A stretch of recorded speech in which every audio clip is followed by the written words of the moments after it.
come in. Welcome. I am E.G. Marshall. Welcome to the sound of suspense, to the fear you can hear. Our tale is a blood-freezing story inspired by a nursery rhyme, a sweet, simple song. Ring a of roses, a pocket full of posies, achoo, achoo, we all fall down. It sounds young and innocent, doesn't it? But it is very old and very sinister. For the ring of roses were the splotches that first appeared on the faces of those afflicted during the Black Plague. The pocketful of posies were the herbs that were carried, hopefully to ward off the fatal disease. The sneezing sounds, achoo, achoo, were the sounds of the final spasms. And we all fall down was, well, you can guess.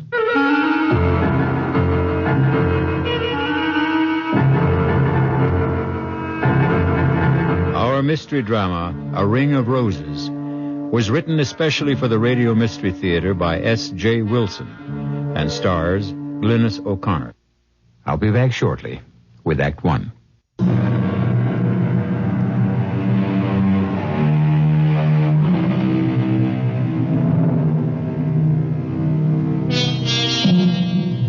Science has brought most plagues under control, but not so those other epidemics of the past, those that plague us with their unseen, unknown, and unexpected terrors.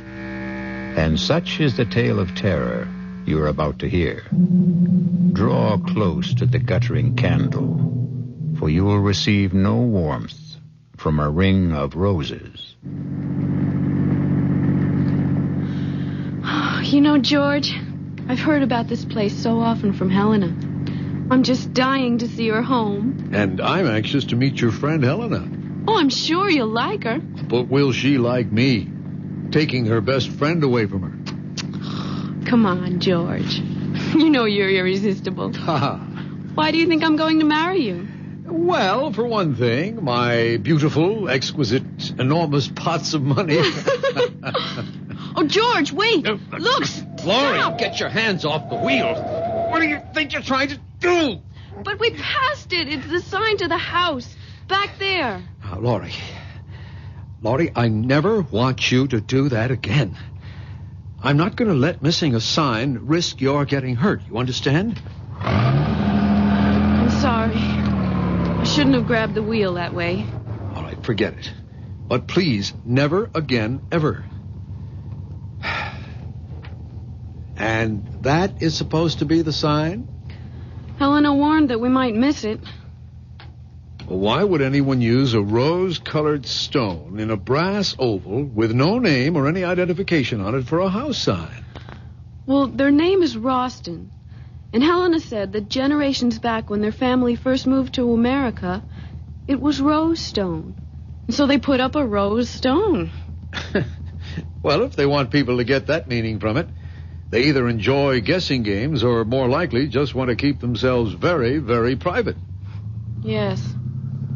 Guess what?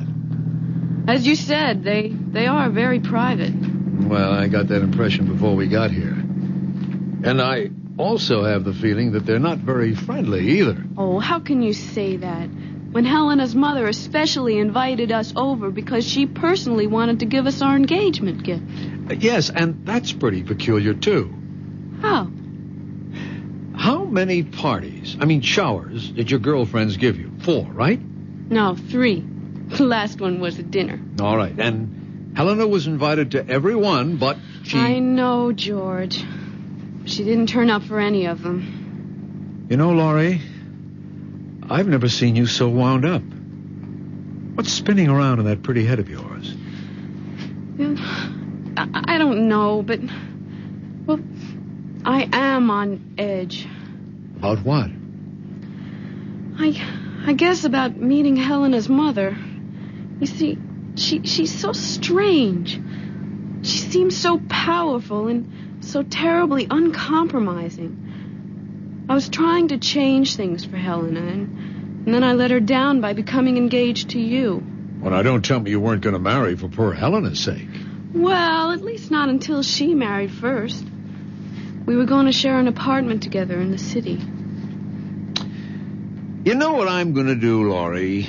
I am going to turn this car right around and head back to the city. This whole trip is more foolish than funny.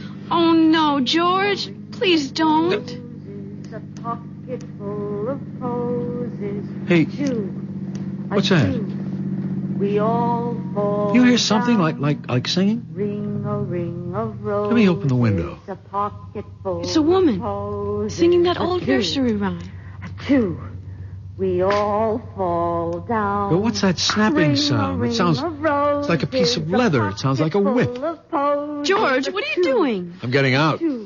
Something's happening here that I don't like. Don't open the door. Please don't. We'll go back if you want to. I'll be right back. Keep the window shut and the doors locked. No, don't leave me, George. I'm coming with you. Wait. Okay, but stay close to me. Ring a ring of roses. It seems to be coming from behind those hedges. You know, it could be just kids playing games. If that voice is coming from a kid, he's using a bullhorn. Let's stop here. We might see through the hedge. Please be careful. Holy Toledo. Look at that. Let me see. That man. The old man with the beard. He's trying to catch the girl with his whip. Well, she's teasing him. She's making fun of him. If he lands that wagon whip on her, he'll split her face open. Look at their clothes, George. They're dressed like settlers. Back in the early 1800s. Yeah. You know, they could be rehearsing a play. If they are, he's lost his mind in his part. That man's going wild with that whip. But she's provoking him. Why doesn't she stop? Hey! Hey, you there! What are you two doing? Oh, George, you shouldn't have done that. And who is it who is ordering me and questioning me? I am. Over here. That's a terrible thing you're doing. Oh, George, please don't go in there. They know we're here. We must meet them. That's a dangerous whip you're using. That young woman can be killed by it. I see by your clothes you are a stranger. And I can also see that you are a kind human who wishes no harm to come to another. But this wench is my daughter. And what I am doing is the true way to gain the obedience of a child who will stray. But what in heaven could she have done to deserve being whipped? I did no harm to no person or to him. I have broken no law of God or man. Strumpet, hold your witch's tongue. Believe me, young woman, when I tell you that she has the demon in her, playing and wenching with the young master who owns this land.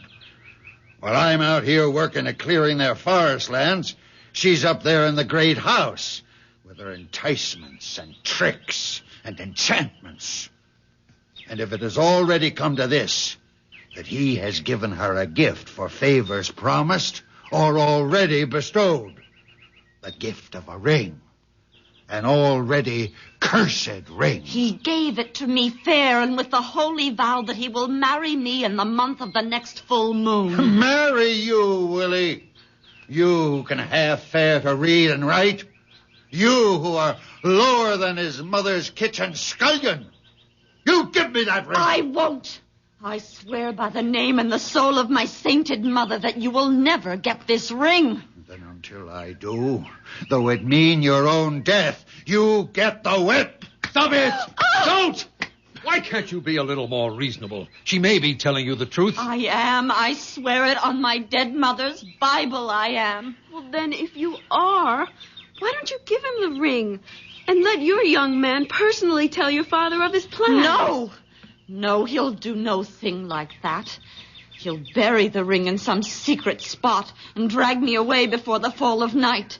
For he doesn't want me to marry to no one but to stay with him and clean and cook and wash for the rest of his devil life. As you can see, she's beyond talking of matters with sense and decency. She's been taken up with her planning and scheming to get away from me for the purpose of harlot's gain. And she hardly of marrying. I'll kill you. George! She has an axe! An axe! She's going to kill him! Stop! For God's God's sake, stop! Oh, George, I can't look! Dad! She killed her own father! What? Where is she? What happened to her? There she is! She's running away! Hey! Hey, come back! Come back! You can't get away! It's you who will never get away. The ring will circle you. George, don't try to catch her. She's like the wind. I'll never get my hands on her. She's almost in the forest. Come back! Come back! We're not going to hurt you! It's you who are going to be hurt. She's disappeared. Even before she got to the forest. But, George, look what I found. It's the ring. She dropped the ring. Let me see it. You know what it's like? It's just like the road sign. It's the same shape. The same color stone. It's smaller, but it is just like the road sign. Rose-colored. George, we've got to get help. The police, Yes, someone. but where? Well, of course, the house. We've got to get to Helena's house. This ring so rosy, this ring so red. Does it belong to the living or the dead? We'll return shortly with Act 2. You alone? I don't want to disturb your mother. My dear, you're not disturbing me in the slightest. This room has no secrets. Its acoustics are incredible. I'm Helena's mother. Hello, Mrs. Roston. We've just had a very unusual experience. Laurie's pretty badly shaken by it. Yes, so I see. Helena, why don't you take Laurie to your room, let her refresh herself? Perhaps Mr. Williamson will tell me something more about what's happened? I think the police should be notified at once. The police? Here? Did you have an accident? Well, not exactly, but we happened to see something that can only be described as gruesome, I guess. And the police should be notified. Mother, do you think... Helen, dearest, this is not the time for speculation. I shall be glad to have the deputy's office call. But can you give me some indication of what they're to be told? We don't like bothering our officers unnecessarily. They have enough to do as it is. But someone's just been murdered. Oh, no, not again. What? Now, Helena, restrain yourself, dearest. Laura, you say someone's been murdered? Who? We don't know who he is, but he was trying to whip a young woman. And, Mr. Williamson, she took an axe and killed him. You know. How could you? I was praying that it wouldn't happen to you. Oh, poor Laurie. Now, why don't you young people make yourselves comfortable? A glass of sherry might calm you. But, Mother, you told me that it would never happen again. That thing... Helena, I said I had taken every precaution not to have it happen. But who am I to promise I will control the uncontrollable? Are you saying that this has happened before? Laurie, maybe Mrs. Roston wants to explain. Well, not really, but I feel I'm obliged to. However, it is difficult. How does one explain the inexplicable? I think they're ghosts. There are no ghosts, Helena. Dr. Medvig, the last scientist I consulted, said it was undoubtedly an instance of photally sensory projection. Helena poo-poos it. But has either of you ever heard of that discipline? Oh, vaguely. It once came up in a course on parapsychology that I had at school. No one has ever proved PSP, Mother. Well, they've never proved ESP either, but a lot of serious scientists work with it. But George, what does that photo whatever mean? It's quite complicated. Photolysis is the means by which light can affect the arrangement of chlorophyll grains in leaves. Chlorophyll grains? Leaves? There's a man not more than a mile from here who's been murdered. Now, calm yourself, my child. There is no such man and no such daughter. This has happened before. I've seen it. Helena has. A very few close friends have. Unfortunately, you have too. Mr. Williamson, do you think you'd still like to try an explanation of PSP? Well, it's spooky in a way. By that I mean the scientific explanation of it. You see, we're all supposed to give off certain light and heat waves. And what is it happens in the case of individuals who are emotionally stimulated, let us say, people in love? Well, the theory has it that people in a very intense emotional state give off more highly concentrated waves. Well, I just don't understand what chlorophyll and leaves and light waves have to do with a man being murdered. You see, it's tied up with photosynthesis. And scientists aren't sure how that process really works. But with the unusual intensity of light, the cells of chlorophyll rearrange themselves and are forced to give off some of the excess carbohydrates in which there is an unusual amount of stored energy. I'm not following this at all. My dear, Helena speaks of you as having the patience of a saint. So, if you'd like me to telephone the deputies, I suggest you give your fiancé a chance to finish. There isn't much more, Laurie. Just at the openings in the leaves, they're called stomates, tend to react like projectors. And through the magnification of additional oxygen are supposed to be able to relay an episode they once absorbed when they were in the receptive state, like film. Are you talking about something like motion picture film? Yes, Laurie, but he means something like a projector with a memory. A memory of blood in this case. Well, it happens that chlorophyll is very much like hemoglobia, except that it contains magnesium instead of the iron found in blood. Are you saying that what we saw was a motion picture? Nothing more? Well, essentially, that's it. But when and where the original was recorded, we have no idea. But there's a building. There's a cabin out there. And there's a man's body bleeding. Why don't you go and see for yourself if you don't believe us? No, Laurie, there's nothing there. Helena, you too? Yes, as Mother said, I've seen it. Others have too. Around here, they call it the Enchanted Forest. But if you go out there again, you won't find a cabin or a man. Nothing. The police know all about it. They'll come and you'll just feel foolish. I don't know what to think. It all seemed so real. Well, now, why don't we come back to the present and the truly real? Because I have the real pleasure of giving you our gift to celebrate your engagement. It's a complete surprise. Even I don't know what it is. Laurie, dear, it isn't that what we're giving you is expensive or valuable, but it is dear to us. We hope it will be your first family heirloom.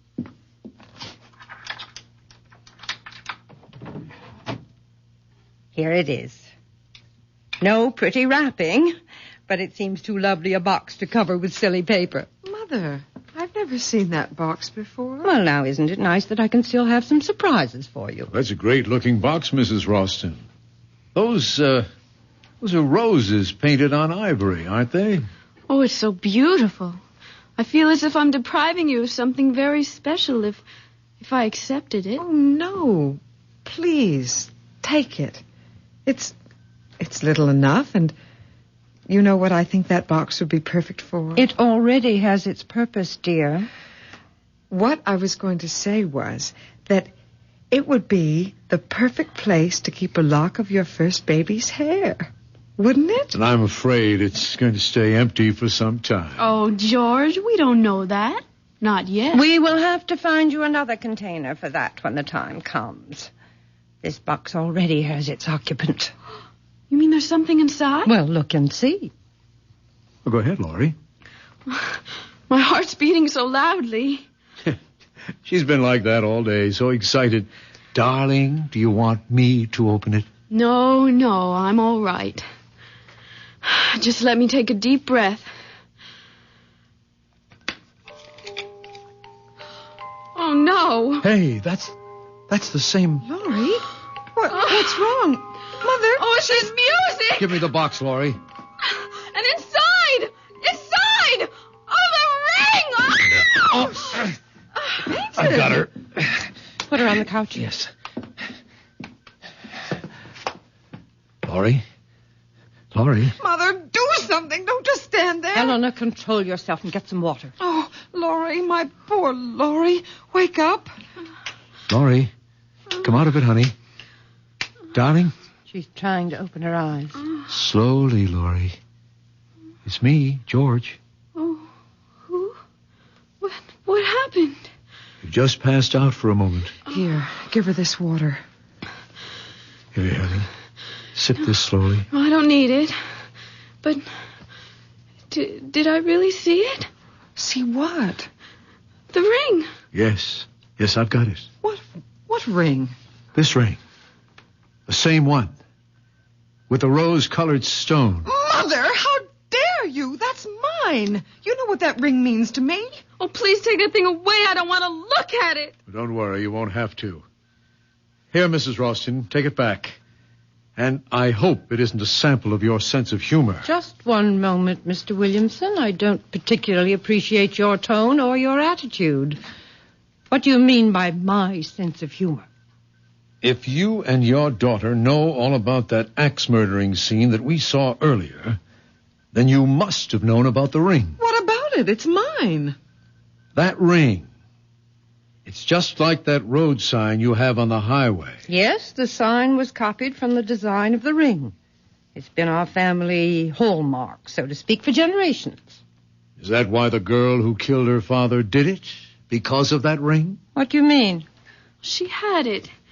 She teased him with it while she sang that song. That same nursery rhyme in the box. Oh, no. That couldn't be. That's my ring. She couldn't have had it. Are you too sure you saw this ring? Well, that girl in the field. She dropped it when she ran away. Then where is it now? Well, George, you had it. What? You sure? I thought you put it into your purse. Well, I'll look. Well, it isn't in any of my pockets. No, and it's not here in my purse. How could it be? There is only one ring, this ring.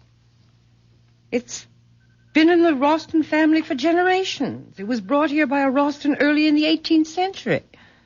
And it has always belonged to the oldest child in each family. In which case it would be your daughter's, since you are a Roston by marriage. Yes, that would be so if it were true. You're not going to tell them? Well, why not? It's time that silly cloud you've been hiding behind was blown away. Don't, Mother. Please, I beg you, don't. Nonsense. I am a Roston. That ring belongs to me. Helena's father died in the Southeast Asian War. Shot down even before he knew I was going to have a child. Mother, I hate you for this. I hate you. Helena, don't say that to your own mother. Why not? She's hated me ever since she learned that her father and I had never married. Imagine that in this day. A girl making such a fuss about legitimacy. Stop it, Mother, please. We don't have to hear any more, Mrs. Oh, Roston. yes, you do. George, can't we get out of here quickly? You can go whenever you like, Miss Thornton. But out of your friendship for Helena, you must take that ring with you. No, I couldn't. I won't let her. Give it to me. Helena, what are you doing? The ring, she tore it out of my hand. I've got it and no one will ever get it from me. Let her go. She'll be back. And with the ring. She knows it's wrong for her to have taken it. Eventually, the ring must come to you, Laurie. We don't want it. But it will come to you. It can do you no harm. It's a silly superstition, but only Rostons are supposed to be vulnerable to the ring. And, Laurie, if you are Helena's friend, as you say you are, you will take it. But she wants it. She insists that it stay hers. Only as an excuse. But what sort of an excuse could the ring give her? The excuse not to marry. And why not? She considers herself fated, ill-starred, if you will. You see, at one time, the superstition arose that if the firstborn was female, the ring would prevent her from marrying. It's high time that ring is out of Roston hands. Why don't you just throw it away? What with Helena carrying on as if possessed? Well, we just do not want it. I'm sorry, but we must get back to the city. Yes, it's a long drive, and we'd like to make it before dark. I regret this has turned out to be so unpleasant, but then perhaps it couldn't have been avoided. Perhaps. But it's over now. George, let's go.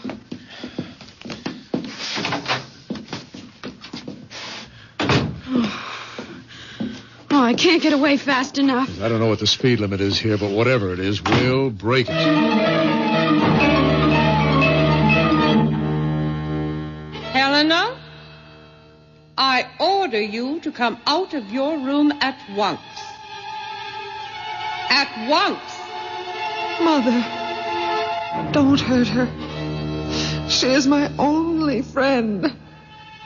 The only friend I have in the whole world.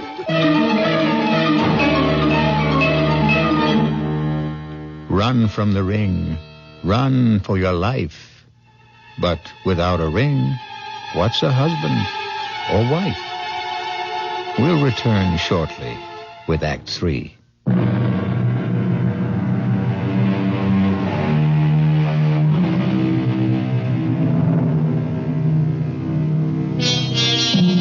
Let us try and penetrate the shrouding darkness of the final act of A Ring of Roses. Laurie and George have been plunged into a strange, unreal experience. As the twilight lowers over the countryside, they are fleeing from the Rostons, the malevolent nursery rhyme, the flashing axe, the avenging curse, the fatal ring. What can flight outrace those forces of evil? That woman, that Mrs. Roston, she's monstrous. Oh, I'm so sorry for Helena. Yeah, well, I didn't see any halos around her head either. Yeah, but just imagine having to live with that mother. Why did she have to tell Helena that she and her father had never married? Do you believe it? Well, why would she lie about something that important? Maybe out of just plain malice. Or what? it just occurred to me, couldn't she have invented that story about the curse the ring puts on firstborn Roston girls? Well, to what end? Simple. It'd be a guarantee that she'd never be alone. That she could hold on to her daughter for life. Like the woodcutter. Oh, don't remind me of him. Anyway, I can't see how the ring and whatever it's supposed to do fits. Well, if she made up the business about fate keeping her from marrying Helena's father, now wouldn't that be a kind of evidence, proof for Helena that the curse was real? Well, then why would she give us the ring? Well, I'm only guessing, but couldn't it have been Mrs. Roston's way of telling her daughter that she wouldn't marry even if the ring was off the premises, so to speak? But, George, whatever we think of Mrs. Roston, she's still a mother. And what mother would sentence her daughter to a lifetime of misery? Huh? Look, I'm sorry I got you into this mess. I didn't dream it would be that horrible. Well, you had no way of knowing. Well, looking back, I should have. Helena, always so strange, so withdrawn, so mysterious about herself, her home, and her mother. It should have been a warning. Honey, let's find a happier subject. Such as? Well, let's see. Okay, it's not original, but it'll do. For instance, if and when we have our first baby, would you want a boy or a girl? Oh, don't be corny. Why not? Corn is fine as long as it doesn't... George, isn't there someone in the road? Where? Well, look, straight ahead. Oh, yeah, that's a woman. Well, we're not stopping for man or beast or any mixture of the two. There, that should get her off the road. Because if it doesn't, then she may be another bit of PSP and we can drive right through her. Darling, slow down. She's waving at us. George, slow down. No way. If that's a living body and it wants to stay that way, she'll get off the road. Oh, please. She isn't moving from the middle of the road. Damn her teeth, whoever she is. George, you're going to hit her. Laurie, all right? Yeah, I think so. That stupid woman. It's Helena. Yeah. Well, just wave goodbye and we'll get going. Laurie, please, I must speak to you. Tell her you'll phone her on Halloween. Hey, wait, Laurie, don't lower the window. Well, she's in trouble. Better her than you. There can't be any danger in finding out what she wants. Haven't you been through enough? Helena, we're in a hurry. Telephone Laurie tomorrow. No, don't go, please. Let me explain. George, I don't have the heart Wait a minute. Are you sure that's Helena? Well, of course. Her face, it looks so strange. Well, what's strange about her face? Look at her eyes. They're washed out. They're sunken as if she's taken some kind of drug. That's probably because she's been crying. I'm lowering the window. And you're also raising my temper. Well, what do you want me to do? Just wave goodbye and we'll get going. Oh, she's gone to the front of the car now, George. Oh, she does look dreadful. Why not? She is dreadful. I've got to find out what she wants. Just 1 minute. Let me talk to her for just only 1 minute. Okay. 60 seconds. But don't lower the window more than an inch. Helena? Helena, over here. Now, what is it? Oh, thank you, Laurie. If you only knew how miserable I am about what happened today. It was all my fault. You don't have to apologize. It wasn't anybody's fault. Mother had only the best intentions in giving you the ring. Sure she did. Nothing like unloading something on a couple of strangers that isn't yours to give away. But the ring does belong to her mother. Only to be given to her child, which excludes you. Well, that's true, but you see, after me, there won't be any Rostons. But you will marry Helena. Just wait and see. I doubt it. And even if I did, my children won't be Rostons. Helena, this has been the weirdest day in my life. Now, frankly, the sooner we get away from here, the better off we'll feel. Just one more thing. Prove to me that you are still my friend, and please, take the ring. No, Helena. Thank you, but I couldn't. Absolutely not. Helena, why don't you just throw that ring away somewhere? I can't. I'm not allowed to. It has to be given to a Roston or to the person closest and dearest to me. But how could you expect me to take it? Every time I'd look at it, I would remember that terrible scene in the woods. I swear, the ring has nothing to do with what happened out there. It never has before. This is the first time. And it'll be the last for us. Okay, Helena, stand away from the car. I'm backing up. Laurie, if you don't take the ring, I'll die. I know I'll die. You won't die, Helena. Why should you? Because it will mean that I've lost my only friend and that I'll have no one to turn to, and I'll be stuck here in this prison with my mother. And she'll never let me go. Never.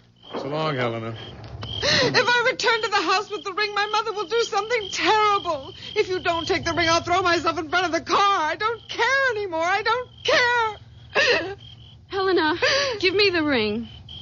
Oh, you mean you will take it? Oh, Laurie, you've made me so happy. I'm indebted to you forever. Forever.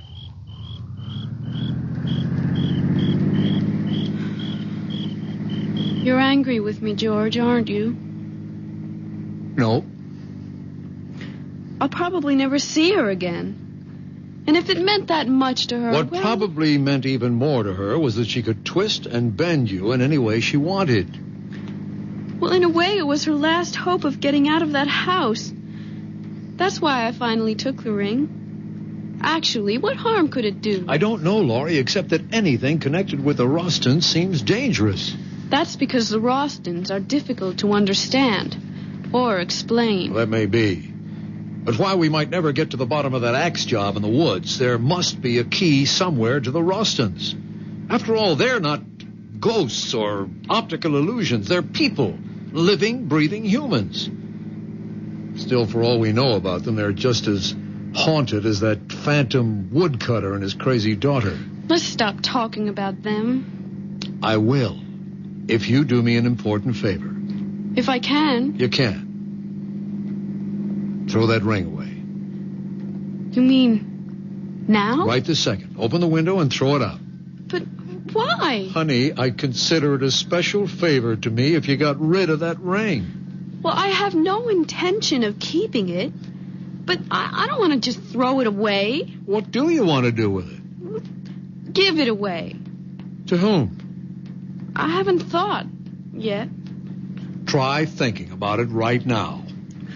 You sound as if you're ordering me to do it. Actually, I'm begging you, Laurie, begging you to get rid of the damn ring. I said I would. But when? When I find someone to give it to. Someone who would appreciate it. It just doesn't make sense to just throw away something that's probably valuable for just anyone to find or to have it crushed under a car. Say, I know what I could do with it. Drop it, Laurie. It's only going to get us into an argument. No, I'm serious, honestly. I just thought of where this ring could do the most good. Fine, you do what you want with it, but let's not talk about it. Oh, you'll agree? I bet you will. Oh, honey, do you realize that since we've known each other, we've never had so many disagreements? But I'm not disagreeing with you. Good, then let's change the subject. Or better still, let's let everything take a rest. If that's what you want, fine.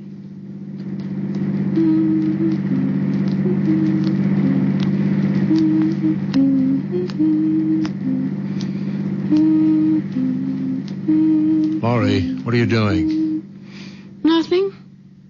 Laurie, what are you doing with that ring? Nothing, I said. Besides, you don't want to talk about it. Why are you wearing it? I was playing with it. I just wanted to see if it fit. Will you please take it off? What are you getting so excited about? That ring, if you can't throw it away, at least put it away. You're getting awfully bossy, George. You're doing it only to get a rise out of me. You can forget about it.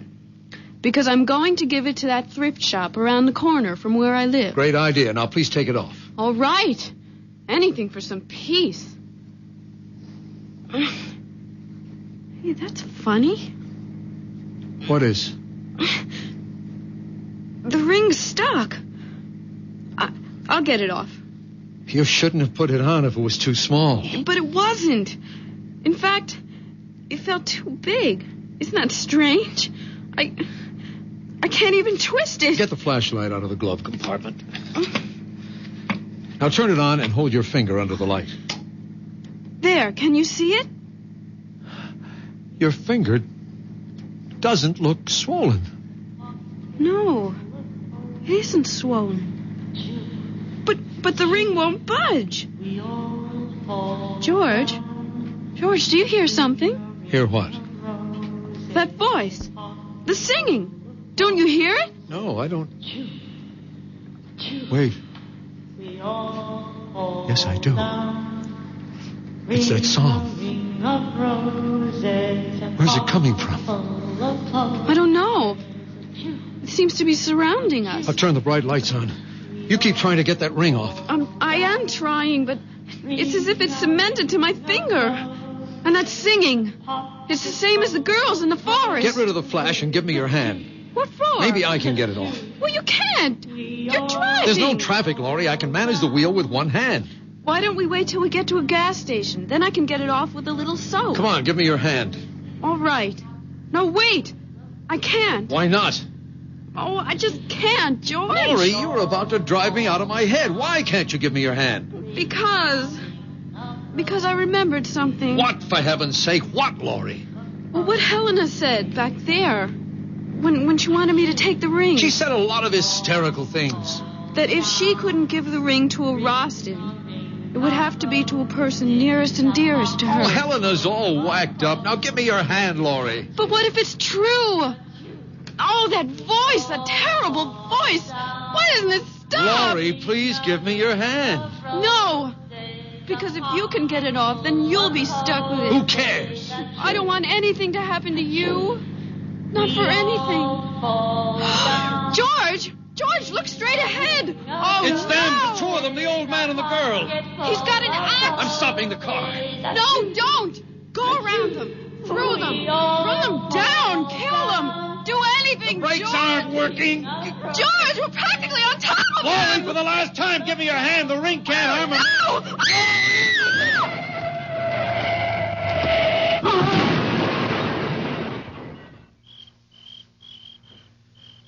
Laurie, are you all right?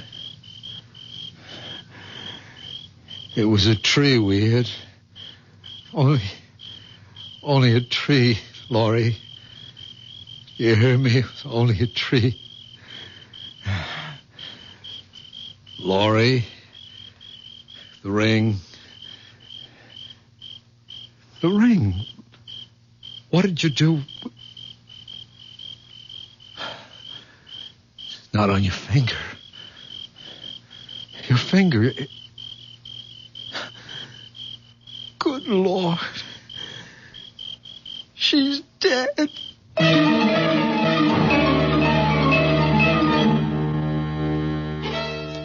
So you gave Laurie the ring, Helena. Yes, Mother, as you told me to. Now give me the box, and we'll see if the ring has worked wonders once more. Here is the box, the one with the roses. Open it. Yes, Mother. But the music. Why isn't the music playing? It's a good sign that it's not playing. It's the sign that the ring has done its work. Your friend Laurie will not marry ever. Not ever. But the ring, Mother. Where is the ring? You'll find it in the woods. In the clearing. In the same place where I killed your great-grandfather 143 years ago. Go and bring back the ring that will keep us alive forever. Forever.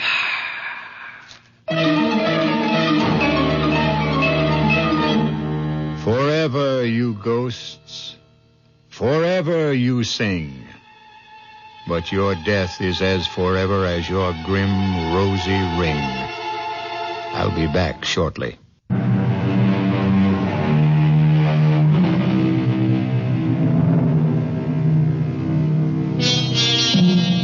Let us end our tale of A Ring of Roses.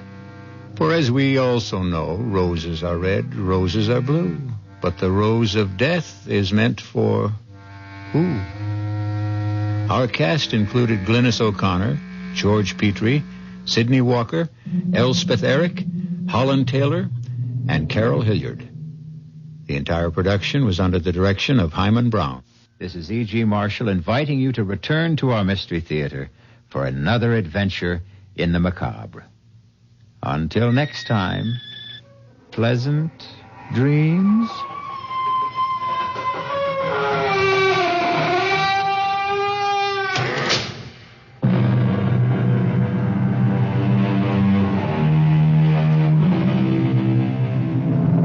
Car care expert Linda Clark joins us next hour and on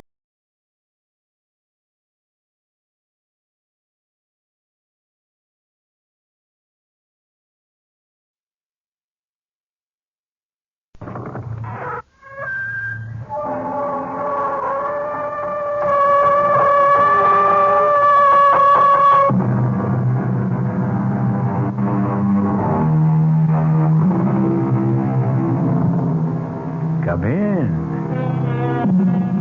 Welcome. I'm E.G. Marshall. Welcome to the sound of suspense. Welcome to the fear you can hear. But mostly to the world of terrifying imagination. In the next 52 minutes, you'll hear a story about a girl with a most unusual talent.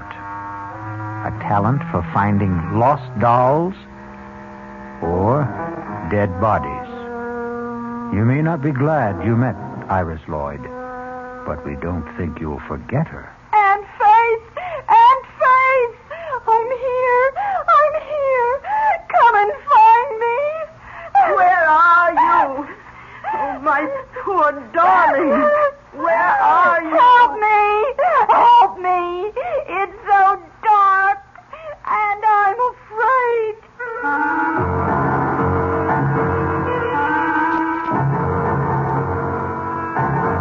Our mystery drama, The Girl Who Found Things, was written especially for the Mystery Theater by Henry Slesser and stars Norman Rose. It is sponsored in part by the Kellogg Company, makers of Kellogg's Special K cereal, and by Anheuser-Busch Incorporated, brewers of Budweiser. I'll be back shortly with Act One.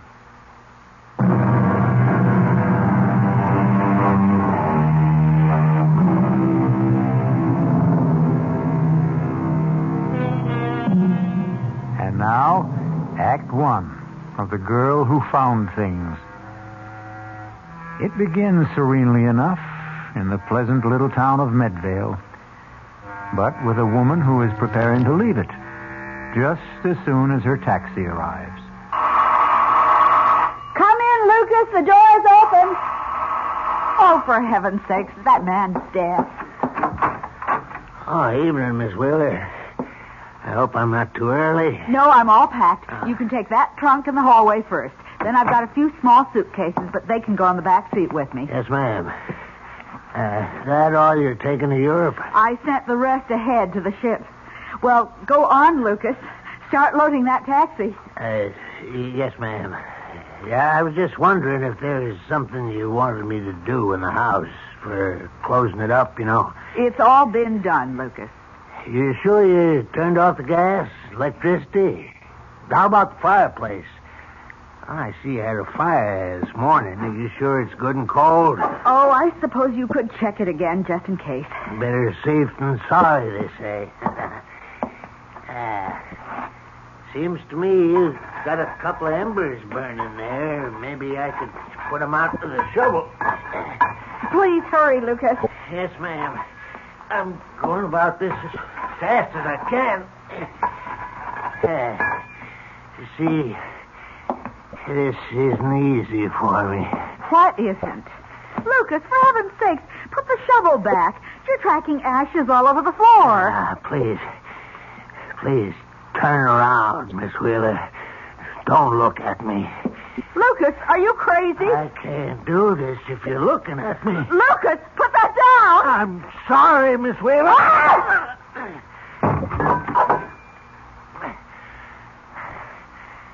Had to do it, Miss Wheeler. I had to.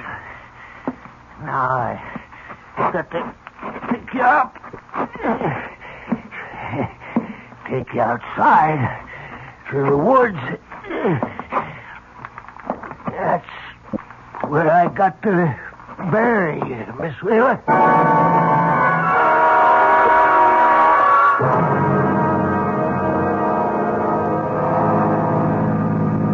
How much farther, David? We've been driving for hours. Almost there, darling. Just relax. Tell me more about your Aunt Faith. I don't really feel prepared to meet her. No one's ever fully prepared for Aunt Faith. I warn you that she's something of a character. Just waiting to be discovered by Monthly Digest. Anyway, after my mother died, she became less auntie and more motherly. That's why she was so upset when I got married and failed to do my filial duty. By bringing your bride home for approval. Something like that. I suppose she's going to resent me for being 2 years too late. So take my word for it. She'll be crazy about you. But remember what I said. She's an old gypsy. Don't be surprised if she drags out a crystal ball and starts predicting your future. Speaking of which, there's our future for the next few months straight ahead of us. The old homestead. David, is that you? It's us, Aunt Faith. Oh, David, my handsome boy. Hello, Auntie. Oh, I'm so glad to see you. It's wonderful seeing you. Aunt Faith, meet Rowena. Well, and it's about time. Hello, Mrs. Demarest. Nice to meet you at last. Oh, David, she's beautiful. Well, come inside. Come in. I've got a fire going. Let me take your coat, my dear. Oh, what a lovely fur. What is it, mink? Sable. I told Rowena she ought to wear the label on the outside so that people... Oh, well, I didn't know that you had company, Auntie. Oh, yes. David, this is Lieutenant Reese. Lieutenant, this is my nephew, David Wheeler, and his wife, Rowena. Ah, Lieutenant. That isn't a military title, is it? No, sir. I'm with the police. Oh, of course. Well, how do you do? I'm sorry we have to meet this way, but then I always seem to meet people when they're in trouble. Of course, I've known Mrs. Demarest for some time. Well, Lieutenant Reese has been a wonderful help with my charity work, David. And he's been such a comfort since this awful thing happened. Yes. Oh, well, it's been years since I was in this room. I'd appreciate it if you and I could have a word alone. Oh? Oh, Rowena, I'll tell you what. Why don't you and I go upstairs and I'll show you your room? Yes, that would be fun. I can even show you the room where David was born and his old nursery. Well, how long's it been since you left Medvale, Mr. Wheeler? Oh, maybe 10 years. I've been back here on visits, of course. Once when my father died 4 years ago. As you know, our family business is down south. Yes, I know. You and your sister... My half-sister. Yes, you and your half-sister, Geraldine. You were the only proprietors of the mill, weren't you? Mm-hmm, that's right. But you did most of the managing, I gather. When your parents died, Miss Wheeler kept the estate, and you went to Virginia to manage the mill. That's how it was, right? That's how it was. Successfully, would you say? Lieutenant, I'm going to save you a great deal of time. Geraldine and I didn't get along. We saw as little of each other as we both could arrange, and that was very little. Thank you for being frank. I can even guess your next question, Lieutenant. You'd like to know when I saw Geraldine last. When did you? 3 months ago in Virginia, on her semi-annual visit to the mill. But you were in Medvale after that, weren't you? Well, yes, I came up to see Geraldine in March on a business matter. As my aunt may have told you, Geraldine refused to see me. What sort of business matter was it?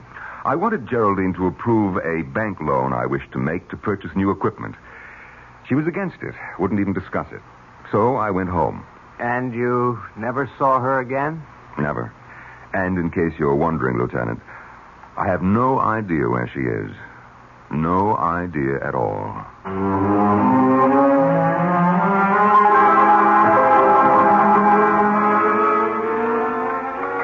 Sure you don't want some tea, Rowena? No, thank you, Aunt Faith. I'll stick to scotch. Oh, have some tea, darling. Auntie wants to read your future in the leaves. Oh, I wish I could read the future. Or rather, the past. You're thinking about Geraldine. I simply can't understand what became of her, David. She was all set for that trip to Europe. Some of her bags were already on the ship. You remember Lucas, the taxi driver? Oh, yes, of course. Well, he came out here to pick her up, take her to the station, but she wasn't here. She wasn't anywhere. Well, I suppose the police checked all the usual sources. Hospital, morgues, everywhere. Lieutenant Reese said anything could have happened to her. She might have been robbed and murdered. She might have lost her memory. She might even have... Well, this I'd never believe, but Lieutenant Reese said she might have disappeared deliberately with some man. I know what happened to her. Do you? She just left. She just walked out of this big, gloomy house and this crawly little town. She was sick of living alone. David, I have an idea about how we can find Geraldine. Really? I'm going to ask Iris Lloyd where Geraldine is. Ask who? Iris Lloyd. Now, don't tell me you've never heard of the child. For there was a story in the papers about her only 2 months ago, and heaven knows I've mentioned her in my letters a dozen times. I remember. She's the one who's psychic or something. Some sort of orphan? Yes, Iris is a ward of the state, a resident at the Medvale Home for Girls. I've been vice chairman of the place for donkey's years. That's how I know her. Well, she's 16, David, and absolutely uncanny. Then what makes her such a phenomenon? She's a seer, David. A genuine clairvoyant. Oh, not a medium at 16. Oh, no. I suppose you could call her a finder. She seems to have the ability to find things that are lost. People, too. How does she do it? I'm not sure Iris knows herself. The gift hasn't made the poor child happy. Such talents rarely do. You know, one day, the home had a picnic at Crompton Lake. They discovered an 8-year-old named Dorothea was missing. They couldn't find her until Iris Lloyd began screaming. Screaming? These insights cause a great pain. But she was able to describe the place where Dorothea could be found, where the girl had sprained her ankle. Oh, you're right, Auntie, darling. I don't agree with you. Let's just leave the search to the police. David, I've arranged with the home for Iris to spend some time with us. Are you serious? You invited that girl here? Well, she has to become acquainted with Geraldine's aura. Don't you see? The aura that's still in this house. Well, I won't have it. I'm sorry, Auntie, but the whole thing's ridiculous. Oh, I knew you would object, David, but I'm afraid I have to insist. We're picking up the girl this afternoon. Oh, really now, Aunt Faith? You understand, my dear, don't you? Yes, I understand, Mrs. Demarest. And I'm looking forward to meeting Iris Lloyd.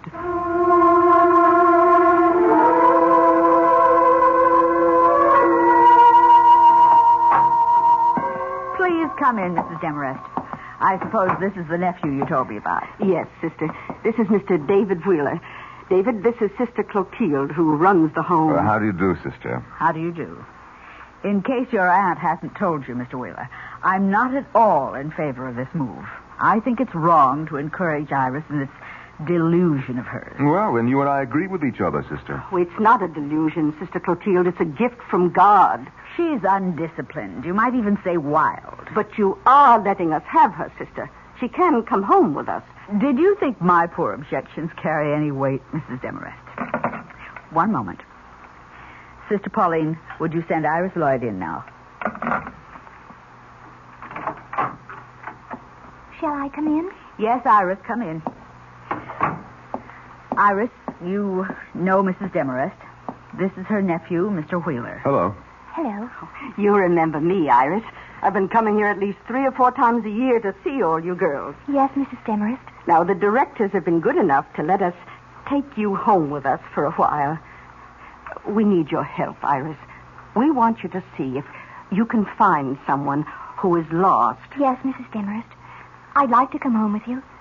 I'd like to help you find Mrs. Wheeler. Oh. Then you know about my poor niece, Iris? The Secret Service couldn't have secrets here, Mrs. Demarest. You know how girls are. Well, I guess we can get started any time if Miss Lloyd is ready. Please call her Iris, Mr. Wheeler. Remember that you're still dealing with a child.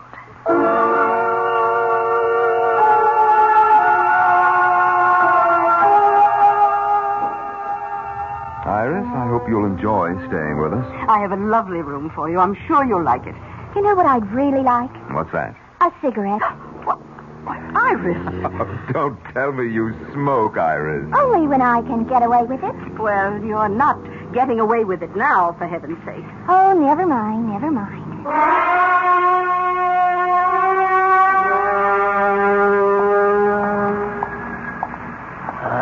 Hello there, Mr. Wheeler. Oh, Lucas.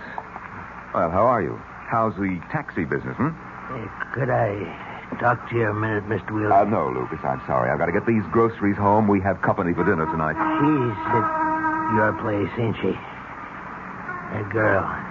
What girl? That Iris Lloyd. The girl who finds things. I'm afraid of her, Mr. Wheeler.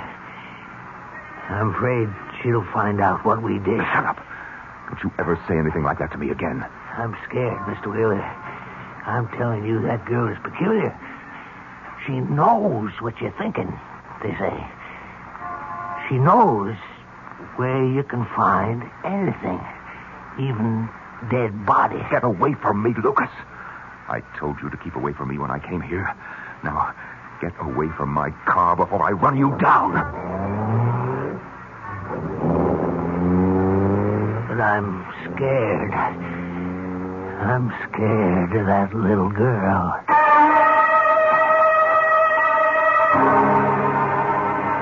Lucas, the taxi driver, Lucas, the murderer, is scared. But David Wheeler seems to be frightened, too. And maybe we'll learn if the fright is justified when we return shortly with Act 2.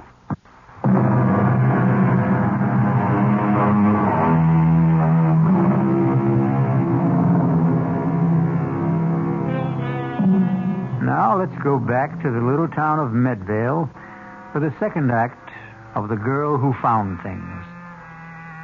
David Wheeler has just returned from his shopping trip, but he finds things are different in the big house at the end of the road. What happened here, Rowena? This room looks like a cyclone hit it. It was Hurricane Iris. What are you talking about?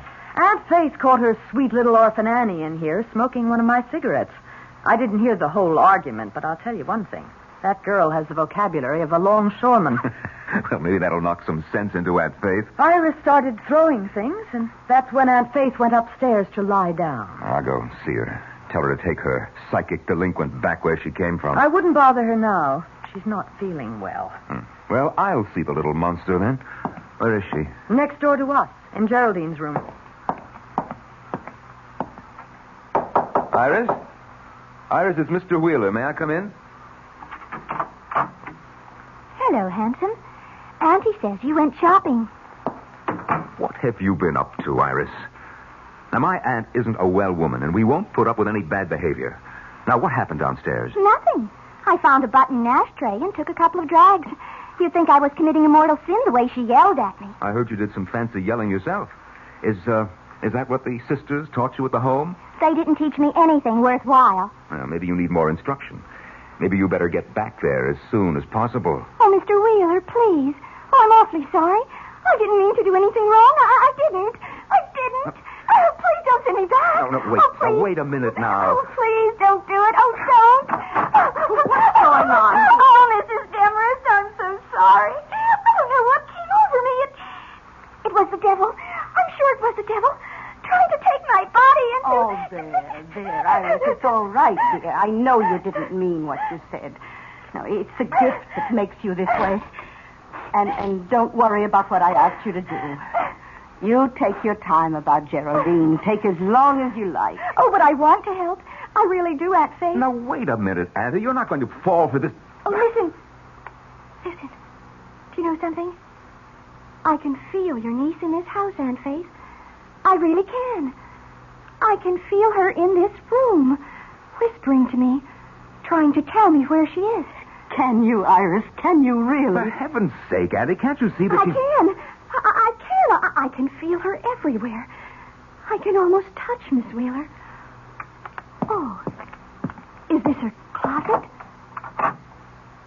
These are her clothes. Oh, they're so beautiful. She must have looked beautiful in them. Has Iris ever seen a photo of Geraldine? Oh, look at this one. It's all gold. All shiny gold. And it's so long. Was she very tall? It's an evening gown, Iris. Oh, I can sense her in this gown. I can. I just know I'm going to be able to find her for you, Aunt Faith. I know it. Yes. Yes, I believe that too, my child.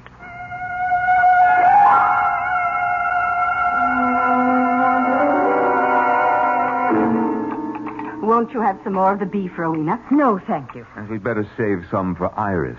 Something tells me that little girl has a very big appetite. Well, I wish she'd come downstairs. I told her dinner would be served at 7:30. Would you like me to go upstairs and see if she's all right? No. I'm sure she'll be down in a moment. You've really forgiven her completely, haven't you? Of course. Oh, you don't understand psychic personality, David. It wasn't her swearing at me this afternoon. It was this demon which possesses her. The same spirit that gives her the gift of insight. David, your fork. Take a look at what's coming downstairs in a gold lame evening gown. For heaven's sake. Hello, everyone. Iris, whatever are you wearing? You go upstairs and get that dress off. You have no right to wear my sister's clothes. Take it off. Why should I? You heard me. Get that dress back in the closet. I won't, Aunt Faith. No, I won't take it off. You know what I told you? I have to wear your niece's clothes so I can feel her aura. You're going to feel my foot in about 5 seconds if you don't go upstairs. No, everybody in this house hates me. Iris, don't. No, please don't cry. Oh, David, you shouldn't talk that way to the poor girl. I won't stay here. I won't help you find your niece, that's all. You can't do anything of the kind, and you know it. Iris, listen to me. Yes. Iris, you remember those things you did at the home? The way you found things for Sister Therese? Yes. Do you think you could do something like that again, right now for us? I don't know. I could try. Would you let her try, David? I don't know what you mean. Now, I want you to hide something or name some object you've lost or misplaced, perhaps somewhere in this house. This is silly. It's a parlor game. The least you can do is try it. All right. How do we play this game of hide and seek? David, what about the cat? The cat? You remember, you once told me about a wool kitten you used to have as a child. You said you lost it somewhere in the house when you were 5, and you were so unhappy about it you wouldn't eat for days. Well, that's 30 years ago, Rowena. All the better, David. Iris, do you think you could find it? Could you find David's cloth kitten? Oh, I'm not sure. I'm never sure. Just try, Iris. We won't blame you if you fail. It might have been thrown out ages ago, but try anyway. All right. I will. But you'll have to shut off the lights. And then what? Burn incense and chant? David, please, turn off the room. I'll do it. There, Iris. The room is dark enough, isn't it? Yes. It's dark enough when I close my eyes. she doing? Breathing, obviously. I think she's going into a trance. It's so hard to know if she's faking or not, isn't it? Not for me, darling. She isn't, David. I know she isn't. She's in a genuine trance. Listen. Hot. Oh, it's so hot. She's sweating. So hot. She isn't faking that, David. Oh, so hot back here. Oh, please. Oh, please. Kitty is hot. Hot Kitty is hot. Kitty, she could be talking about the wool cat. Well, what if she is? Oh, please. Please, somebody. Help. Help Kitty. Help her. Please help Kitty. Dear heaven, the girl is in pain. It's an act, I tell you. Hot. Behind the stove. So hot. Kitty, so hot. Behind the stove, is that what she said? Iris, darling, are you all right? David, turn on the lights quickly. Oh, Auntie, it was all gibberish. Rowena, it's just nonsense. You're so stubborn, David. Well, she said it clearly. The kitten's behind the stove. Well, you probably stopped it when you were a little brat of a boy. We could find out, couldn't we? Is the same stove still in the kitchen? I suppose so. There's a microwave oven, too, but they've never moved the old iron monster. Let's look, David, please. I can't feel anything behind here. Well, try the other side, David. Oh, this is ridiculous. Look, my hands are getting filthy. Here, use this ladle. But it's no use, Rowena. It simply can't. It can't. David, what is it? Did you touch something? Huh? Oh, yes. Something. I don't know what. Well, can you get it out? Well, yes, I think so. Oh, good Lord. David! It's a cat. A wool cat. Yes. It's so filthy and old, but it's still a cat, isn't it? Is it the one you lost? Is it? Yes, it's the one. David, you look so strange. You look frightened.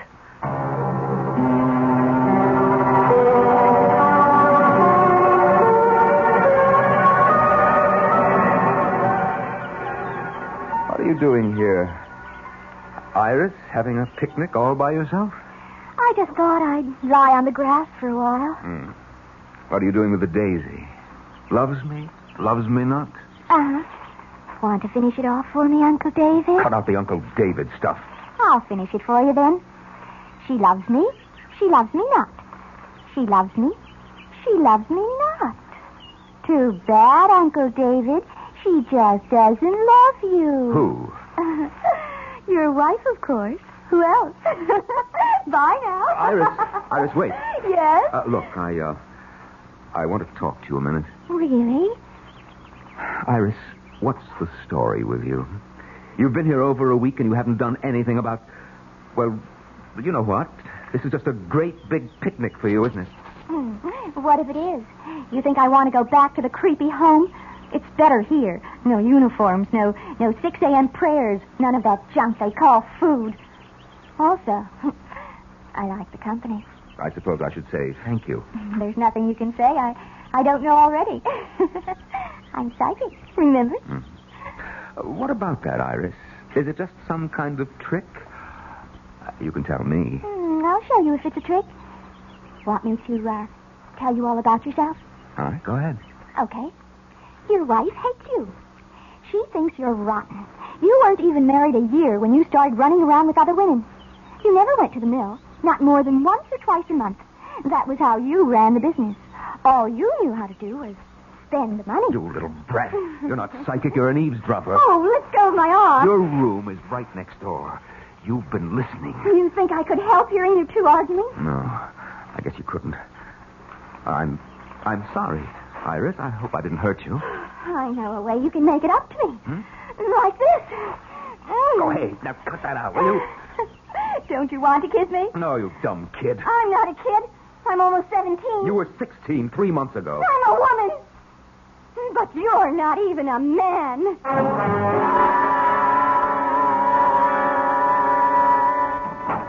David? Yes, Auntie, it's me. Oh, did you call for a taxi? A taxi? No, why? Should I? Oh, I don't know, but Lucas's cab is in the driveway. He said he was waiting for you. Lucas? Well, I'd better go and see what he wants. Dinner will be ready around 7, David.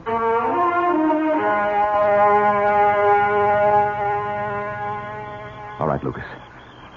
What are you doing here? I had to talk to you, Mr. Wheeler. I wanted you to know how it went. I did what you told me, exactly like I said. I hit her clean. She didn't hurt a bit. No blood. All right. I don't want to hear about it anymore, Lucas. I'm satisfied. And you should be, too. You got your money. Now forget about it. I picked up Miss Wheeler and I took her out in the woods as far as I could. I dug deep, Mr. Wheeler. I did a good job. I smoothed it over and spread them leaves so that nobody would guess it was there. Nobody except... Oh, so it's that girl you're still worried about. I heard awful funny things about her, Mr. Wheeler. About her finding things. Finding that little girl that fell near Crumpton Lake. Maybe she can see right into your sister's grave. Iris Lloyd won't find her. Nobody will. But she's right behind the house, Mr. Wheeler. She's so close. Right in the woods. You've got to forget it, Lucas. Like it never happened. My sister's disappeared, and she's not coming back. As for the girl, don't believe what you hear. Nobody can see into a grave, Lucas. Nobody.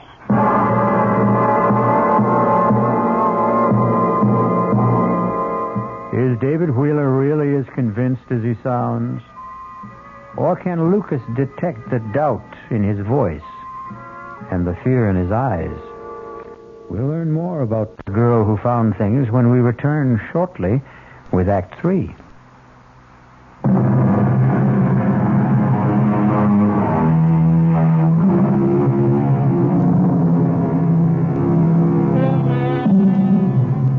Now let's return to the Wheeler house in the town of Medvale.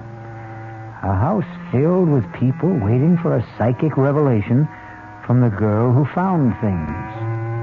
But that revelation appears to be very slow in coming. That girl has been here for how long? 2 weeks? It seems like 2 months. And she hasn't done a thing but enjoy herself. David, what's the point of our staying on? You said you had some affairs to settle. You don't seem to be conducting any business at all. I haven't been in the mood for business. That's nothing very new, is it? How long are you going to keep that light on? I'd like to get some sleep. If you think Iris Lloyd is indulging herself, what about you? Shh, be quiet. I told you that she can hear every nasty little quarrel in this room. That's why I asked for a truce. Well, she doesn't have to eavesdrop, does she? Can't she read minds? Well, she's not the only clairvoyant around here. I can read her mind, too. Well, she's a child, for heaven's sake. She's in love with you. Of course, there's a minor obstruction in her plans, a small matter of your wife. But then I've never been much of a hindrance to your romances, have I? I thought you agreed to that truce. You are a pacifist, David. That's part of your charm. That's why you came up here in March, wasn't it?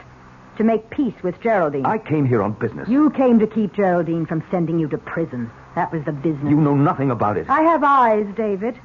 I know you were taking money from the mill. Too much money. Geraldine knew it, too. How much time did she give you to make up the loss? All right. If you won't let me get some sleep here, I'll sleep in the library. David? David, is that you? Yes, Aunt Faith. What are you doing up? Oh, I heard a noise. Oh, well, it was me, probably. I was just going down to the library to find a book to read. No, it wasn't you. David, look. What? Oh, it's Iris. Yes, in her nightgown. What's she doing in the front hall, dressed like that? David, she's sleepwalking. What? Look at her eyes. David, we have to follow her. No, let her alone, Addie. You're not supposed to disturb a sleepwalker, are you? I've got to follow her. All right, I'll come with you. David, she's talking to herself. Can you hear her? What did I forget? What did I forget? Did you hear that? Did you hear what she said? Yes, but I don't understand it. Why doesn't the taxi get here? Why doesn't it get here? Taxi? She said something about a taxi, David. Yes, I heard her. Oh, we have to be going to the station. I'm so nervous. I'm always so nervous when I go on a trip. Please get my luggage. My luggage. Oh, dear God, David. She's in a trance. She's talking the way... Oh, what did I forget? Gas, electricity, telephone. The fireplace. Is the fireplace cold? Oh, no! Not the fireplace! Not the fireplace! Oh, what does she mean? I don't know, but... Auntie, I think this is wrong. I think we should get her back to bed. No. Don't touch her, David. Don't. Look. She's heading for the back of the house. Come on. Yes, we've got to follow her. I think she means to go outside. We can't let her do that. Maybe it's important. Maybe it's something to do with Geraldine. Oh, don't be insane. She's just sleepwalking. That's all it is. Iris, wake up. David, don't. You mustn't. You want that girl to catch pneumonia? Iris. No. Iris. Don't. Please. Iris. Please don't. Iris, Don't. wake up. Don't. Oh, David, what have you done? You're not supposed to wake a sleepwalker. Everybody knows that. Let me go. Stop it. Help somebody. Stop it. Help me. Iris. Help me. Iris, it's only me, Iris. He's trying to kill me. He wants to kill me. No, darling. It's all right. It's only us. Wake up, I said. Wake up. Oh, you poor child. You poor baby. Oh, David, that was a cruel thing to do. And Faith. Yes. Iris, I'm here. Oh, are you all right? Oh, yes. Yes, I'm all right now. Oh, I was so frightened for you, dear. Yes, but I'm all right. I think that I'm ready. Ready? What do you mean, dear? I think I can do it now. I think I might be able to tell you. You mean where Geraldine is? Yes. I think I can. Oh, David, we've got to call Lieutenant Reese. Reese? At this hour? I told him I would call him whenever Iris thought she knew something. I promised him I'd call. But it's almost midnight, Auntie. He'll come. I know he will. I'll telephone him myself. You take Iris to her room. Yes, all right. Come on, Iris. Yes, Uncle David.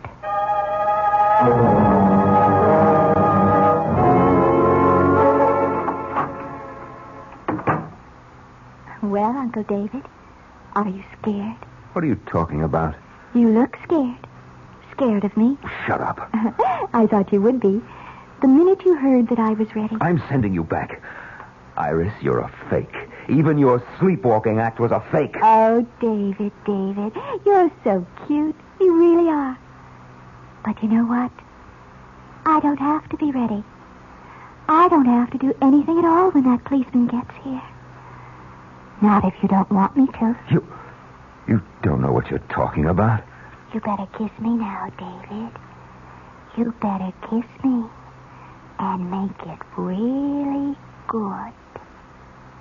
All right. All right, if that's what you want. David! Get out of here! I don't want you in my room. Rowena. You were right about the walls between these rooms, David. You can hear every little thing. I hate you. David hates you, too. Tell her, David. Why don't you tell her? Yes. Why don't you, David? It's the only thing you haven't done so far. David! Yes, Aunt Faith? Oh, I just spoke to Lieutenant Reese. He says he's on his way. What for? Oh, you are ready, Iris, aren't you? You're ready to tell us where Geraldine is. Yes. I'm ready to tell you, Aunt Faith. More than ready.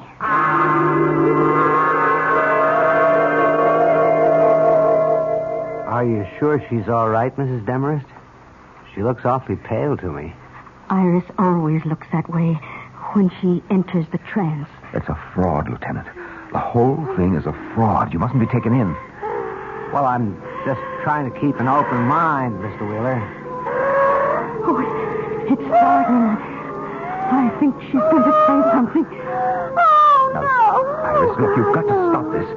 That girl is working herself into some kind of fit. It's all her own doing, isn't it? Well, maybe Mr. Wheeler's right. The girl might do herself some harm. No, you must wait. Listen. Aunt Faith. Oh, my God. Aunt Faith, I'm here. Aunt Faith. Come and find me. Oh, help me. It's so dark. Oh, won't somebody help me? Oh, it's Geraldine. Oh, dear Lord, it's her. Oh, Where are you? Oh, Geraldine, my poor darling. Where are you? Help me. It's their job. And I'm afraid. Where, Geraldine? Where? Tell us where you are. Someplace far away. A place with ships. The sun is shining.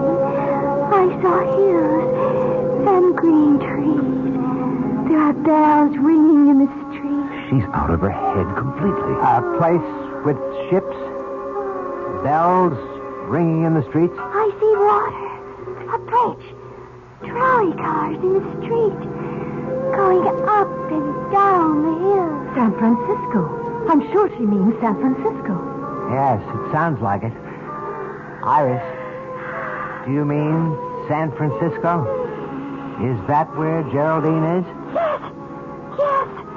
That's where she is. Well, who knows? It's as good a guess as I've heard. Has Miss Wheeler ever been in San Francisco before? Never. Why would she go there? David? I really wouldn't know. But if that's where Iris says she is, I guess the spirits know what they're talking about. She's waking up. I want to go home. Oh, please, somebody take me home. To Sister Clotilda.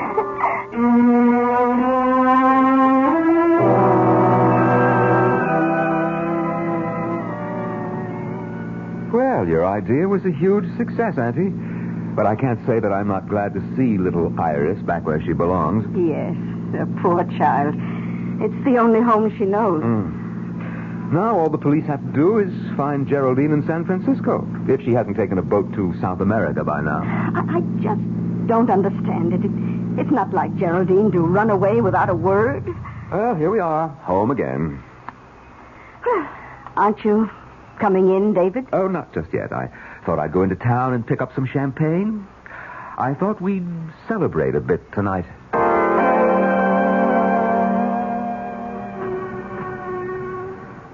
Well, hello, Lucas. How's the taxi business, huh? Could be better. You got any news for me, Mr. Wheeler? Oh, yes, Lucas. I've got good news. It's all over. Iris Lloyd is back at the Medvale School for Girls. And she didn't know. She couldn't find out where that woman was. She didn't know, Lucas, just as I promised. I did the right thing.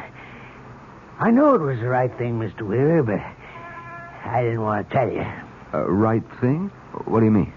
Well, I figured that girl could tell if the body was buried right outside the house, but she'd never find it if it was someplace else, someplace far away. Lucas, what are you talking about? I went out into the woods last week and dug up that woman's body. I put it in that trunk of hers, Mr. Wheeler, and I sent it by train far away as I could. Too far away for that girl. Yes, sir. Excuse me, Mr. Wheeler. What? Lieutenant Reese. I wonder if we could have a talk, Mr. Wheeler? About what? We've received a telegram from the West Coast. The police out there didn't have any luck tracing your sister, but they did have a report on a steamer trunk. A trunk? It was in unclaimed baggage at the Southern Pacific Depot. It was shipped from Medvale only last week, and, well, it had Miss Wheeler's initials on it. No, it had more than that. So, can we go somewhere and talk about San Francisco?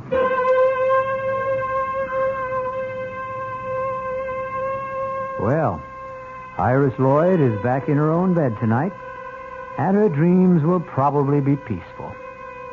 But David Wheeler is in for a nightmare that may last him for the rest of his life. I'll be back shortly.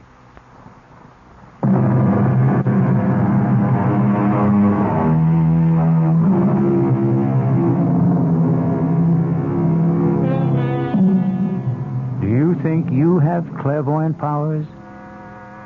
Have you ever had the experience of finding something that everyone else thought was lost? Actually, you've done exactly that. You found the magical world of radio drama, And now that you've made this find, we hope you'll come back for more suspenseful dramas to play inside the theater of your mind. Our cast included Norman Rose, Bryna Rayburn, Robert Dryden, Martha Greenhouse, Barbara Caruso, and Ann Costello. The entire production was under the direction of Hyman Brown.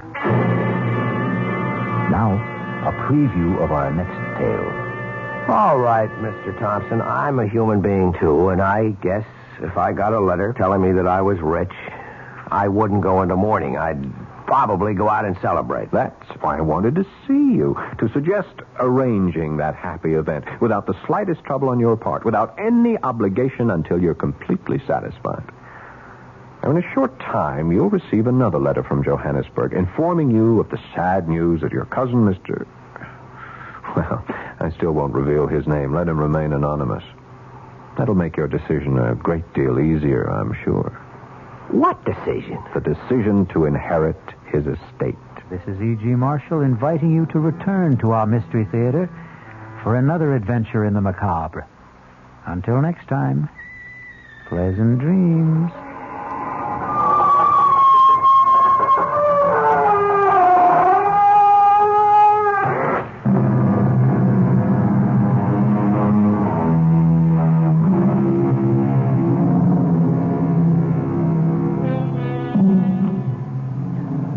WOR Mystery Theater was brought to you by ShopRite Supermarkets, where you get a lot more for a little less, and by Suburban Savings, with offices throughout North Jersey.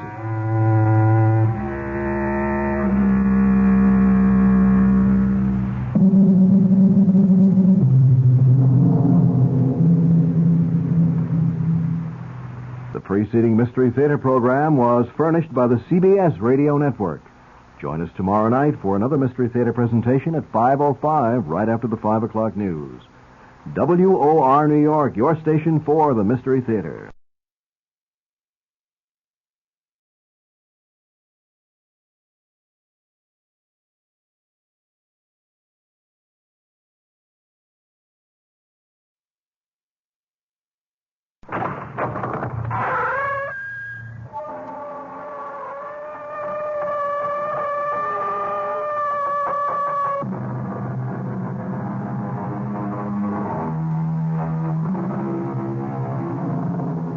Come in. Welcome. I am E.G. Marshall. Welcome to the sound of suspense. The voices of victims. The fear you can hear. For the next 52 minutes, we're going to take you into the world of mystery and murder, but mostly into the world of terrifying imagination. The story you're about to hear might be called a morality play. It's a story which has a question you can ask yourself. What is your price tag for killing a man? If you think you don't have one, listen to the story of Walter Van Haas and the Chinaman Button. Mr. Van Haas, I'm making this as easy for you as pushing a button. Now, if you give your approval, my agents in Johannesburg will be contacted within hours. The rest will be handled simply and with dispatch. My God, I really think you mean it. I really think you'd commit murder.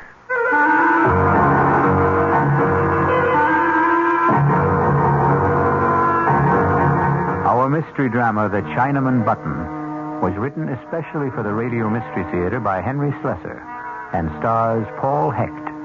It is sponsored in part by the Kellogg Company, makers of Kellogg's Special K cereal. I'll be back shortly with Act One.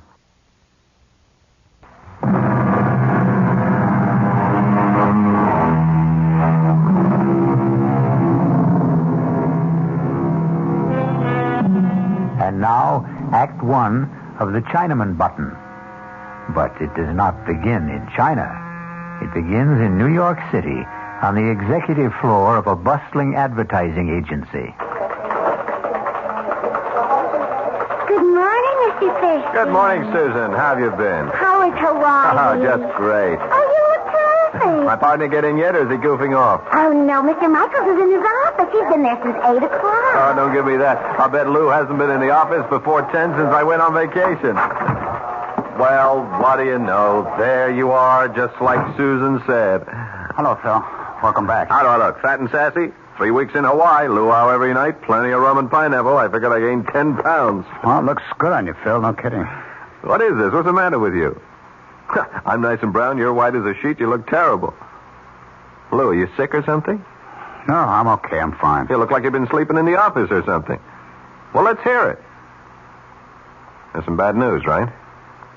Something happened while I was away? Yeah, that's right. Something's happened, Phil, but it wasn't my fault, so help me. Okay, come on. Let's have it. We lost an account, Phil. Okay, so we lost an account. We lost the Brewster account. You want to tell me that again? I know it's real bad news, but I don't know how else to tell you. Brewster's definitely out. You want to tell me what you did wrong, Lou? Well, nothing, Phil. I swear It'll come out sooner or later. Phil, I had nothing to do with it. It started with a call from Charlie Edwards a week after you left. He wanted to talk to you. He said it was urgent. When I told him you weren't here, he hung up. Next thing I know, there's a letter from old man Brewster, the official 90-day notice of termination. But did you call Charlie? Well, sure, I called him. Only Charlie isn't the ad manager anymore. Charlie's got a new job. He was kicked upstairs. He's in customer relations, out of advertising completely. There's a new guy in charge. Lou, you know what you're telling me. You are telling me that our gross profit has been cut in half. You think I don't know that? I think I better sit down.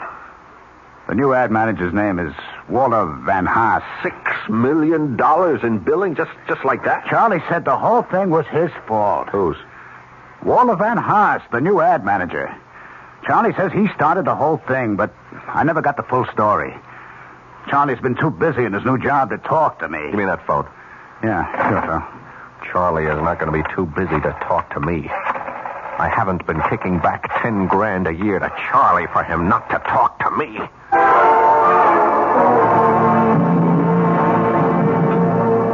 You want to know who Walter Van Haas is? I'll tell you, Phil. He's a Boy Scout, and he won his merit badge for backstabbing. So Walter Van Haas is a backstabber. How did he get close enough to do the job? He's my assistant. He's been my assistant for like 8 months. How come I never knew him? Because that's the kind of guy Walter is. He keeps in the background.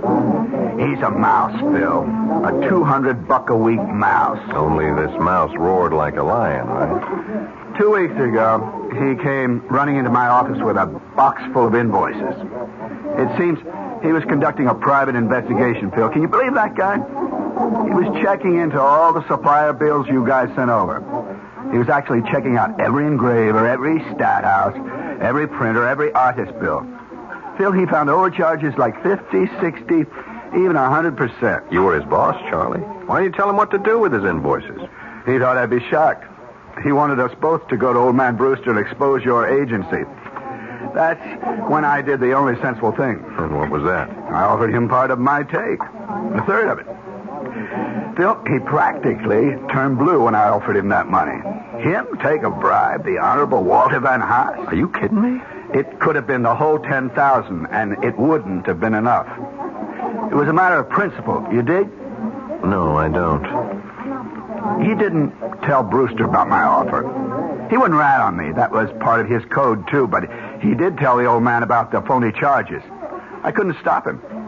That's when I got booted upstairs, and you got booted out. And Mr. Walter Van Haas gets your job. He didn't even want to accept that. Can you believe it? Old man had to twist his arm to get him to accept it. And a $50 a week raise. What is this guy, some kind of a fanatic? I don't know how to describe Walter. He's so square. He's so honest. I swear it's true. You couldn't budge this guy for $1 million. $1 million. The great American words. The incantation of the American dream. Charlie, did you ever hear of the Chinaman Button? The which? When you were a kid. Didn't anybody ever ask you about it? It's kind of a puzzle. I guess you could call it a moral dilemma. No, I never heard of it. What's a Chinaman Button? It goes like this. Now, suppose you were told that by simply pressing a button, you could kill the Chinaman thousands of miles away. A Chinaman whose fate meant nothing to you, no more than the fate of a fly on the table. And yet, by pushing this button, by sending just one anonymous Oriental to his death, you would receive $1 million. Tax-free. What would you do, Charlie? I don't know. Press the button, I guess. Sure, that's right. You'd press the button. I'd press the button. Even Walter Van What's-His-Face would press the button. No, not him. Not that guy. Oh, yeah, sure he would, Charlie. No, I really don't think so, Phil. Walter would think about it and begin wondering if that Chinaman might not have a wife and kids. Walter does. He's got 5 kids, as a matter of fact. You're wrong, Charlie. Everybody's the same when it comes to money. It's the great leveler. No, I really mean it. Walter wouldn't push that button for $10 million. That's the kind of guy he is. And that's why you don't have the Brewster account anymore. He'd push that button just like anybody else. Okay. What's the difference? There isn't any Chinaman Button. So what's the difference? That's right. There isn't any Chinaman Button. Or is there?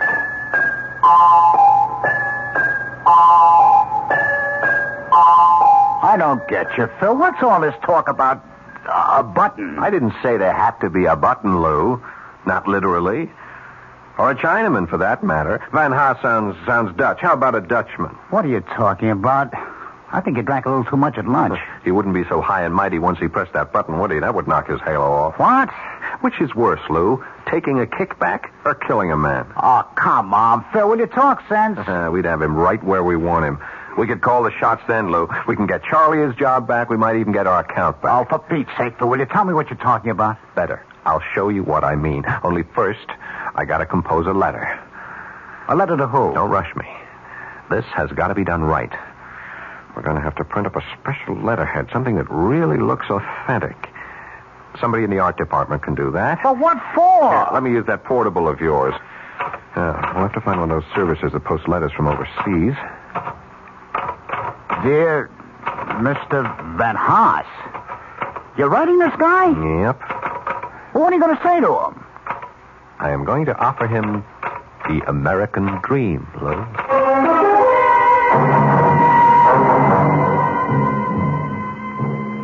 Millie? Oh, Walter, I didn't know you were home. I got here about 10 minutes ago. I was looking through the mail. How are you? Oh, all right. Tired as usual. Isn't it kind of chilly to be out here? Oh, I just had to get out of the house. Kids have been impossible all day. You know how hard it rained this morning. Yes, I know. Honey, did you see the letter? The one from South Africa? Oh, yeah, sure, I noticed it.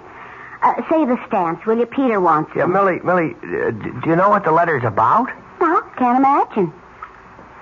You don't know anyone in South Africa, do you? Of course not. But somebody there knows me. It's from some law firm. Look at the letterhead. Uh-huh. Dries Hertog and Beerenbroek? What a name. It's Dutch, I guess. Dries Hertog and Beerenbroek. 200 Commissioner Street, Johannesburg, South Africa. Read it, huh? Well, it says, Dear Mr. Van Haas, our firm is collecting data for record-keeping purposes concerning the surviving family of one of our clients. Would you be so good as to confirm the following facts? Your name, Walter Van Haas.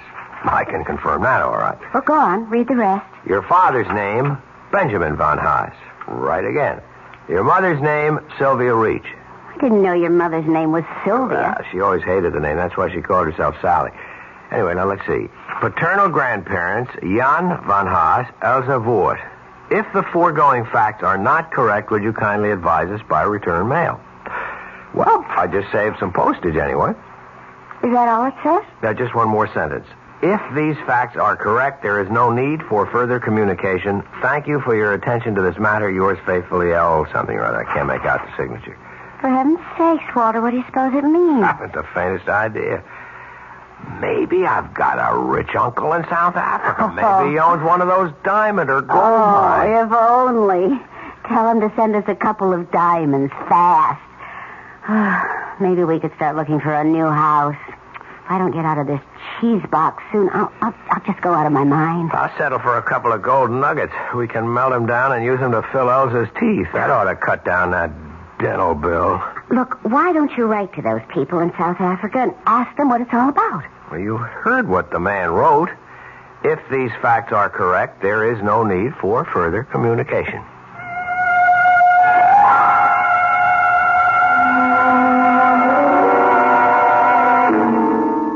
Thank you for your attention to this matter. Faithfully yours, Scribble, Scribble. How does that sound, Lou? Sounds like the real thing, Phil. Look at that letterhead. Is that perfect or is that perfect? Harry Trenner in the art department did it. Use the transfer type you just rub on the paper. You can't tell it from the real thing. Well, where'd you get the names from? Van Haas's family? I got them from Charlie Edwards, right out of the files at the Brewster Company. You really got it mailed from South Africa? Yeah, straight from Johannesburg. Airmail special delivery. Should have arrived by now. Phil, it's crazy. You going to all that trouble just for a joke on the guy? It's not a joke. It's serious business. Hand me that phone. Yeah. What are you doing now? Hello, Brewster Company? Mr. Van Haas, please. My name is Thompson. Just tell Mr. Van Haas that I wish to speak to him in connection with South Africa. I'm sure he'll understand. Yeah, I'll wait. Phil, will you please tell me what you're doing? I'm going to make an appointment with this man, Lou. I'm going to make a deal with him. For the Chinaman Button.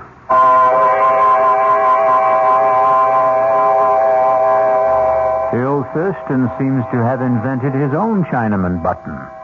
But will his improved model work?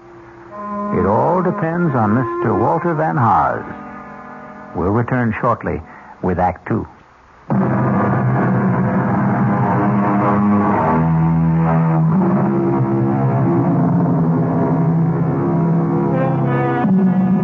Now, let's go back to Phil Thurston.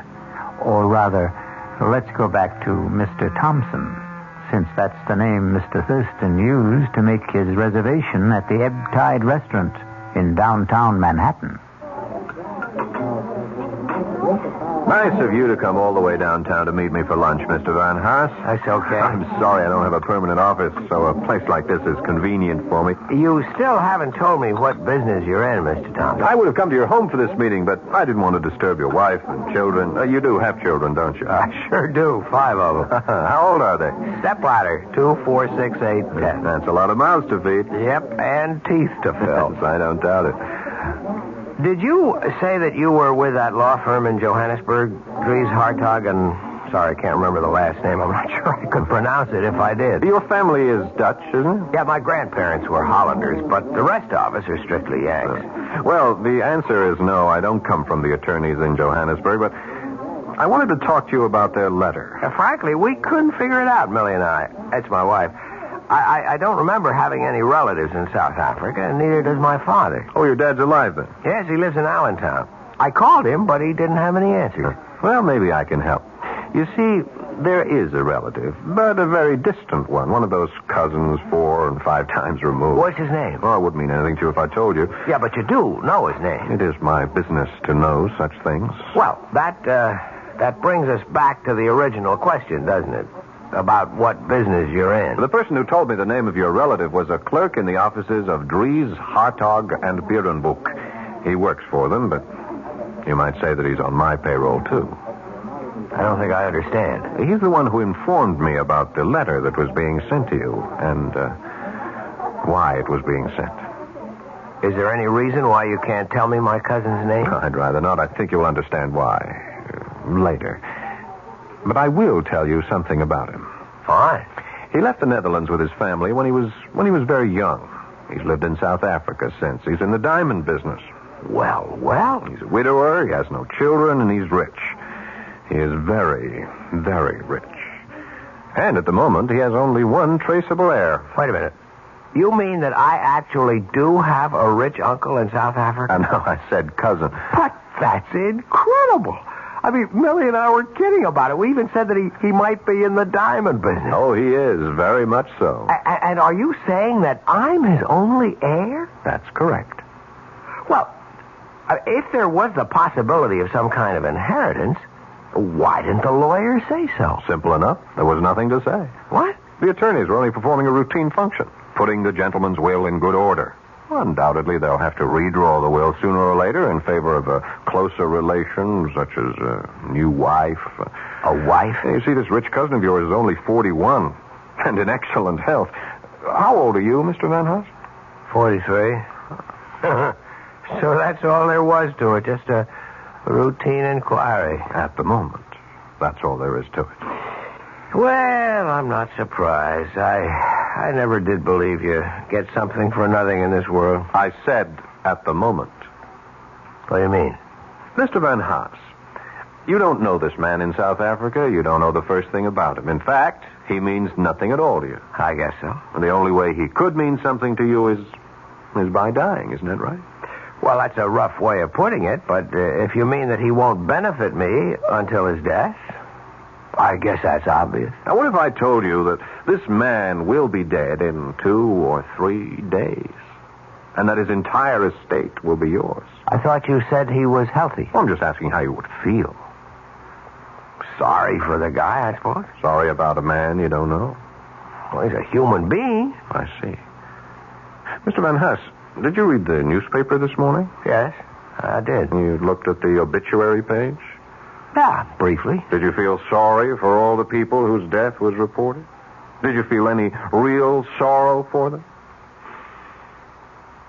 No, I can't say I felt sorrow. Because they were all strangers, weren't they? All right, Mr. Thompson, I'm a human being, too, and I guess if I got a letter from Dries, Hartog, and whatever telling me that I was rich, I wouldn't go into mourning. I'd probably go out and celebrate. If you saw my kids' dental bills, you'd understand. But I do understand. Believe me, I understand very well. That's why I wanted to see you, to suggest arranging that happy event without the slightest trouble on your part, without any obligation until you're completely satisfied. What the devil does that mean? All you have to do is say yes. Just that one word, and your dream will come true. Yes to what? Now, in a short time, you'll receive another letter from Johannesburg informing you of the sad news that your cousin, Mr. Well, I still won't reveal his name. Let him remain anonymous. That'll make your decision a great deal easier, I'm sure. What decision? The decision to inherit his estate. Now, hold it just a minute. Are you talking about... Please, keep your voice down. Mr. Van Haas, I'm making this as easy for you as pushing a button. If you give your approval, my agents in Johannesburg will be contacted within hours. The rest will be handled simply and with dispatch. All you'll have to do is wait for official notification of your inheritance. When the money arrives, of course, I'll expect payment in the amount of 50% of the total. By our calculations, I'd say that total should be just about $1 million. Good Lord, I really think that... I think you mean it. I think you really do. I know you have scruples, Mr. Van Haas, but I also think you have common sense. Listen, Mr. Thompson, if that's your name... Yes, of course, you're quite right. It isn't. But it's the name you'll use to get in touch with me. I'm not getting in touch with you because I can give you your answer right now. It is no. Oh, don't be so hasty. I never heard such a filthy proposition in my entire life. Look, if the percentage is the problem, we can discuss it. Our organization has been known to be flexible about such Money things. has nothing to do with it. We could base our agreement on a sliding scale. That is, we would take 50% of any inherited amount up to and including $1 million. Anything after that, our percentage would be 40%. Does that sound more attractive? You talk about it like it was some kind of a simple business deal. But it is. Especially simple for you. A very clean, very uncomplicated deal. You do nothing at all, Mr. Van Haas. Can I make you understand that? You won't be connected to your cousin's death in any way. In fact, our agents are so expert at what they do, it's almost certainly going to be called an accident. Believe me, we've never had the slightest bit of trouble in the past. You heard my answer, Mr. Thompson. Now, if you'll excuse me... You haven't had your lunch yet. My appetite is gone. Van Haas. What? I'm sorry. Perhaps I put the whole thing to you too bluntly. I shouldn't have expected a man like yourself to agree immediately. Or ever. All right. Maybe you'll never agree. But at least give yourself some time to think it over. I don't need any time. Just 12 hours. 12 hours, that's all I'm talking about. Now, if you change your mind any time during the next 12 hours, you can reach me at the Florentine Hotel on 51st Street. Hey, did you get that name? I don't need to remember it, Mr. Thompson. I'd like to forget your name, too, in this whole conversation. I'll be at the Florentine Hotel between 8 o'clock and midnight tonight. Don't call me after 12. My sleeping habits, you understand? I don't see how you can sleep at all, Mr. Thompson. You'd be amazed at how well rich men sleep. Well, you can go to bed early tonight. Don't wait up for my call because there won't be one. Goodbye. So long, Walter. I'll be hearing from you.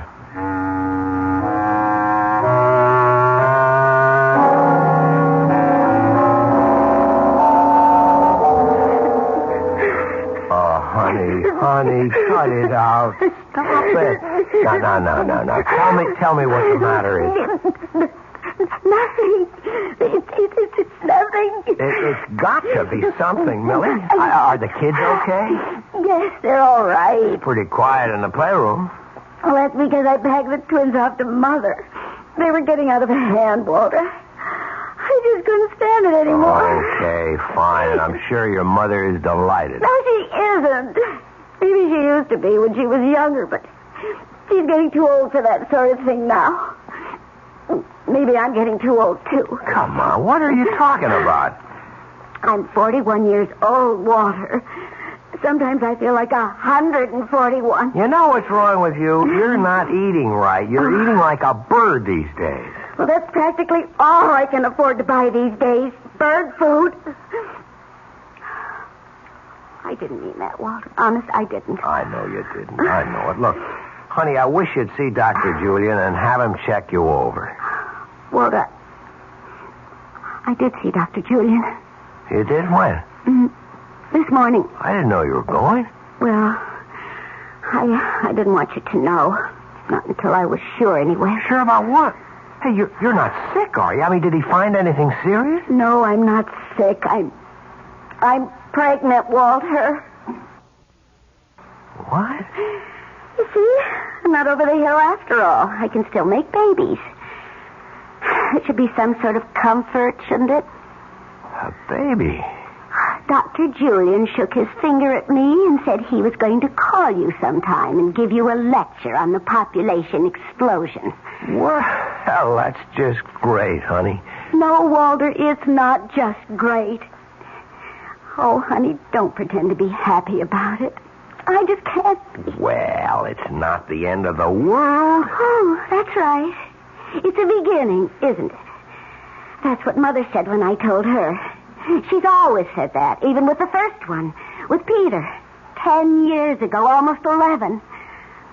Walter, do you realize we've been married almost 13 years? I know, Millie, and I know they haven't always been easy years. Why is everything always beginning? When does the middle of everything start for us? Is our life just going to go from beginning to end without anything worthwhile in the middle? Oh, no! What was that? I asked Elsa to wash the dishes and put them away.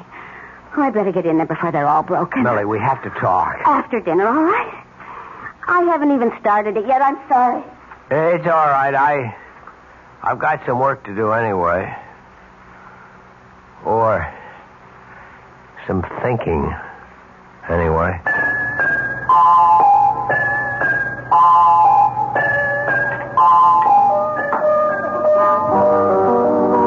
That's right, Charlie. I'm staying downtown tonight. Ah, you got something going for you, Phil? You might say that. Oh, you bachelors really have a good life. Where does she live? Pat around here? Actually, I took a hotel room for a couple of days at the Florentine. She wouldn't have a friend, would she? Well, I could call Louise and tell her I have to work tonight. Now, forget it. She'll never buy that. My wife's got a built-in lie detector. Don't eat your heart out, Charlie. This is strictly a business proposition. Yeah, I know your business propositions, Phil. Monkey business. You're trying to get a new client for the agency, right? Something like that. How do you think it looks? Will you get the deal? Charlie, I'm almost dead sure of it.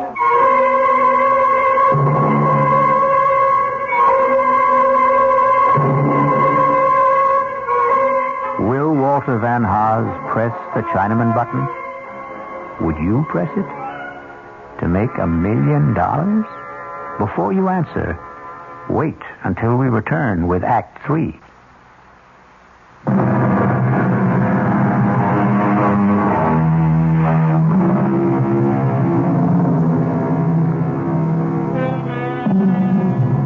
Now let's pay a visit to the Florentine Hotel. It's a posh little hotel with all the conveniences. And in room 610, there's a gentleman registered under the name of Thompson.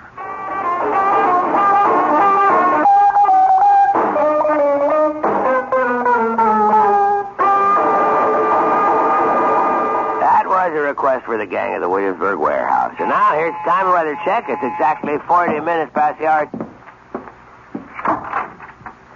Hello, Phil. Hi, Lou. Come on in. So, this is the Florentine Hotel, huh? Well, that's not a bad-looking room. Why they call this a suite? That's right. Bedroom is in there. Look at this bar setup. Glasses, refrigerator, everything.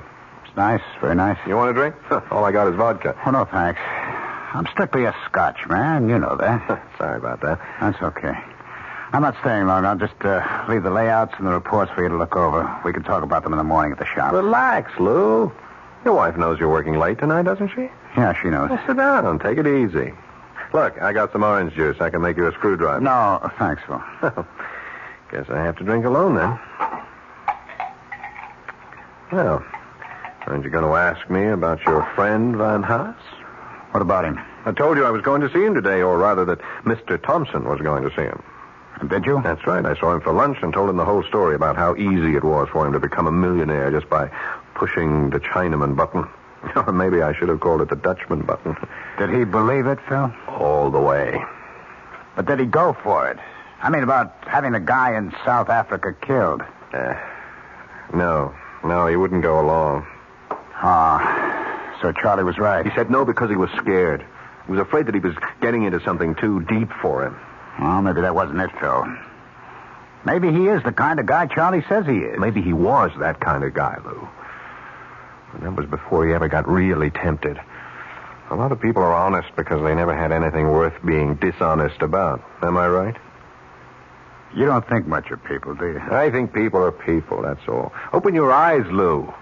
Look at what's happening all around you. Everybody's on the grab. You don't know that by now. You've been living in a cave all your life. All right. I don't want to argue with you. Everybody's corruptible, Lou. Everybody. High and low. Yeah, it sure looks like it these days. These days, old days, any days. We're just hearing more about it now. That's the only difference. But there are limits, Phil. I mean, like what you offered Van Haas. Well, let's face it, you were talking about murder. Maybe that's the word that came to his mind, too. But when he thinks it over, he'll give it a different name. He'll come to the conclusion that all I was talking about was pushing a button. You mean you still think he'll say yes? I told him to call me here. That's why I took this suite at the hotel under the name of Thompson. So that's what it was.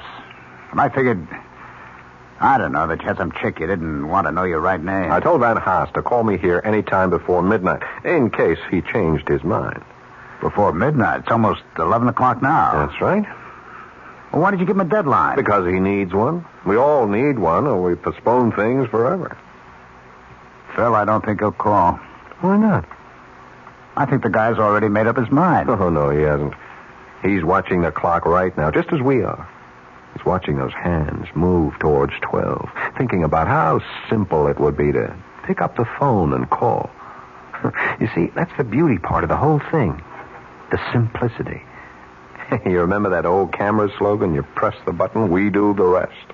No, I don't think you're right. I don't think he'll do it. I can see him right this minute, Lou.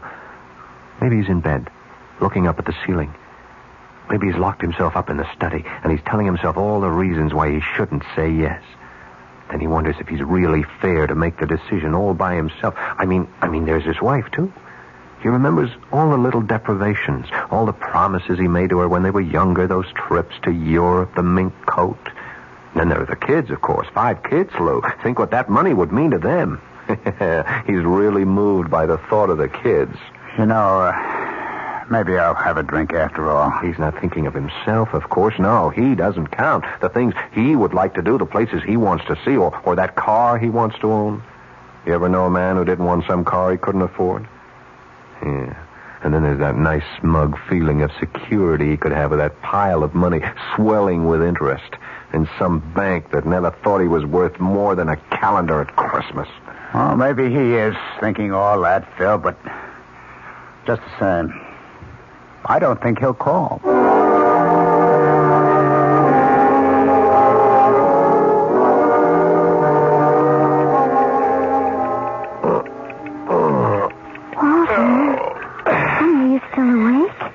Yep. Do you feel all right? Yeah, I'm okay. You're not still thinking about it, are you? About what? About, the baby. Oh, no. No, Millie, I wasn't thinking about the baby. Go back to sleep, honey. But, I'm less than 2 months gone, honey. If you're really upset about... Stop that kind of talk. Well, I just thought... Well, there are alternatives. I'm sick of hearing about that alternative. I heard about it the last time you were pregnant, remember? I'm sorry. I know you're worried about money.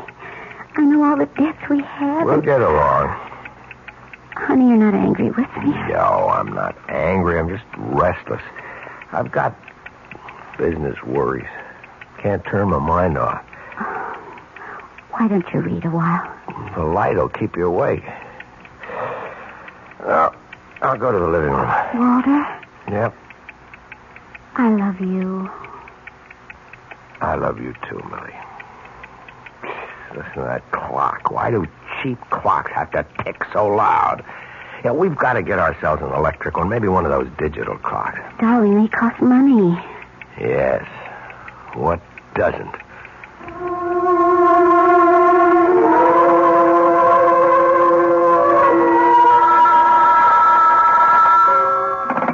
Hello? Oh, yeah, I ordered the scotch. Oh, you can, huh? All right, thanks. Sorry, Lou. Room service can't deliver from the bar after 11:30. That's okay, Phil. I don't really want to drink anyway. I'm almost out of liquor myself. You're almost out of time, too.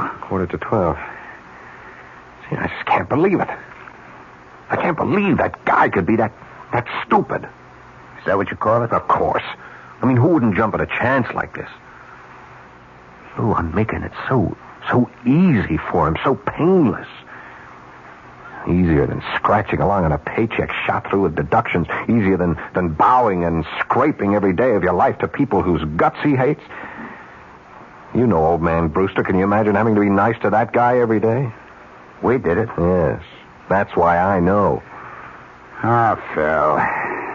I think you're taking this joke much too much to heart. You're letting it mean too much to you. There's still time left for him to call. But he won't. And he's probably getting panicky right now. What about you, Phil? He sees the whole thing slipping away from him. He's telling himself how dumb he is.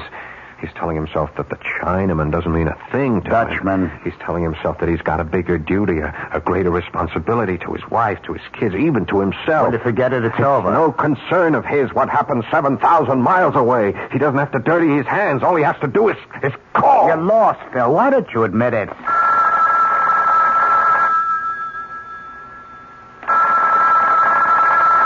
Aren't you going to answer it? Sure. I'll answer it. Maybe room service again. Maybe. Hello? Mr. Thompson, this is Walter von Haas.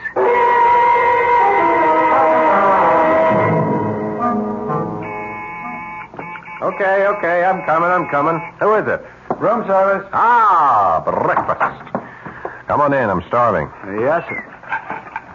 Are you sure those scrambled eggs are hot? They tasted like rubber yesterday morning. They should be all right, sir. Yeah, well, you tell the chef he'll hear from me if they aren't. Yes, sir. Will you sign right here, sir? Okay. There we are. Thank you. I'll be back later for the table. Half an hour, that's all I need. Yes, sir. Guess my shower's going to have to wait. Oh, now what? Hello. Phil, it's Lou. Oh, hi, what's up? How come you're still at the hotel? I thought you were just going to stay there 1 or 2 days. It's the 3rd day now. I like it here. They stay until the end of the week. Besides, I saw some great-looking chicks at the bar downstairs. Well, what's happening? Nothing. I was just wondering if you knew anything about, Van Haas. Walter Van Haas? He's just waiting for the mailman, Lou. Waiting to hear the good news from South Africa. I spoke to Charlie Edwards. He says Van Haas called in sick yesterday. Yeah, I'll bet he was sick. I'll bet he was home planning on ways to spend all that money he thinks he's going to get. $1 million. No, 500 grand. Are you coming into the office soon, Phil? Sure, I'll be there just as soon as I finish breakfast and grab a shower. I'll see you later then. All right. I bet those eggs are cold for sure. Oh, for Pete's sake, it's a conspiracy. Hello, Mr. Thompson. Well, what are you doing here? May I come in? I told you not to get in touch with me, Van Haas. Yes, I know you did, but I had to talk to you in person. I told you that it was for your own protection. Don't worry. I found out your room number, and I came up the back stairs. Nobody knows I'm here. Well, why are you here? Please let me come in. All right. As you can see, I'm just about to take a shower, so whatever you have to say, would you make it fast? Yes, I'll make it fast. I hope you haven't come here to say that you changed your mind, because it's too late for that. The thing is over and done with. It is? You're sure of that? Well, as soon as you gave me your okay, I was in touch with our agents in Johannesburg. They didn't waste any time either. And it went all right? Flawlessly, just as I promised. Now, all you have to do is wait. Yes, I see. I just had to hear it from you, Mr. Thompson. I had to hear it from myself. Well, now you've heard it. Now you go home and you wait for the mailman. Yes, the mailman. What's the matter, Van Haas? You look strange. You feel all right? Oh, yes, I feel fine. Truth is, I never felt better in my life. Good. I'm glad to hear it. I feel a lot different than I felt 2 days ago. I can't tell you what a torture it was for me to make that phone call to you. Absolute torture. But after I hung up, I felt as light as a feather. You did, huh? Yeah, felt fine. Felt wonderful. Even though I got myself involved in killing a man. It's funny, isn't it? It was easy, wasn't it? Just like I said it would be. Yes, that's the word. I never knew anything could be that easy. Changed me, Mr. Thompson. I saw how stupid I'd been all my life. How stupid most of us are. To waste the one life we're given. I owe you a lot. Well, if you came to say thanks, you're welcome. Now, if you'll excuse me... I felt like a giant. I felt there was nothing I couldn't do. I was a coward before, a weakling. But you showed me a better way. Okay. Would you go home now, Mr. Van Haas? The less we see of each other, the better. Now, when the money arrives, I'll be in touch with you. About my 50%. Yes, your 50%. That's really what I wanted to discuss, Mr. Thompson. Tell me, does this fireplace work, or is it just for show? I really wouldn't know. But I see that they have all the implements. What are you doing with that poker? Van Haas, are you crazy? Sorry, Mr. Thompson, but 100% is so much better. I thought I'd have to bring a hammer or something, but a poker was so much better. Now, into the bathroom, Mr. Thompson. Up into the shower. Yeah. What a shame that you slipped in the tub, Mr. Thompson. What a terrible shame. Now I have to go home to wait for the mailman.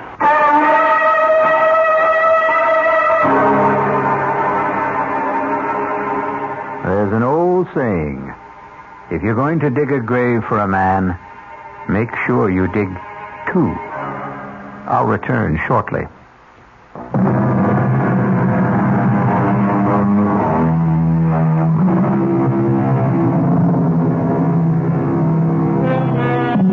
Ready for an instructive statement?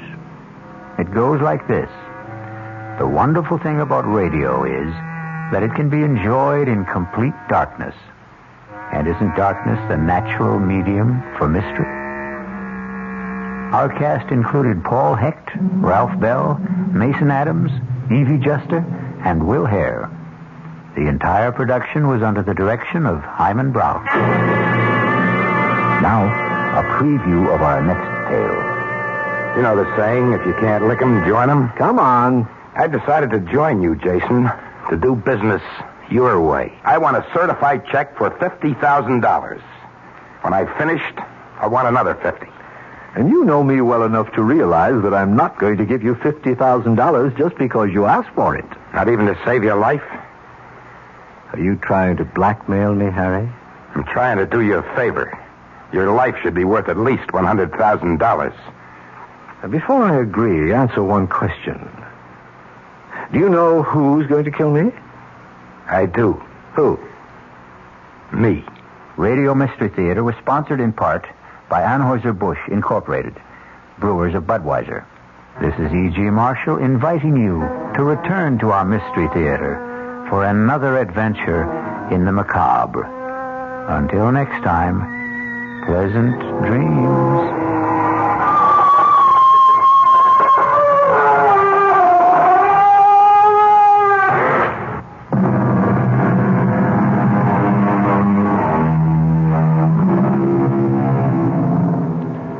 WOR Mystery Theater was brought to you by ShopRite Supermarkets, where you get a lot more for a little less, and by Suburban Savings, with offices throughout North Jersey. The preceding Mystery Theater program was furnished by the CBS Radio Network. Time magazine calls it the most outspoken and honest play about homosexuality that has ever appeared on Broadway. Clive Barnes of the New York Times agrees. Kevin Sanders of ABC TV said, as brilliant and ruthless a dissection of modern marriage as I've ever seen on stage. They're all talking about Find Your Way Home, the new Broadway hit starring Jane Alexander, Lee Richardson, and the sensational new star Michael Moriarty, hailed as the most exciting new performer to hit Broadway since Marlon Brando in Streetcar. It's at the Brooks Atkinson Theater, the play of the season. It's Find Your Way Home. The news is next with Bert Wilson on WOR New York, your station for the Mystery Theater.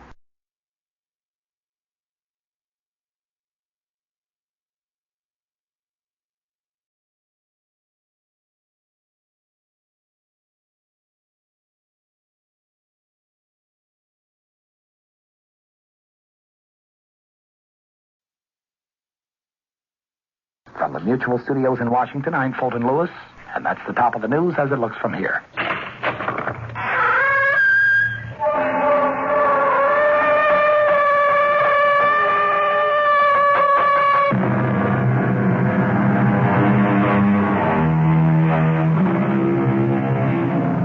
Come in.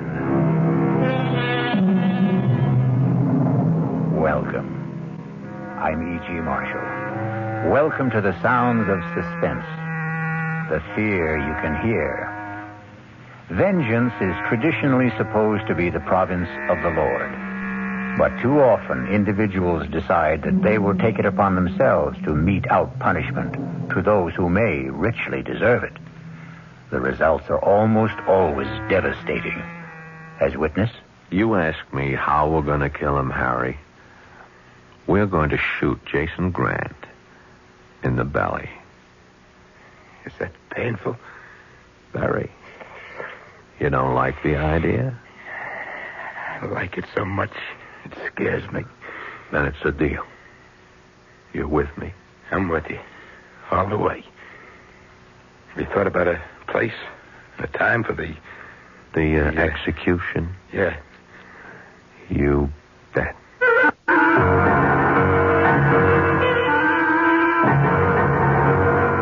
Our mystery drama, Dead for a Dollar, was written especially for the Mystery Theater by Murray Burnett and stars Paul Hecht. It is sponsored in part by Anheuser-Busch Incorporated, brewers of Budweiser, and by the Kellogg Company, makers of Kellogg's Special K cereal.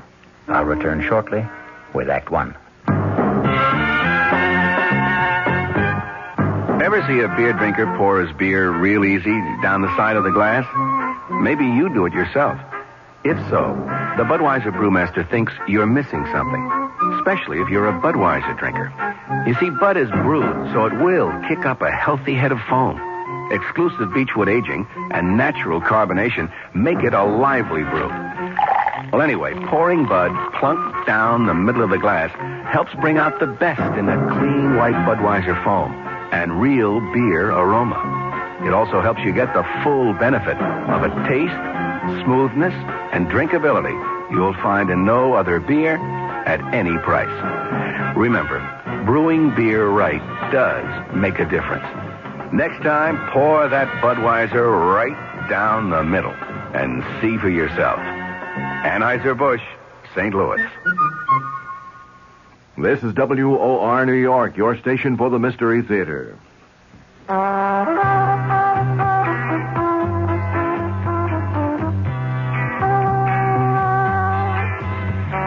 matter what you're saving for, that's what Suburban Savings for Suburban. Suburban Savings offers you a regular savings account with flexibility. You can add any amount to your account whenever you wish. Withdraw whenever you want. Suburban Savings pays a 5.25% annual interest rate on regular savings paid quarterly, which earns an annual effective yield of 5.47%. Interest is compounded continuously from day of deposit to day of withdrawal, as long as $50 is maintained in the account to the end of the quarter. Come into Suburban Savings and open an account with flexibility. Our regular savings account in New Jersey at Bayonne, Edgewater, Elmwood Park, Emerson, Hackettstown, Morris Plains, Nutley, Paramus, and Sparta.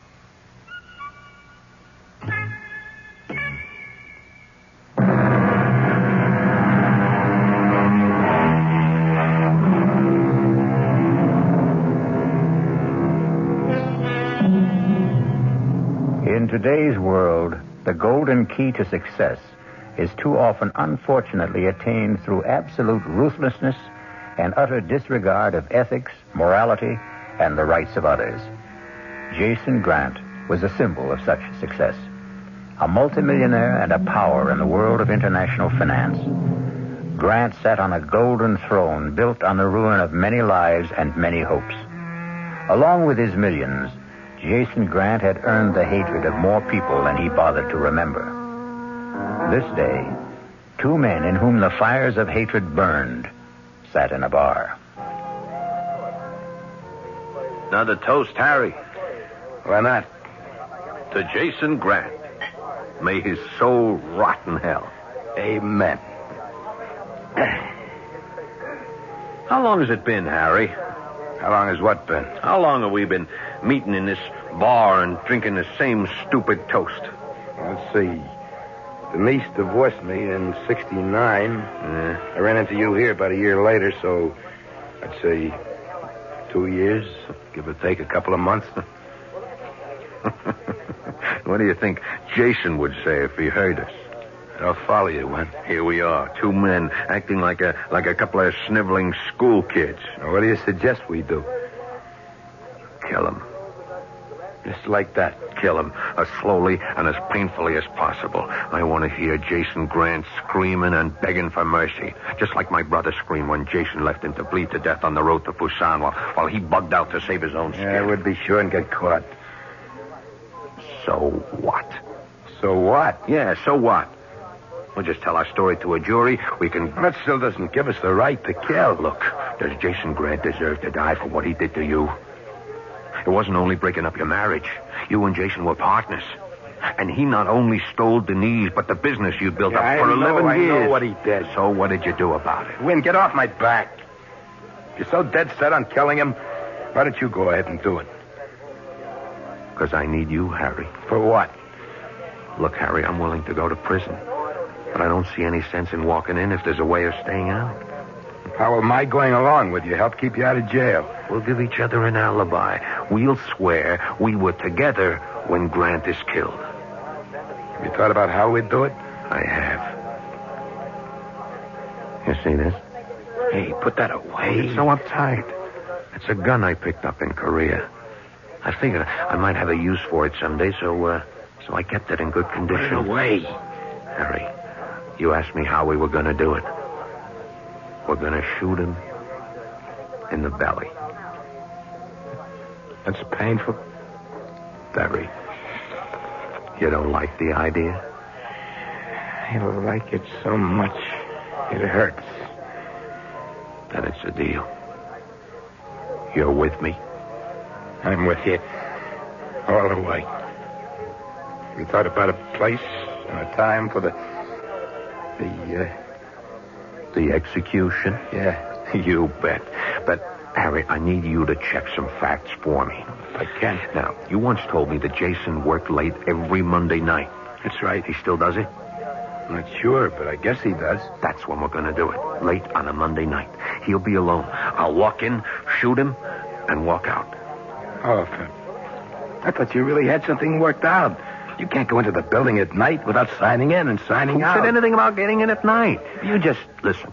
I walk into the building about 5 o'clock carrying one of those tool boxes a telephone repairmen have. Yeah? There won't be any tools in it, just work clothes. I'll hang around till about 8 or 9 when I'm sure Jason will be alone. They're cleaning women. Sure. But by that time, I'll have changed clothes. All you have to do is look like you're working or going somewhere to do something. They won't bother you. How will you get out? After I leave him bleeding. The way he left Mike in Korea. I'll just walk out the door. Take the elevator. Walk by the night guard. It might. It just might work. It will work. And all you have to do is say that we had dinner together at your place. No. No! I thought you said I was with you all the way. That means I could also pull a trigger. We'll toss a coin to see who does the killing. The alibi will work just as well at your place. You know how to use a gun? What's to know? Hey, what about the sound of the shots? No sweat. I got a silencer. Okay, let's toss. You're sure? Dead sure.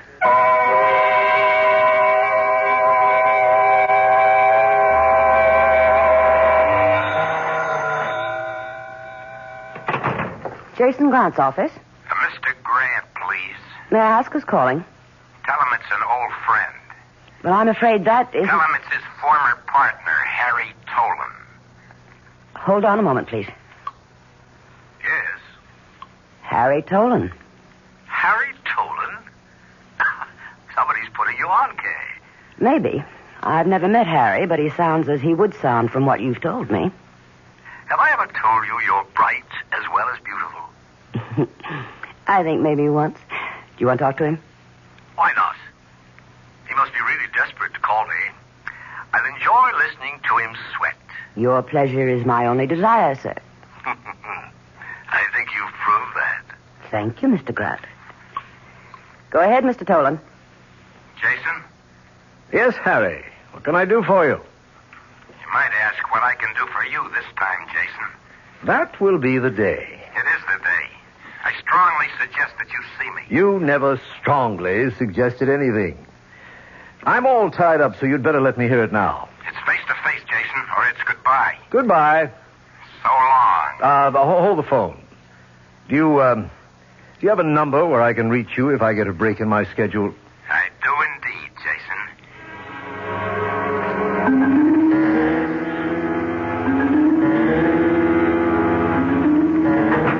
Jason, that secretary of yours is something else. You, of all people, Harry, ought to know that I have very good taste in women. Yes, I know. What have you got in that toolbox? Don't tell me you're now a mechanic. All in good time, Jason. You had something to tell me. Yes. Well, I don't have much time. You know the saying, if you can't lick 'em, join 'em? Come on. I've decided to join you, Jason, to do business your way. You wouldn't know how. Well, how's this for a starter? Before I tell you what you must hear, I want a certified check for $50,000. When I've finished, I want another 50. And you know me well enough to realize that I'm not going to give you $50,000 just because you asked for it. Not even to save your life? Are you trying to blackmail me, Harry? I'm trying to do you a favor. Your life should be worth at least $100,000. You're serious? You think anything else in the world would have brought me to your office? Before I agree, answer one question. Do you know who's going to kill me? I do. Who? Me. You see, the coin came up tails.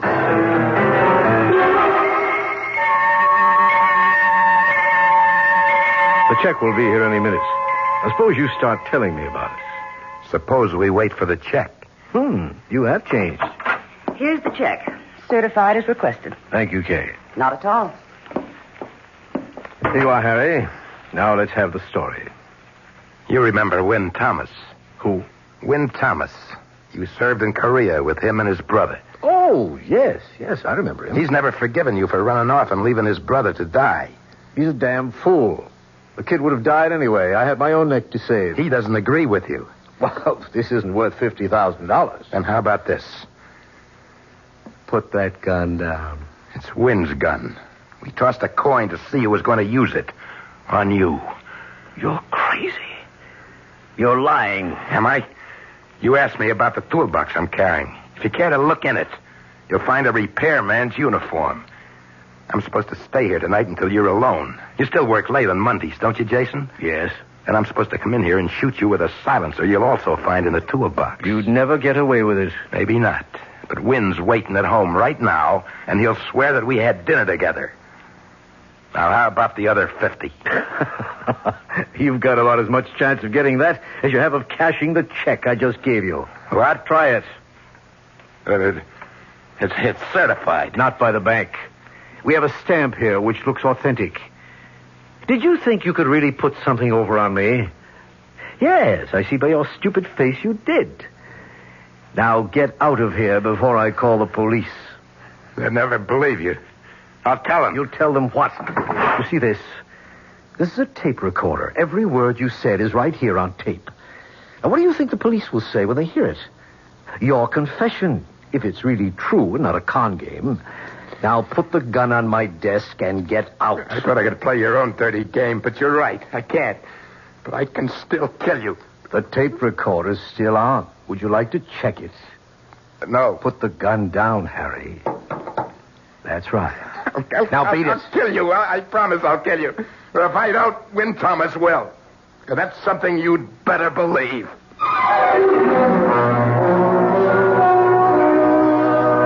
A murder has not been committed. Jason Grant, as you've heard, is an expert at riding roughshod over people. Believe me when I tell you that he was certain he had nothing to fear from Harry Tolan, nor was he too much concerned with Win Thomas.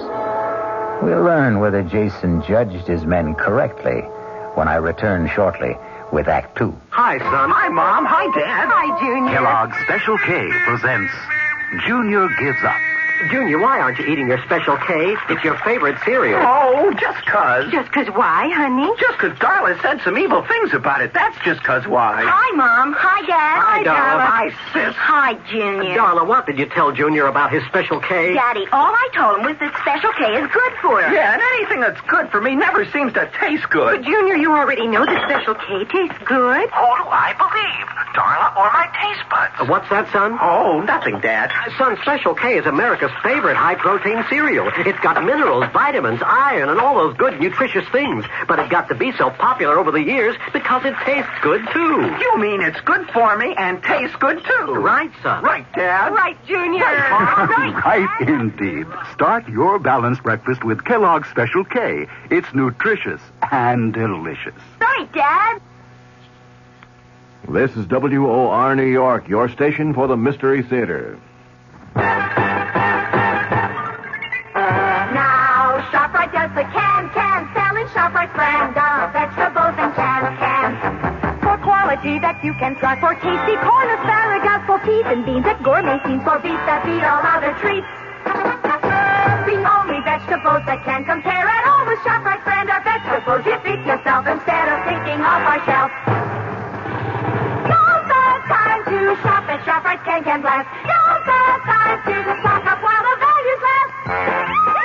Stock up on ShopRite soda, 10 12-ounce cans for 79 cents. Potatoes that will make the meal, and carrots that have big appeal. Or succotash that makes a splash. Spinach that won't finish last. Now's the time to ask yourself, so why pay more? Now's the time to shop right now at ShopRite stores.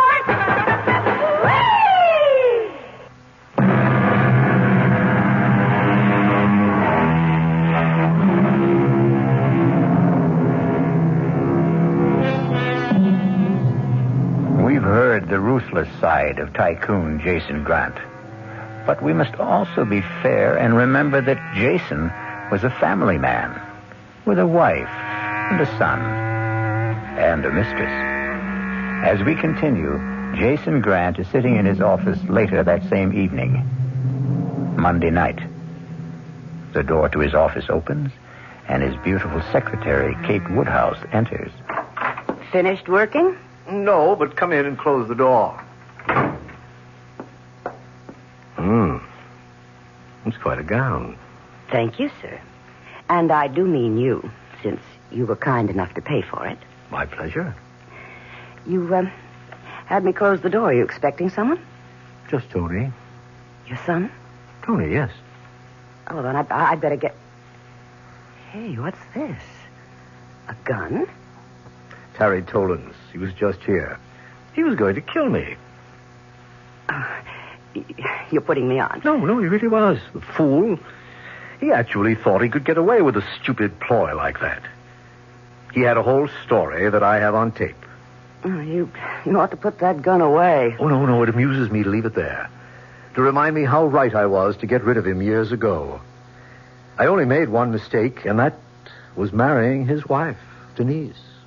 Well, how about Tony, the son you had with her? That's to remind you that Tony is something very special to me. And that's the last time you'll ever slap me. I'm warning you. I hope this is the last time you'll need it. And maybe you need a new girl. I know exactly what I need, Kay. I need you as my wife. Well, maybe you'd better tell that to Denise, your present wife. I already have. I've told Denise I'm divorcing her. And I'm telling Tony when he comes here tonight. Well, if Tony's coming, I'd better get out of here. We'll go over it later tonight, huh? Stop talking and come here. Yes, Jason. Excuse me, I didn't... Come in, Tony. Come in. It's quite all right. It looked a little better than all right to me. That's quite a gown, Kay. Thank you. See you later, Jason. Right. The usual place? Of course. I've got to hand it to you, Dad. I've had big eyes for Kay myself, but while I was thinking, I guess you were doing. And, speaking of that, what's that gun doing on your desk? Oh, remember Harry Tolan? Wasn't he your partner years ago? And wasn't he married to Mother? Correct. The gun is his. And what's it doing here? Harry said he was going to use it to kill me. What? After all these years? Well, he wanted money. He said he'd make some kind of deal with me. I put the whole conversation on tape and kicked him out. He sounds like a fool. A good description. Now, what I wanted to tell you... If it's about the VCM steel deal, I've already taken care of it. They agreed to our terms. It's not about the VCM deal. Now, one thing you still have to learn, Tony, is to listen. Remember, people are sending up signals all the time. Now, if you can read them, you'll always be 1 or 2 steps ahead of them. What if you don't like the signals? Suppose the signal light is flashing red. What is that supposed to mean? The signal I see coming up is something about you and Kay. Right. And Mother. Right again. Well, why can't you play around with Kay? You haven't heard what I'm going to say. I don't have to. No. Oh, all right. Go ahead.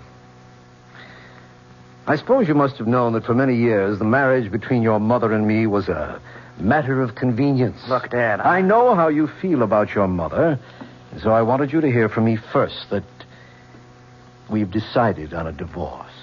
You mean you've decided on a divorce? You can put it that way if you like. But your mother will never have anything to worry about financially. Oh, and you think that'll make Mother happy? It'll make her rich. That's not what she wants. It's what I want. And that's all that matters. What do you want? What about her? I see a quarrel coming. I don't think we should talk about this anymore tonight. On that, I agree with you. Good night. Tony. Yes? Think over what I've been saying about your mother being well provided for. She'll be fine, I know. I think you'll see it my way tomorrow. And if I don't? Then you'll see it my way next week.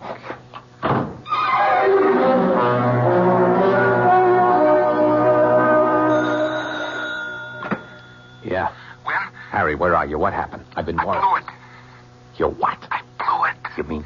You mean Jason Grant's still alive? Yeah. How? Well, It's a long story. Have you got the gun? No. Where is it? I left it in Jason's office. You better get up here right away. Okay, as soon as I can grab a cab. Now listen, if I'm not here, sit down and wait and leave the TV on, you understand? Yeah, I got you. You better repeat it, Harry. If you're not in, I'll wait and watch the TV that you've left on. Right, and make sure you know what the show's about. Yeah, but when? Never mind. Get the cab. Goodbye.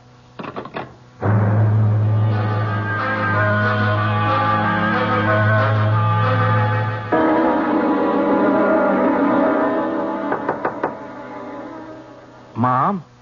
Tony? May I come in? Oh, of course, dear. Mom? I thought you were going to be at the office. I was.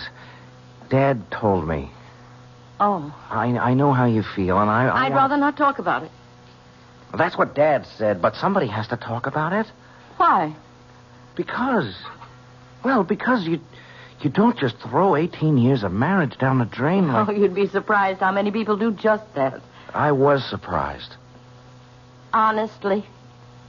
Well, yes, I could see that you and Dad weren't really getting along, but I thought... And you were wrong. Do you want it? Want what? The divorce. Of course I want it. You don't think I was very happy living with your father when... When what? Oh, Tony. Now, what's happening to us? We've never been uncomfortable with one another, and now we can't seem to talk straight. I can. Well, fine. What do you want to say? I want to know whether you're really happy about it, or whether... You see, I said we couldn't. Or whether you're just saying that to make me feel better, or whether Dad forced you to say it. Oh, don't be ridiculous, Tony. How could your father force me to do anything? Oh, you know what Dad's like. Do you, Tony? Yes, I do. Please, Mom, I just want to know how you feel about this divorce. I told you, Tony. I feel fine. Just fine. The devil you do. And this is the first time you ever lied to me.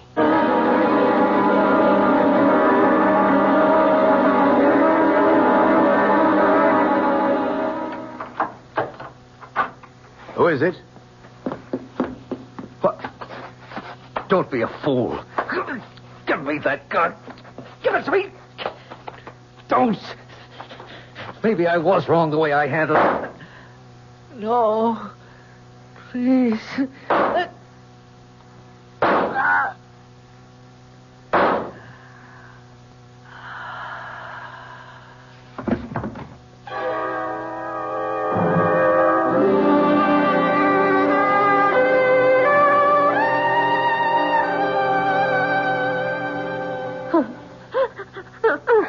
I'm sorry, ma'am, but...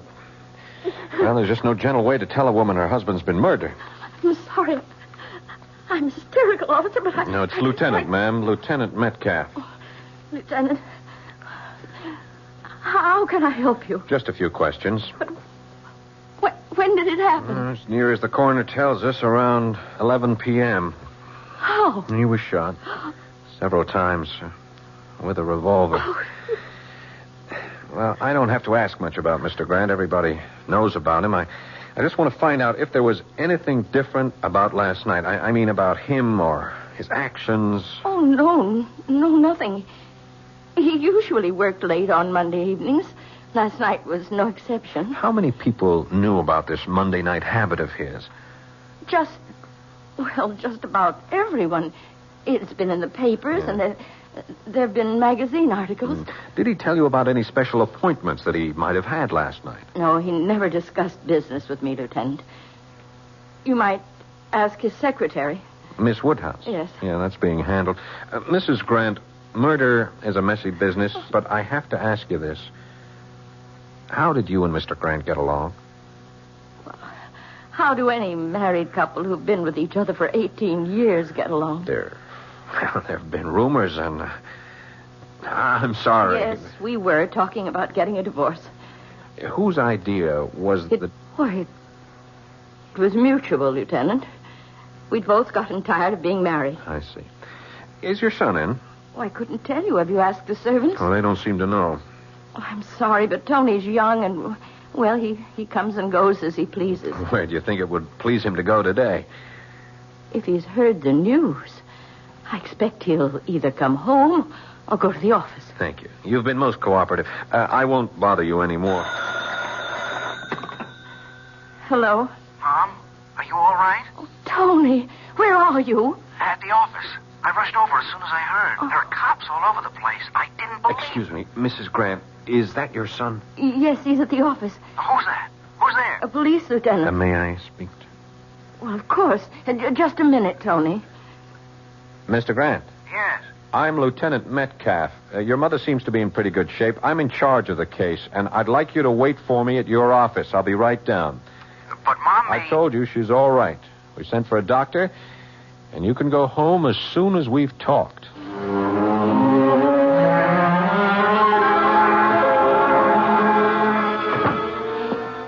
Morning, Duffy. Morning, Lieutenant. Where is he? Back in his own office. Lab men finished? They're packing up now. It's a big job, blood all over the Yeah, joint. I saw it. Which way the kid's office? Down the hall and to the left. Anyone with him? Oh, I thought it was okay to leave him alone. How did he take it? About the way they all do. Except...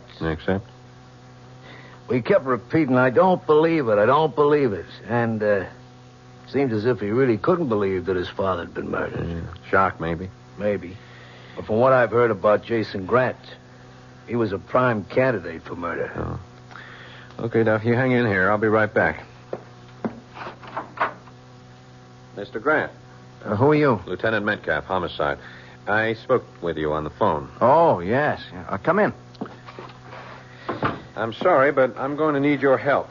I'll do anything I can. I have to make funeral arrangements and take care of Mother, but... Well, how can I help? First, when did you last see your father? Last night, about 9:15. Anyone with him? His secretary, Kay Woodhouse. But she left. Did your father mention anything about appointments that he may have had later? No. Then as far as you know, you left him alone sometime between 9 and 9:30, and he had no appointment scheduled. That's right. And where did you go? Home. Now, it's no secret that your father had a lot of enemies. Can you think of anyone who might have... Look, Lieutenant, it'll come out sometime, so you may as well hear about it now. But first, I want to tell you that I still can't believe it. Believe what? My father's former partner, Harry Tolan, who was also married to my mother before she married Dad. Harry was in yesterday and threatened my father with a gun. What happened to the gun? Well, Dad took it from him. It was on his desk when I was there earlier. I see. And on Dad's tape recorder in the desk, you'll find the entire conversation between them. Thanks. We'll check it. But I'd like to know what it is that you can't believe. Well, I can't believe that Harry Tolan murdered my father. I've known him for years, and he just hasn't got the guts to kill a man.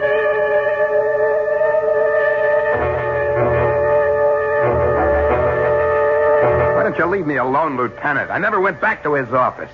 I didn't kill Jason, and you know it. Okay, let's go over it again, Mr. Tolan. You went to Grant's office with the gun. The gun that ballistics says killed him. I told you I left it there. You did, and we know you did. At least 2 witnesses saw it on his desk. Now, you told him about the plot you and Win Thomas had cooked up. You asked money for your information. He laughed at you. That's right. Fine. So far. And then you went over to Win Thomas's apartment to tell him what happened. And we watched TV all night. I can tell you the shows that Tolan, you're in big trouble. You're smart enough to realize that. Forget that tired old gag about telling me to plot a TV show. I want to know if you and Thomas were there all night. I told you. Now, what did he say to you when you reached his place? Hello. And then?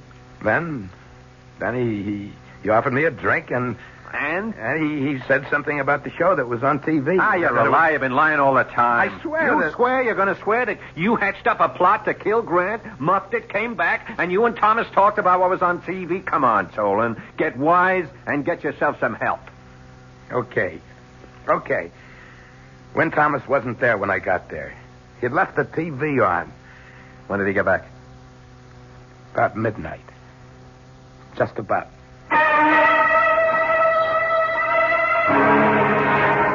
Win Thomas and Harry Tolan had their revenge. Jason Grant is dead. Before the body was quietly buried, the police had arrested Win Thomas for first-degree murder and named Harry Tolan as an accomplice. The case was closed to the satisfaction of the public and the police. But there may be some surprises when I return shortly with Act 3. I'm Hy Brown, producer of Radio Mystery Theater. We're in our third week of original radio dramas, and I'm glad to report we're not the only ones who are excited about it. A listener in Texas writes, it's the best thing to happen to radio in years. We'd like your comments, too. Right now, we're in the last week of drawings for valuable prizes, 50 of them. 2 AM/FM stereo phonos, 2 travel clock radios, and 46 anthologies of modern suspense. To be eligible, just send us your name and address. Add your comments if you like. The address, Mystery Theater, Box 50, Radio City Station, New York 10019. That's Box 50, Radio City Station, New York 10019. Entries must be postmarked no later than Saturday, January 26th. Offer good everywhere unless locally prohibited. This is WOR New York, your station for the Mystery Theater. Time magazine calls it the most outspoken and honest play about homosexuality that has ever appeared on Broadway. Clive Barnes of the New York Times agrees. Kevin Sanders of ABC TV said, as brilliant and ruthless a dissection of modern marriage as I've ever seen on stage. They're all talking about Find Your Way Home, the new Broadway hit starring Jane Alexander, Lee Richardson, and the sensational new star Michael Moriarty, hailed as the most exciting new performer to hit Broadway since Marlon Brando in Streetcar. It's at the Brooks Atkinson Theater, the play of the season. It's Find Your Way Home.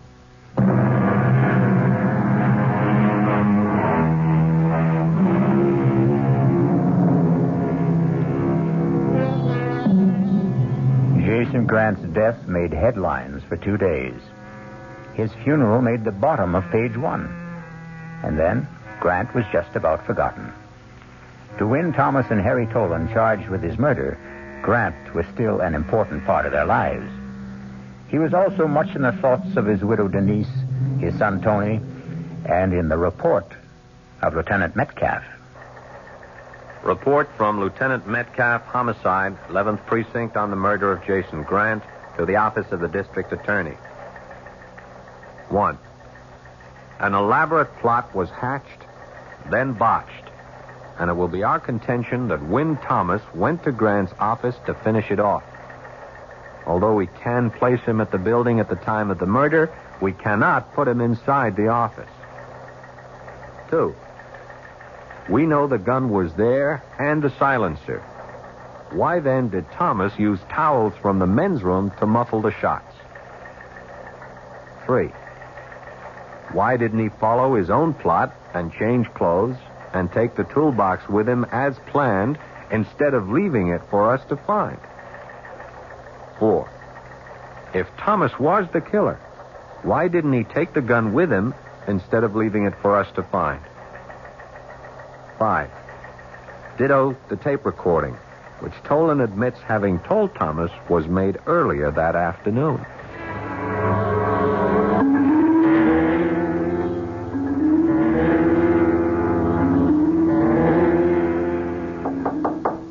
Who is it? Denise. Come in. Is it all right if I sit down? You can do anything you want. After all, you own me now. That's foolish. You put up my bail, didn't you? Yes. Why? I felt guilty. Guilty? About you. About the way I left you. Oh, if it's any consolation to you, Harry, I had about 2 months of happiness with Jason. The rest was all a bad trip. We were getting a divorce. Why didn't you get off? I guess I was ashamed to admit to myself or to anyone else that I'd made a mistake. Okay.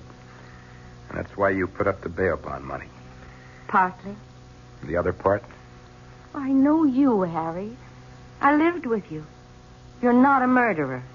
I went along with Wynn's idea. But you didn't kill Jason. And I couldn't bear the thought of you being in jail.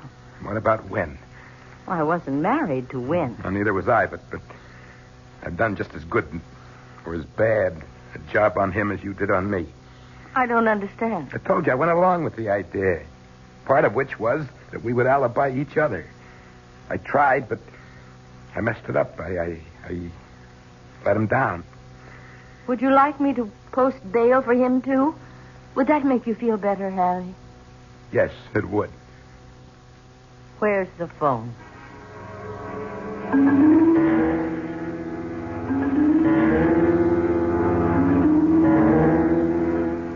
Will you have a drink, Lieutenant? No thanks. I thought you caught the man who committed the murder. I think we have. But you're not sure. Mrs. Grant told me that she and her husband were getting a divorce. Did you figure in that in any way? Well, yes, Jason and I were going to be married. Then you were on intimate terms with Jason Grant. Yes. A long time? Our relationship started about a year ago. Then you'd know all about it. Oh, no one knew all about Jason Grant. Let's not fence. The night of the murder, when did you leave? About 9 o'clock. I've already told you that. Was Grant alone? No, Tony was with him. Did he know about your friendship with his father? I think he found out that night. He saw us embracing. And what was his reaction? An honest answer? They're usually the best kind. I think it was a combination of shock and jealousy. You see, Inspector, although Tony never made a pass, I knew he was attracted to me. Uh-huh. Did he know his father intended to marry you? Not at that time. Jason was going to tell Tony that night. And did he? I have no idea. Why don't you ask Tony? I intend to. Now, you told us that you came right home and never left the apartment. That's right. And when Grant never showed at your place, you went to sleep. Right again. Isn't that strange? I mean, you weren't concerned? You didn't know Jason, Lieutenant. He didn't like to be accountable to anyone for his actions. Uh-huh. And really, of all the people involved, I had the most to gain from Jason alive. Dead, I get nothing. Yes, I'm aware of that. But I've talked to the garage man in your building, and he tells me that a little after midnight, you took your car out and didn't bring it back until about 2 hours later. He told you that? Uh-huh. Well, I believe all the papers said that Jason died around 11 o'clock. And if that's right, why then he's a darling for giving me a perfect alibi. Wouldn't you agree, Lieutenant?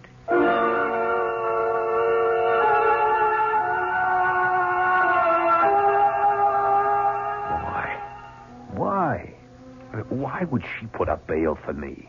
Told you when, because I asked her to. I don't buy that. Well, you don't know her the way I do. And she doesn't know me.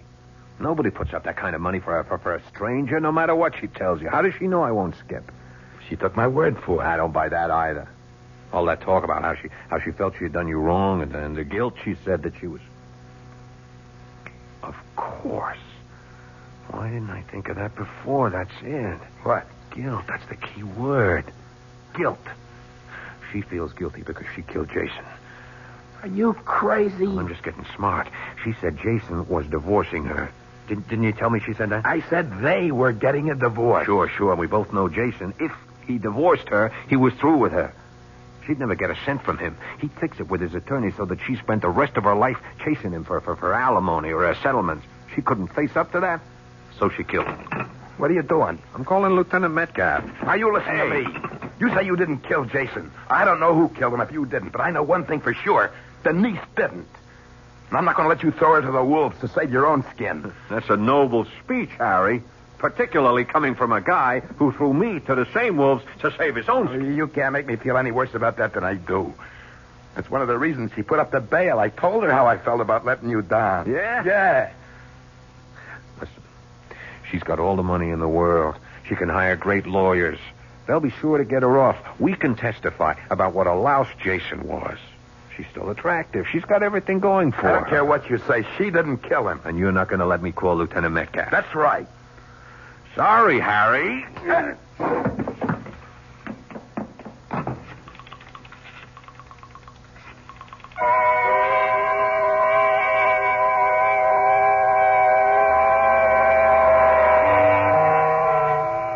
Duffy, bring me the lab reports.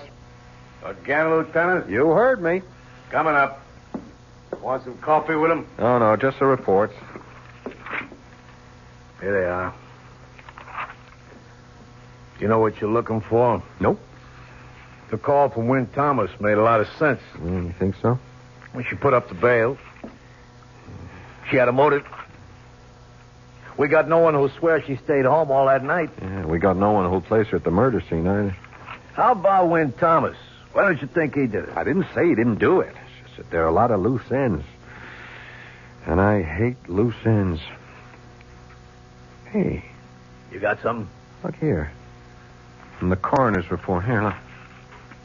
Death resulted from one bullet in the heart. 3 other bullets were fired into the body, all below the waist. Well, I don't see what... It could be, Duffy. It just could be.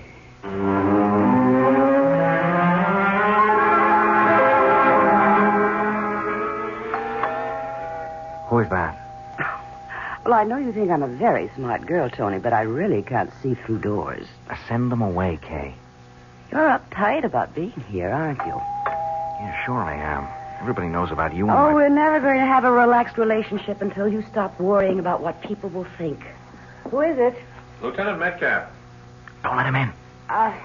Well, it's late, Lieutenant, and unless... I think you'd better let me in, Miss Woodhouse. That sounds ominous, Lieutenant. Evening, Mr. Grant. Evening. I know you better than to offer you a drink. So, what can we do for you? A few answers. I'm afraid I'm all out of answers. How about you, Mr. Grant? I'll do anything to help, but we've been over everything so often. There's been a new development. Oh? Mr. Grant, did you know your mother has posted bail for Win Thomas as well as Harry Tolan? No, but... Can you think of any reason why your mother would do a thing like that? I haven't given it any thought. Your mother told Mr. Tolan she posted his bail because she felt badly about the way she treated him. That makes sense. She also spoke about guilt. What kind of guilt? That's the question. Thomas thinks it's connected with her not wanting to let an innocent man go to prison for a crime she committed. Thomas is a liar, and you're a fool for listening to him. What makes you so sure? Because I know my mother. She couldn't have killed Dad any more than she could kill a fly. She can't account for a time around 11 o'clock. She says she was at home. We can't place her there. Oh, yes, you can. I was there with her. I was there with her the whole time. Now, that's a stupid lie, Mr. Grant, and I'm sure you only said it because you're so upset. Of course I'm upset.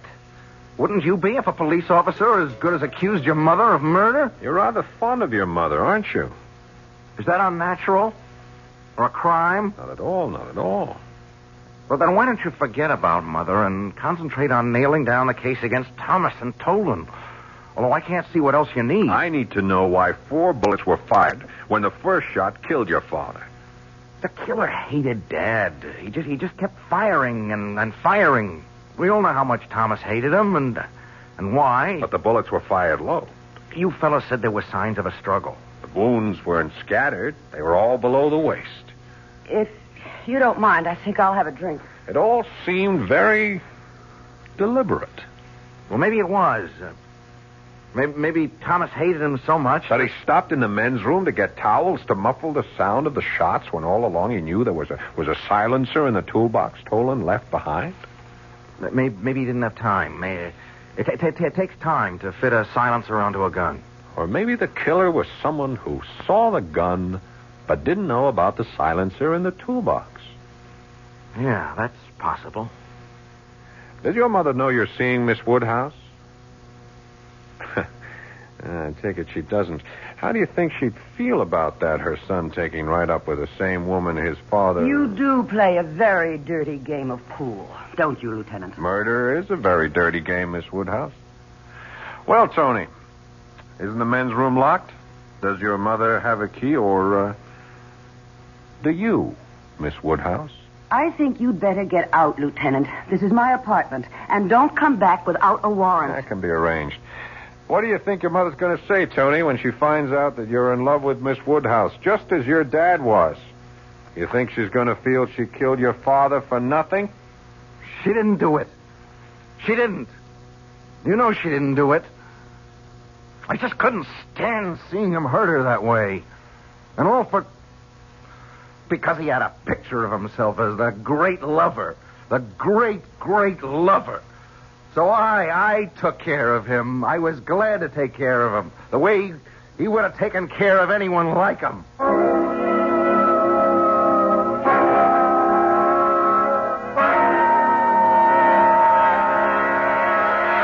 Like father, like son, Jason Grant was dead, murdered by his own son, who was driven to kill him because of his love for his mother. I'll be back shortly. Of course, you remember the ad that said, "Follow that man, Agent X39. A man with a long midnight blue cape and a beautiful burgundy silk mane. Send your name and address to Box 42, Oconomowoc, Wisconsin, Big Shot Division. Follow that man. Carry a Malacca cane with an ivory head. Small wonder I'm what I am today. Nothing. Operative X39.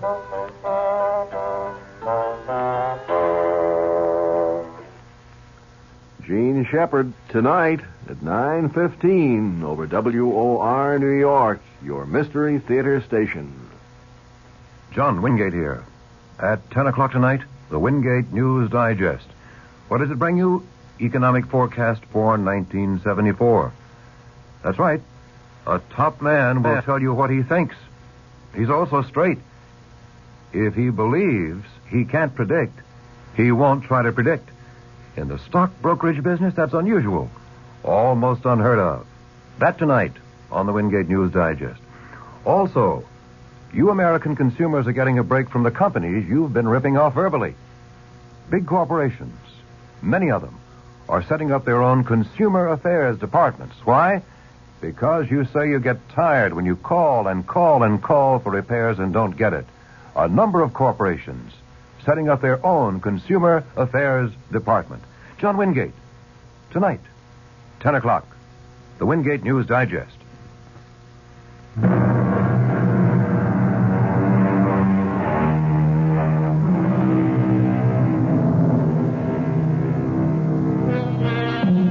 Tony Grant confessed and was sent to a mental institution. As for Win Thomas and Harry Tolan, they had their revenge, and they found it empty. For a while, they kept on meeting every Friday night. But strangely, after a while, they found they had nothing to talk about and drifted apart. It was almost as if with Grant dead, their lives were now without purpose. Our cast included Paul Hecht, Tony Roberts, Joan Lovejoy, Mary Jane Higby, George Petrie, and Joseph Julian. The entire production was under the direction of Hyman Brown. Now, a preview of our next tale. I'm just an old man. A very old man. Well, I took it for granted. No, I know nothing. Only what I see, what I feel. Did I harm her? No, I even think she's a little better. Her eyes, they look brighter. Not so full of pain. You did nothing but touch her. Stroke her a little and talk to her. Let me look at your hands. Your hands are warm. On a night like this, more than warm. Hot. Very hot, as though they were burning from inside. This is E.G. Marshall, inviting you to return to our Mystery Theater for another adventure in the macabre. Until next time, pleasant dreams.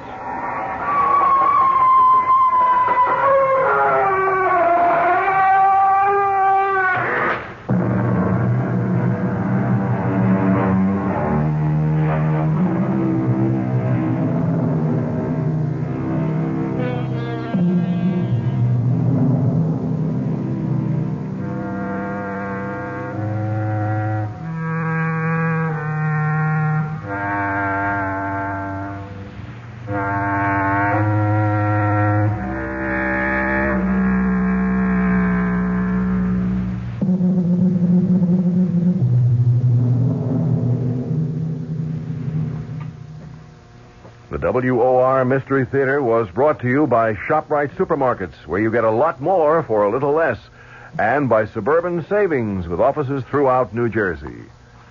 The preceding Mystery Theater program was furnished by the CBS Radio Network.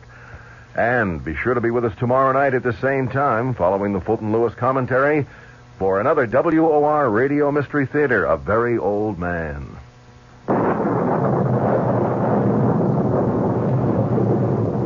Lie still, girl. Is it very bad? I don't know. She's very dear to me. If I should lose her, trying to raise her head. She knows I want to help her. Do you think you can? Young man, I never said I was a doctor. But I thought... the way I'm just an old man. A very old man. A Very Old Man, starring Santos Ortega with E.G. Marshall as your host. An elderly man with a supernatural curing power confounds his doctor son-in-law. The old man's ability to diagnose ailments and to cure them with a strange warmness in his hands. Tomorrow night on the Mystery Theater.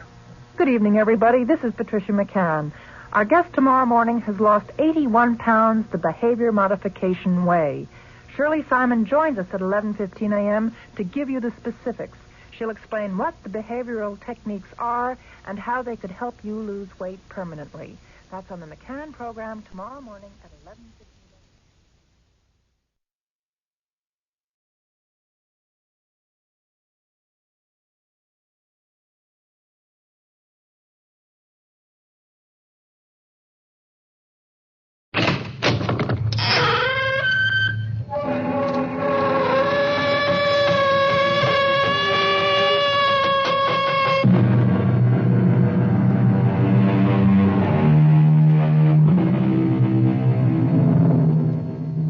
Come in. Welcome. I'm E.G. Marshall.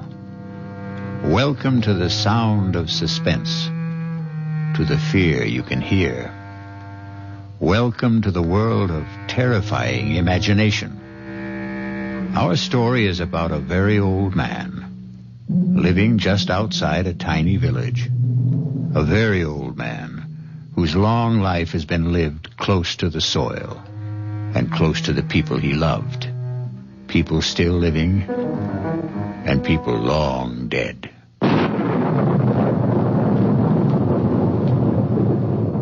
Lie still,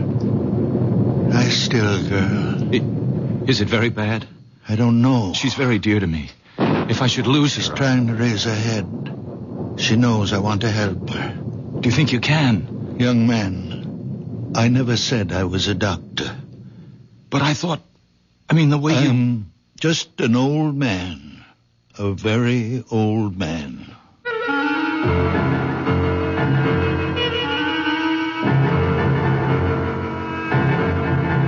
Our mystery drama, A Very Old Man, was written especially for the Mystery Theater by Elspeth Eric and stars Santos Ortega. I'll be back shortly with Act One.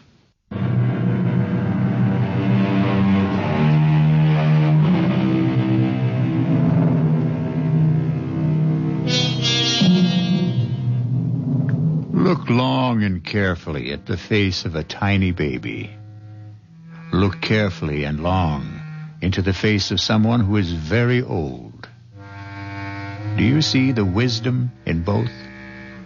The very young and the very old have wisdom. In between, there is only accumulated information.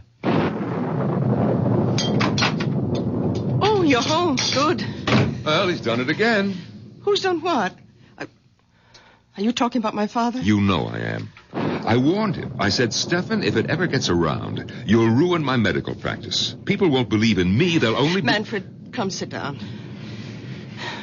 Now, what's he done? Well, the same thing. Where is he? Isn't he home? Not yet. He went to the cemetery as usual. But you still haven't told me what happened. Well, Anna Brandt came to see me about a month ago. Severe attacks of pain in the upper abdomen. All the symptoms indicated appendicitis. I sent her to Carlweiss for the operation. Of course, he examined her, too, and he agreed with me. No doubt about it, inflamed appendix had to come out. Well, he operated the next day. And that night, that same night, she had another attack. Well, so it wasn't... How could she have had another appendicitis attack when he'd just taken her appendix out? Well, he was as flabbergasted as I was. Yes, but what's it all got to do with my father? Stefan happened to be in my office the day Anna Brandt first came to see me. You know how he loves to hang around the office. Anna Brandt wasn't 10 feet out of the office when he told me there's nothing wrong with her appendix. Oh, not again. I can't have my father-in-law, who's been a farmer all his life, telling me, a doctor with a reputation, that I don't know what's wrong with my own patients. Of course you can't. For a minute, I did think back to that boy, the one with the asthma. What seemed to be asthma, anyway. The Rothberg boy. Father was right about him. I know. He made a lucky guess. Father went to see him every day. Talked to him, rubbed his chest, his throat.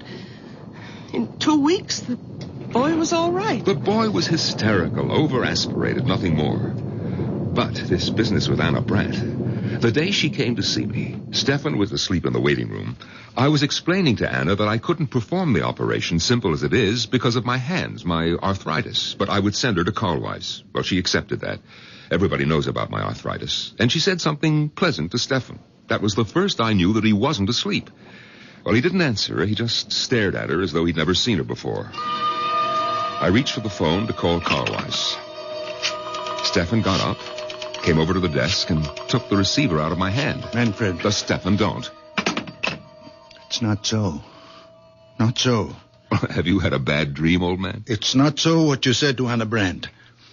There's nothing wrong with Anna Brandt's appendix. Stefan, don't start diagnosing again. You're not a doctor. There's nothing wrong. We had enough trouble after you diagnosed the Rothberg boy. The Rothberg boy never had asthma. All right, it turned out that he didn't. But that was a lucky guess.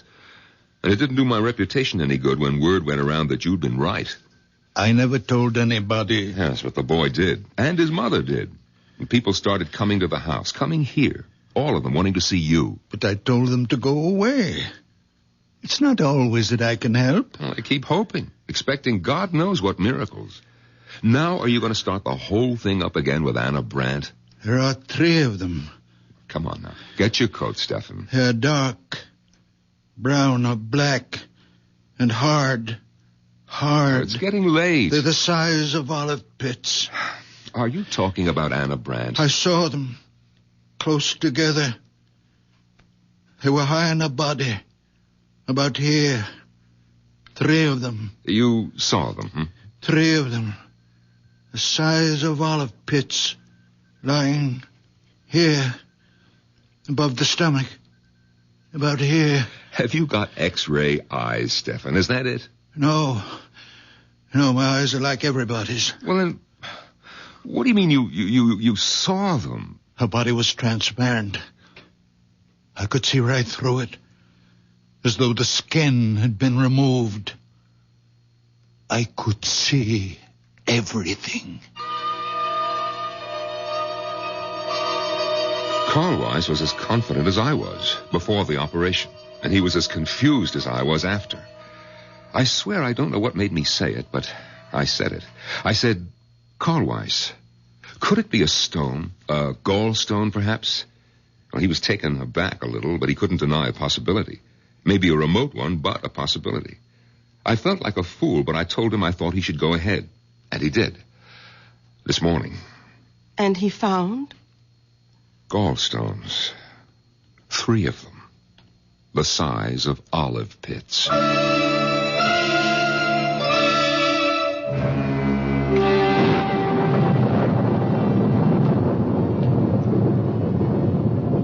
Lie still, girl. Is it very bad? I don't know. She's very dear to me. She's trying to raise her head. She's trying to tell you something. She knows I want to help her. Do you think you can, Doctor? Young man, I never said I was a doctor. What? But the way you... I'm just an old man. A very old man. Well, I took it for granted, the way you spoke. My son-in-law is a doctor. Manfred Gottlieb. I live with him and my daughter Bertha. Oh, then you know something. You've learned things from him. No, I know nothing. Only what I see, what I feel. When I passed you by the cemetery, what were you doing? My wife is buried there. Did I harm her? No, I even think she's a little better. Her eyes, they look brighter. Not so full of pain. You did nothing but touch her. Stroke her a little and talk to her. Let me look at your hands. No, they're They're just hands. What should they be? Now let me... Well, your hands are warm. On a night like this. More than warm. Hot. Very hot, as though they were burning. Burning from inside.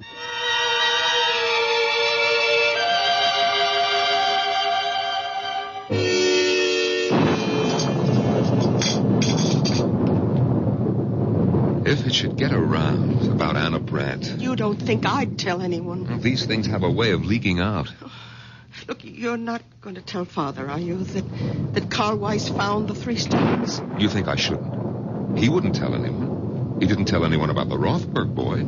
It was the boy's mother who shouted it from the housetops. And look what happened. People showing up here. When he saw them, he hid in his room. And when they left, he went to the cemetery. Sat by my mother's grave. You think that he's there now? Oh, I suppose. Sometimes he stays for hours. I wish he'd get home before the rain starts.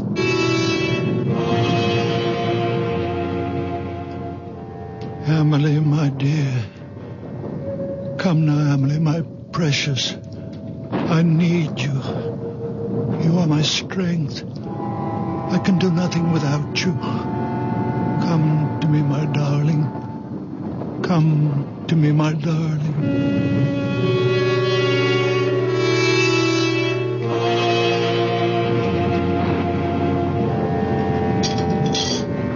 Manfred, I don't want him to start thinking that any of this is real. He mustn't think that he has some magical power. Listen, if you treat him as though he were possessed in some way, he might begin to believe it, and then his mind... Who knows what might happen? Bertha, have you thought that perhaps it's already happened? No. That he is deranged? I won't believe that. He's my father. I love him. He's old and childish, and sometimes I'm impatient. I am too, often. But only the way I'd be with a child. In many ways, he is my child. The only child I have. Oh, my dear. I thought you'd stop brooding about that. Oh, I have. I stopped last year when I turned 40. But that's why. Because I have no child, he's twice as precious to me. I understand. I do understand. You know that I'm fond of him. Then let's leave him as he is. Don't let him think he's different from other people. Whatever you say. You know, the Widow Holder has been asking for him. The Widow Holder? Why? They keep telling me in the village that she has this great swelling on her head, big as an egg. Yes, I've heard about it. And she's afraid of doctors. Bertha, you don't suppose... The rain, it started. It's coming down like crazy. Oh, Father! Oh, thank goodness. I made it. Just in time. You shouldn't take such chances. Why weren't you home for dinner? Where have you been? I kept something hot for you. Thank you. Now, give me your coat. That's it. Oh, where were you all this time? I didn't Bertha tell you? At the cemetery. You didn't go to see anybody? No, I didn't go to see anybody. Oh, here's a plate for you, Father. Nice pot roast and potatoes. Thank you, Bertha. I'm sorry I wasn't here for dinner. I lost track of the time. I ran into somebody. We talked a little. Oh. Manfred, let's go up to bed. Father, you'll be all right? Of course I'll be all right. Go to bed. Oh. Good night. Good night, daughter. Good night, Stan. Oh, Manfred. Yeah? How is Anna Brandt? Anna Brandt? I thought about it tonight. In the cemetery. Is she all right? Yes, she's fine. I thought she was. I had a feeling... Good night. Enjoy your dinner. Good night. His asking about Anna Brandt? He hasn't even mentioned her since that day in the office. Bertha, could he have heard about Carl Weiss finding the gallstones? Oh, he'd have said so. He always says precisely what's on his mind. There are times when I wish he didn't. Listen, he's talking to himself in the kitchen. Sounds as though he's calling someone. Manfred, he's an old man. Leave him be. Oh, please close the door. Come to bed. It sounds like Amelie. What? Did you say Emily? Wasn't that your mother's name? No. No, it was my sister's. Oh, Bertha, I never knew you had a sister. You never told me. It was so long ago, before I was born. Their first child. She only lived an hour. My mother told me they'd just agreed on a name. Father leaned over the crib to kiss her, and she was dead. But that was 45 years ago. All these years he's never mentioned her. What was that? The door opened downstairs. Well, he's gone out. In this rain. Where could he have gone? There's only one place. He's gone to the cemetery.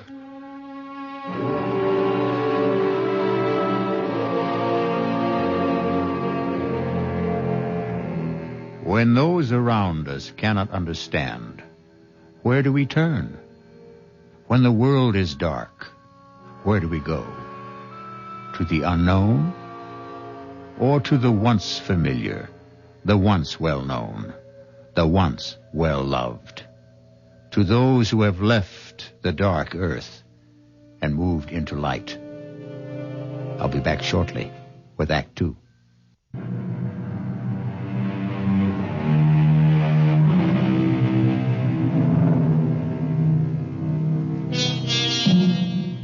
Now come back with me to the story of a very old man and the people who loved him and could not comprehend him, or could not comprehend him because they loved him, or because they tried too hard.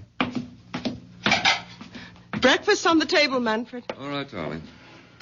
Oh, well, did you talk to him? He's still asleep. Oh, let him sleep. After last night. Yes, we're lucky if he doesn't come down with pneumonia. He was drenched, Bertha, soaked clear through. Lying across your mother's grave with the rain beating down on him, crying, Amelie, Amelie, as though his heart was broken. Amelie is buried next to Mother. Bertha, are you going to ask him about her? Oh, it's been so long, 45 years. You know, in all that time, I've never heard him say her name. Naturally, I never mentioned it. She died years before I was born. Your mother never talked about her? Oh, just that once. When she told me she wanted to be buried near her. And how she died. Manfred, she was only 1 hour old. Yes, crib deaths, they happen. We don't know why. They thought of naming me Amelie at first, my mother said. It's a pretty name. Who's that?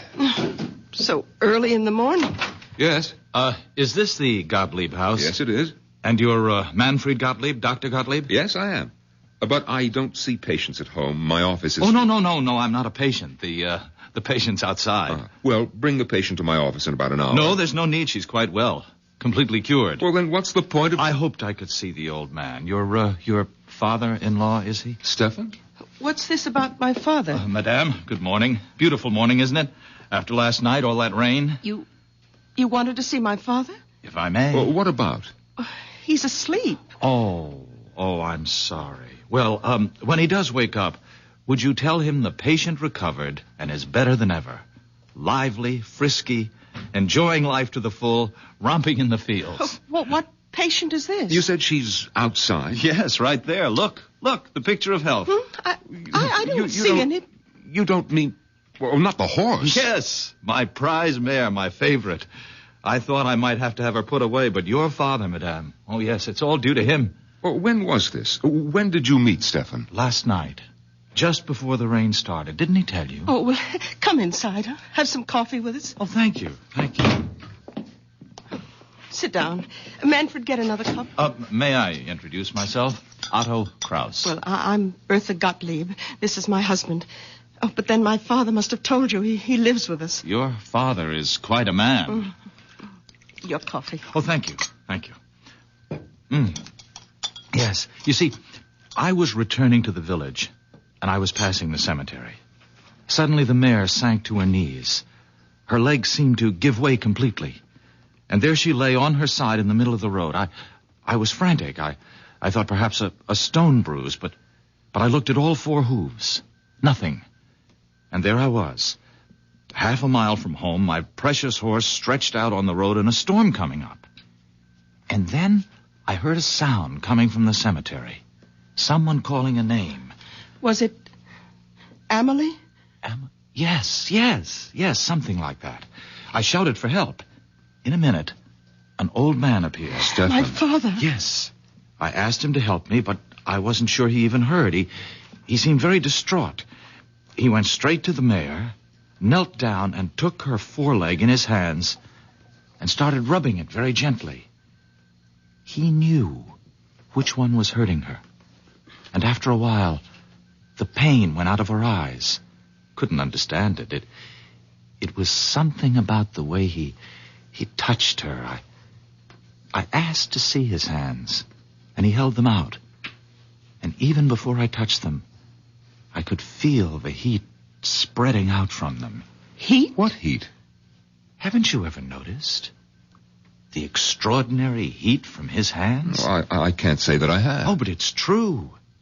His hands give off a warmth. I can't believe you've never noticed it. Well, it could have been on such a wet, cold night. It only seemed that way to you. You imagined it. Oh, I suppose that's possible, but I didn't imagine it when the mare got to her feet. Well, she was all right? I walked her home. I couldn't quite believe it all. I bedded her down. And this morning, all I could think was I must tell the old man about it. There are stories going around about him in the village. Perhaps you've heard some of them? Well, I'm only here on a visit to see my aunt. I don't live here. Well, he doesn't really do anything. He's just around, and people love him. They like to think because he's such a sweet old man that he can do things doctors can't do. And because he's such a very old man, we wouldn't want him to start thinking that there was anything miraculous about anything that happened quite naturally. Well, you think it might affect him? Might affect his mind in some way? He's a very old man. It could happen. Well, I suppose it's possible she wasn't really lame. Of course it's possible. Only ask him, will you?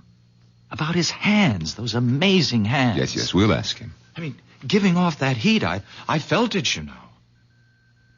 Well, I'll be getting along. My aunt's expecting me. Well, we'll tell him you stopped by. Yes, I wish you would.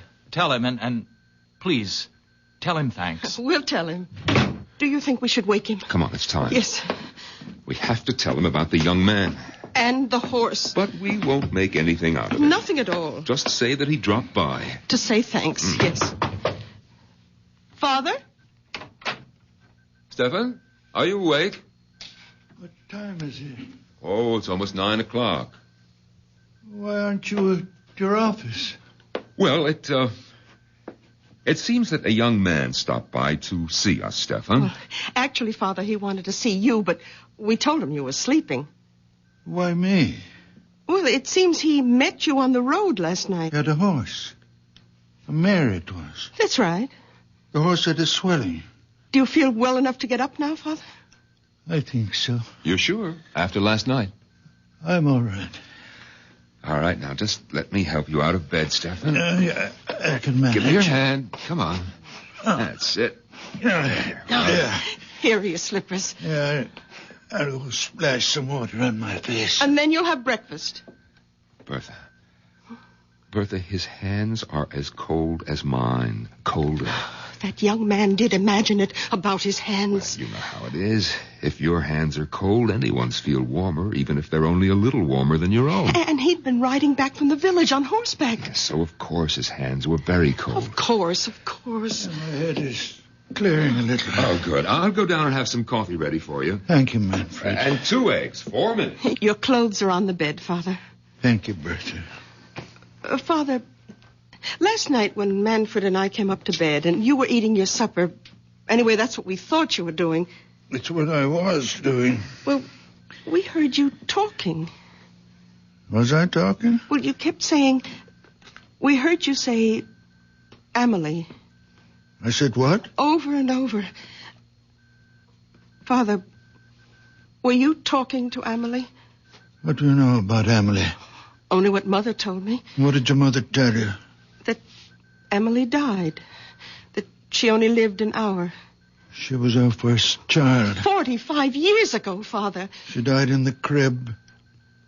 I remember her so well. Why do you talk to her now, Father? Why do you call to her? Because she comes back to me when I call her. Father, you don't mean that. She comes back to me. To me. Not to anyone else. Only to me when I call her. You don't believe in ghosts. Emily is not a ghost.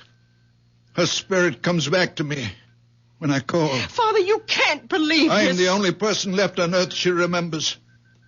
Her mother is dead. The midwife is dead. When I am dead, there'll be no one for her to come back to. No reason to come back. You can't believe what you're saying. I don't have to believe. Or not believe. I know. I won't let you. You have nothing to say about it. Nothing. I will not stay in this house and listen to you tell me that my Emily will not come when I call. I'm going to her now. Father, wait. Father, come back. Stefan, what's the matter? Get out of my way. Stefan! Father. Well, he came tearing down the stairs. He brushed right past me. What's the matter with him? I talked to him about Emily. I made him angry. Where's he gone? Do you know? To her. To Emily.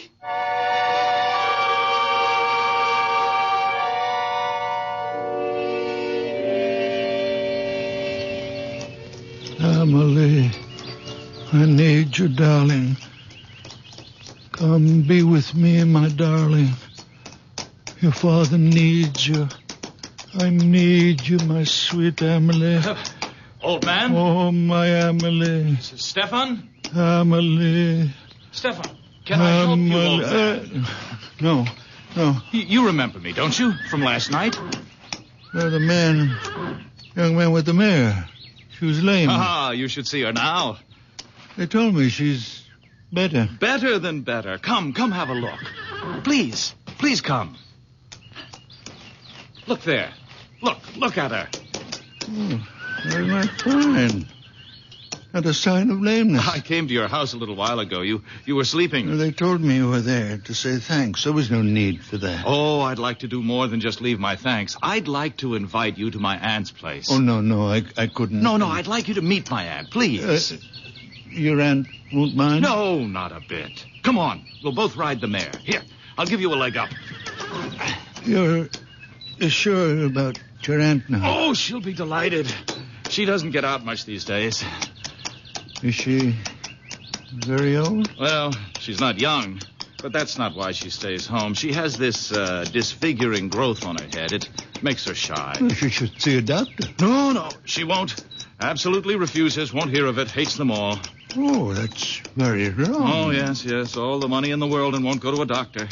So she sits in her parlor and reads her Bible. Ah, there's the house. Oh, yes, the big stone house. You know the house? I've admired it since I was a boy. My aunt bought it when my uncle died. My uncle was Fritz Holder. You've heard of him, the manufacturer? I don't think so. Around here, I understand my aunt is known as the Widow Holder.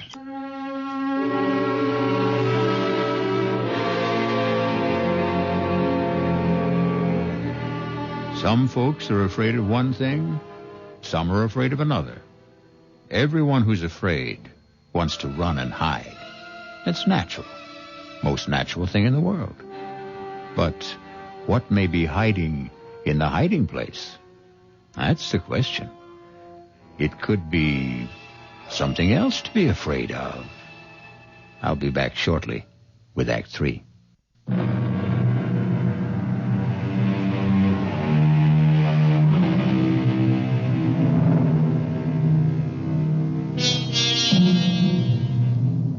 A very old man is mounting the steps of a big stone house in the company of a very young man whose aunt is known to the village as the Widow Holder. Listen now. My aunt is in. Otto? Ah, there you are, just where I knew you'd be. Come in, Stefan. Where have you been all morning, Otto? I missed you at breakfast and Oh, you brought someone with you. Yes, this is the very wonderful man I met near the cemetery last night when my mare went lame. Stefan, this is my aunt, Mrs. Holder. How good of you to come by. Madam. I don't have many visitors, not anymore. And I seldom go out because of this. on my head. I don't like to be seen. I hope it doesn't offend you. No. Doesn't offend me at all. Well, it offends me. Perhaps I'm too sensitive, but that's the way I am. So I sit here and read my Bible. And that Bible's too heavy for you to hold in your lap all day. But it's the family Bible. It's the one I'm used to. I love this Bible. All right. Sit down, Stefan. I'm all right. I'll stand. Oh, both of you, sit down. And Otto, you tell me where you've been all morning and why you weren't at breakfast. Now, I told you last night how the mare went lame and how I met Stefan near the cemetery. Well, this morning, I let her out of her stall and she was dancing on her toes. I couldn't believe it. Stefan hadn't done a thing but rub her postern a bit. Is that really all you did? I did nothing. Well, he talked to her, rubbed her foreleg, and talked to her. How remarkable. You're a remarkable man. No. Oh, you're staring at me. Oh, I apologize. It's this awful growth. Otto, fetch me my shawl. I'll cover my head. No. Please. It's in my bedroom. I am not offended. I give you my word. Otto, don't go. No, it's all right. I'll be right back. Mrs. Halder, I am not offended. I am sorry I stared so. I will not stare again. Please forgive me. It's quite all right. Please, be calm. Sit down. I can't. Otto mentioned that you live with your daughter. Is that right? My daughter, Bertha. And your son-in-law. Manfred. They have children. No children. How sad. Oh, here comes Otto with my scarf. Mrs. Halder, forgive me, but I must take the Bible from you and... Oh! Stefan, have you gone mad? No, forgive me. I could not help myself. Aunt, are you all right? I think so. I saw him take the Bible off your lap. Stefan. He hit me with it. He brought it down on my head with all his strength. Forgive me, I didn't know what I was doing. I wouldn't hurt you, Mrs. Halder. I wouldn't hurt anybody. When I feel this way, I see things. I feel things. The Bible seemed to put itself in my hands. I didn't think what I was doing. I could not think. The feeling was so great that I must smash this thing on your head. That's all I wanted to do, Mrs. Halder, to get rid of it. And it looks to me as though you'd done that, Stefan. Aunt, go look in the mirror. I know I am not always in control of myself. I do things. I don't know why. I see things. I don't know why. But I would never hurt anyone. It's unbelievable. The growth is gone. Will you forgive me? And there's no blood. No blood at all. All the same, I'm going to get you to a doctor. No doctors, no. No, a blow on the head like that. No, I'm all right. My head is clearing now. It was just a shock. And that awful, ugly thing is gone. I don't need a doctor. Let me take you to my son-in-law. He's a fine doctor, a nice man. Maybe you've heard of him? Manfred Gottlieb? Gottlieb? You will like him. Manfred Gottlieb is your son-in-law. A wonderful man. A good doctor. But you must be Bertha Gottlieb's father. You cured the Rothberg boy. And I've heard talk about Anna Brandt. Look what you did for Otto's mare. Look what you've done for me. Oh. Why, you're the man I've been trying to find. I've been asking for you. It was God's hand let you here. Let me take you to Manfred's office. I don't need him. I only need you.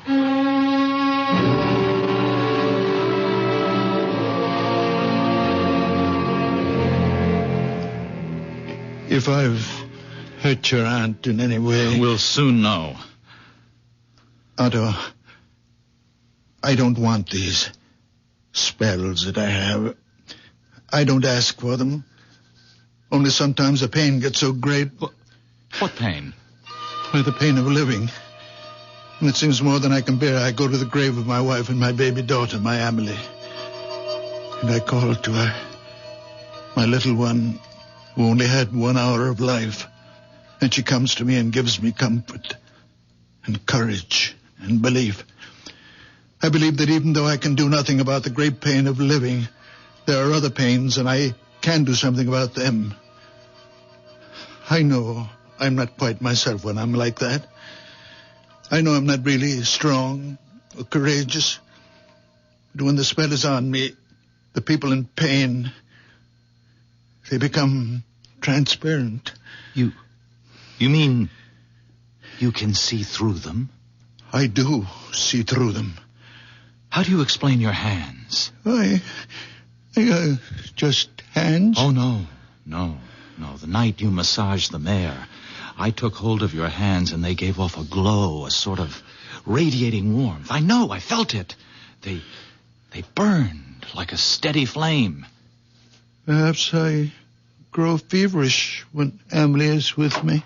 Now, you go home and rest, Mrs. Holder. Come back in a few days and I'll change the bandage, or you can do it yourself. I'll do it myself. She's all right, Doctor? Right as rain. Well, what was it? I mean, the growth on her head. It was a wen, a common, ordinary wen, a hardened cyst. If you'd come to see me, Mrs. Holder, I might have recommended that you have it removed by surgery. Oh, no. On the other hand, I might have done precisely what my father-in-law did, broken it with some heavy object. Probably not the Bible. Come, Aunt. I'll take you home. And thank you, Dr. Gottlieb. You may get more of these growths, these wens on your head, Mrs. Holder, or someplace else on your body. Now, if you do, call me and Oh, no. No, thank you. I know whom to call. And you'll come, won't you, Stefan? Of course you will. No offense, Doctor, but I put my faith in Stefan. Goodbye. Goodbye. Thank you. Goodbye, Stefan. No offense, Doctor, but I put my faith in Stefan. Why did I bother to become a doctor at all? Why all those years at school? Why did I take examinations, get my license? What good is it if everyone would rather put their faith in a farmer? Manfred, I'll never do it again. Come in, the door's open. Oh, you again? Doctor, those pains are back. Well, of course those pains are back, because you've been drunk day and night. What do you expect? Can't you do something, Doctor? No, I can't. Only you can. Stop drinking. You've been drinking steadily for 30 years, and you have cirrhosis of the liver. But the pains are awful. Stop drinking for a month, and then come back and see me, and don't come back before. Silly old fool. Hasn't been sober for 10 minutes since he was 16. I can't help him if he won't... Manfred, he has an obstruction of some kind. He has a diseased liver. But he has an obstruction in the intestines. Now, look, you're not starting all over again, are you? I saw. I could see it. It's getting to be more than I can take, Stefan. You're interfering. I saw. He was standing in the doorway, and I saw. His body was transparent. I could see everything. In his intestines, there is an obstruction. And that's what gives him pain. Stop it, Stefan. I'm warning you. It's all so clear, I know. You're going to stop it if I have to.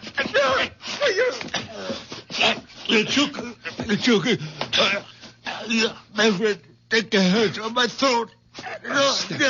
Stefan. Stefan, I'm sorry.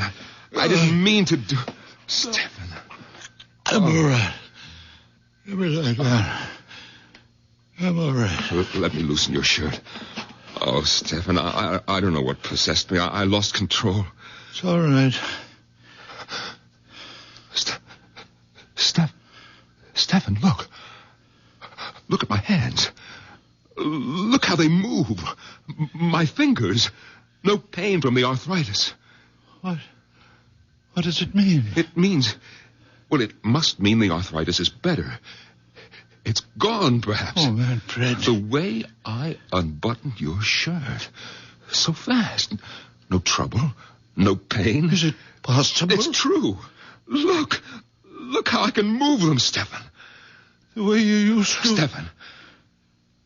Stefan, I felt the warmth Otto was talking about. The heat from your hands. When you were trying to tear my hands from your throat, I felt it. A warm glow. You really felt it? Yes. A glow. A radiance. Stefan, give me your hands. Yes. There it is. It's a fire. A fire.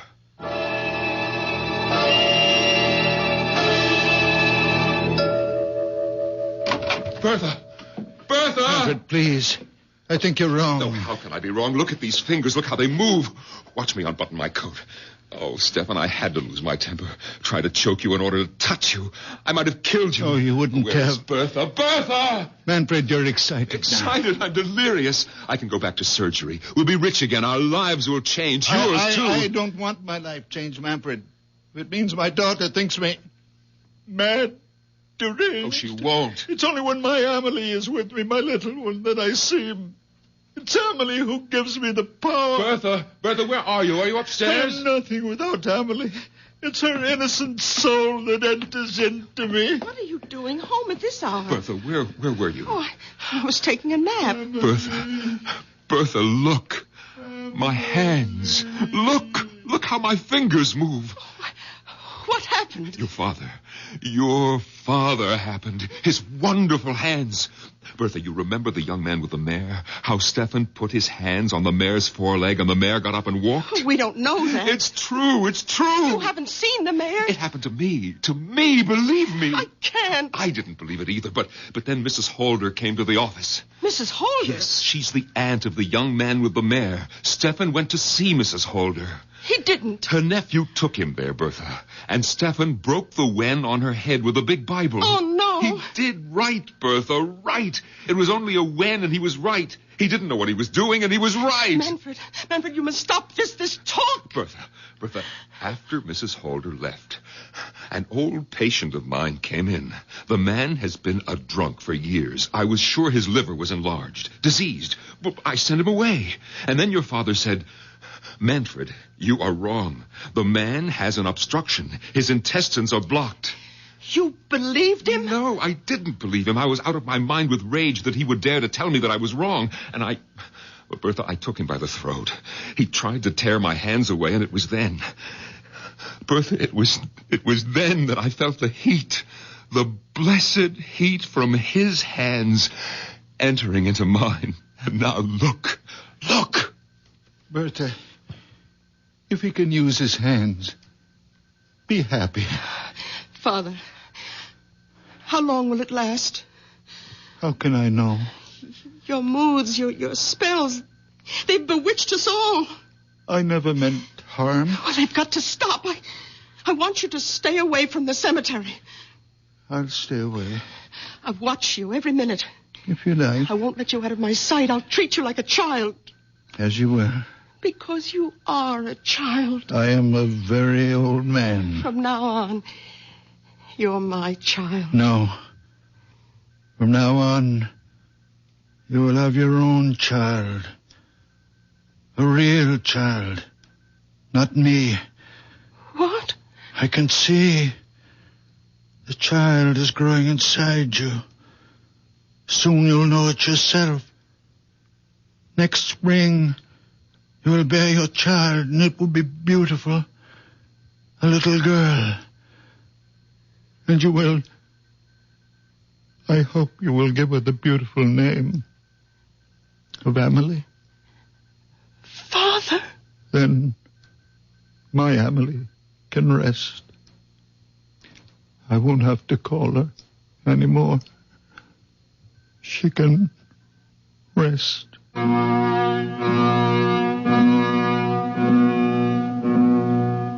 Did you believe our story? For that matter, did I?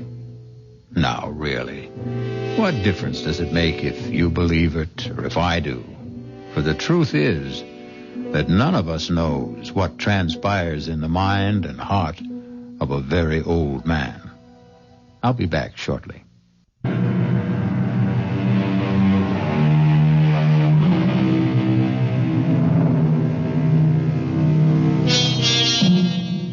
Ever happen to look up the word murder in a dictionary? No? Then I'll tell you how the dictionary defines it. to kill with premeditated malice. The wrongful, intentional slaying of one human being by another. But don't let a wee bit of murder upset you, friends. The people on Mystery Theater don't mind being killed. Not a bit. Because every one of them is a deadhead. Our cast included Santos Ortega, Norman Rose, Bryna Rayburn, and Billy Redfield.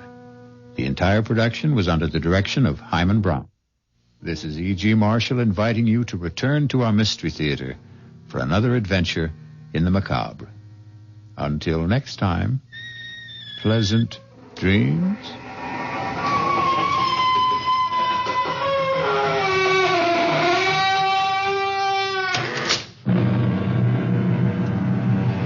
Wasatch Front weather, cloudy, turning cooler, widely scattered showers and a few...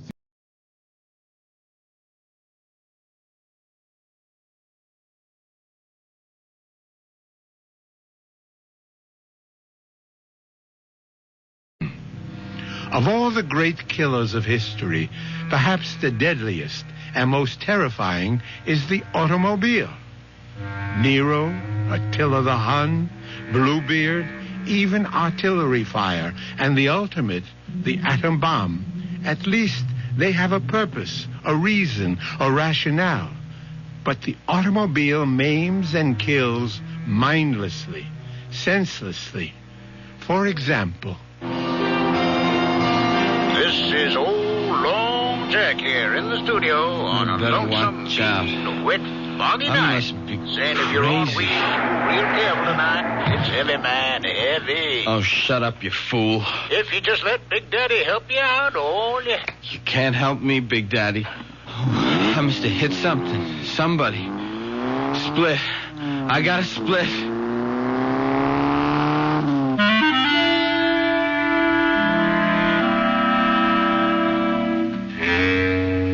Our mystery drama, And Nothing But the Truth, was written especially for the Mystery Theater by Ian Martin and stars Arnold Moss. I'll be back shortly with Act One.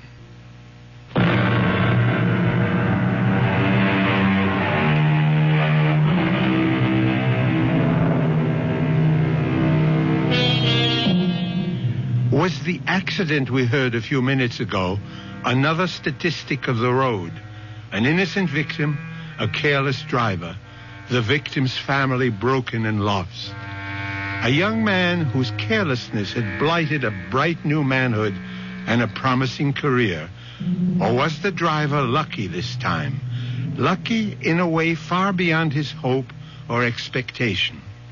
We are about to find out with David, the young driver, as he paces his living room floor, waiting for his father to come home. Dad? David. David, what are you doing up at this hour? I didn't hear you come in. I thought you'd never get home. Where you been? Well, now do I have to start answering to you for my whereabouts? What? What? Oh, you mean like Mother? Yes, like your mother. I'm sorry, Dad. Well, for your information, I was working, correcting term papers. It wasn't that I... David, I'm very tired. You all right, Dad? You look like you had an attack or something. Well, don't be silly. I said I was tired. What's wrong with you? You've been drinking. Yes, I wish I hadn't, but I did. Okay, son. Take it easy. Whatever it is, we'll work it out. Well, where's your sports car? Didn't you have it out tonight? Yes. I left it parked on the street. Well, you better put it away. There's no sense in leaving it out in this rain. Dad, I've got to talk to you. It's about the car. What about the car? I didn't know what to do. I hit the panic button. I ran. Well, what else did you hit? Someone. A man. I'm pretty sure. Down near the railroad. You know where the big curve comes around by the station opposite Franny's place? I think it was one of those old winos that hang around there. Dad, I swear I never saw him with all that rain and the fog. Was there anyone else around? I didn't see anyone. I should have stopped. But all I could think of was that I'd been drinking and the scholarship coming up, and if anything happened, it would kill Mom. And before I knew it, I was running away. I've been going crazy waiting for you to get home. I'm scared, too, but I guess I ought to go to the police. Does your mother know about this? No. Okay. When did it happen? 2:00, almost on the nose. 2 this morning? Yeah. By the railroad, you say? Yeah, I just came off Stratfield, and I took the corner into the big bend on Hills Point. I get the picture. Okay. Now go in the kitchen and wait for me. And no matter what, don't let your mother get involved. Where are you going? I'm going to have a look at your car. Well, I'll come with you. You'll do as I say from here on in. Now, you go to the kitchen. I'll be right back. What are you going to do? I'm not sure yet. But just... well, maybe there's a way to get off the spot.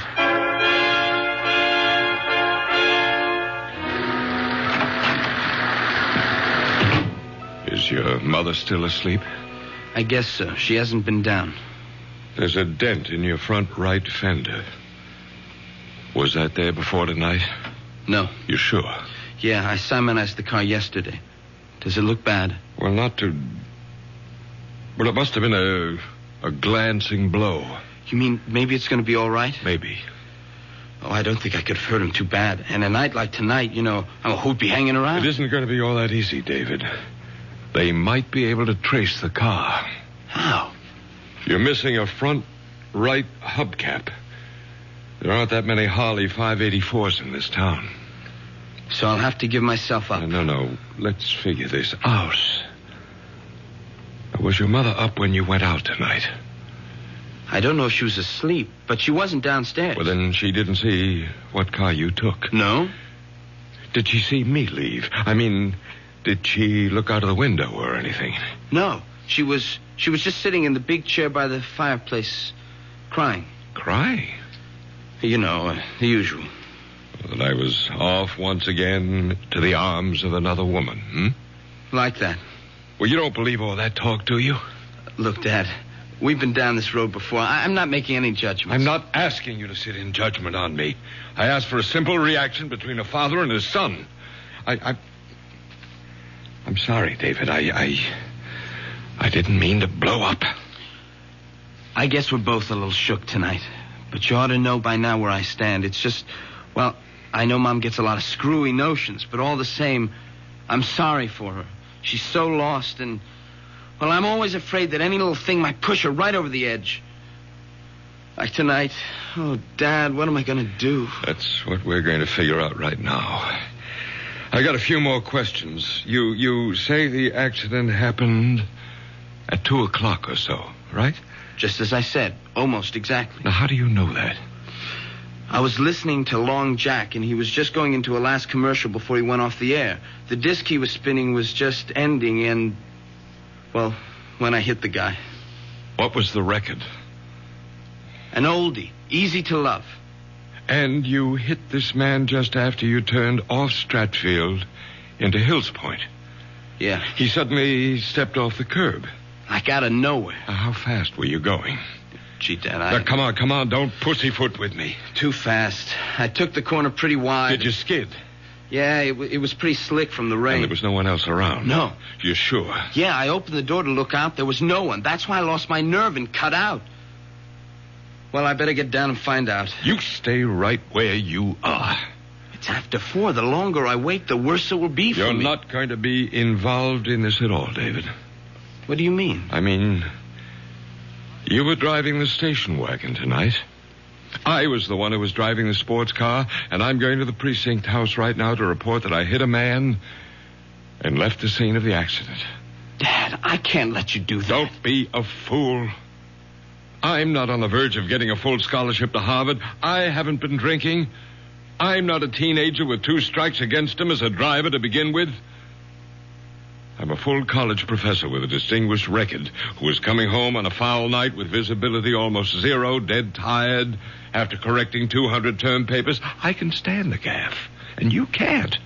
No, sir, Dad. I thank you and I admire you, but I hope to God I'm enough of a man not to hide behind my father's pants. You'd better think of it as your mother's skirts. Your mother couldn't care less what happens to me, but you're a different story. You get in big trouble over this, and it could kill her. Worse still, drive her over that edge we both worry about. But, Dad, Don't argue. This is the way it's going to be. You just let me handle it, and you keep your mouth shut no matter what happens. I don't know what to say. I'll tell you what you're going to say. Nothing. Nothing to anyone. But, Mom... Least of all to your mother. Okay, Dad, if that's the way you want it.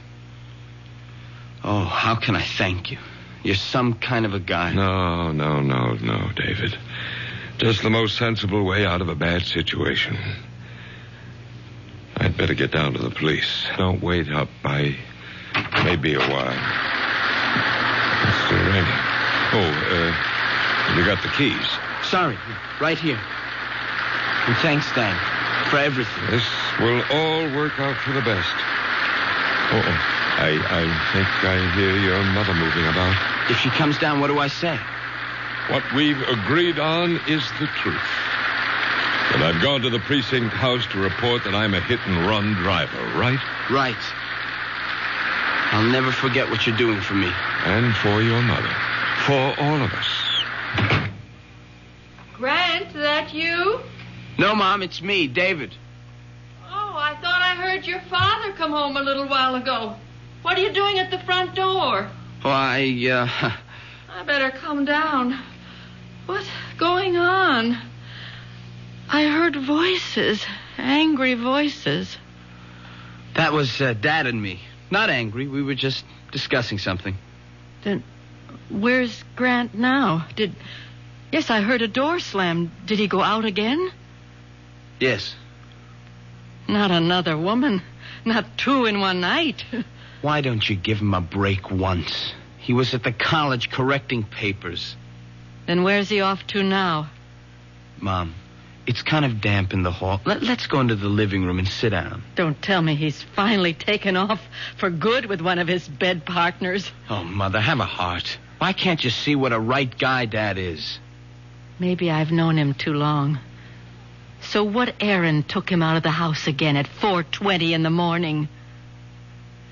He's gone to the local precinct to confess to a hit and run.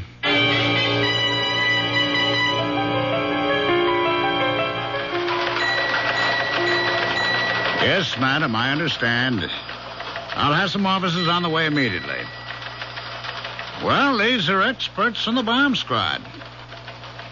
Oh, yes, ma'am. All the latest equipment. Thank you, ma'am. We do our best at the police department.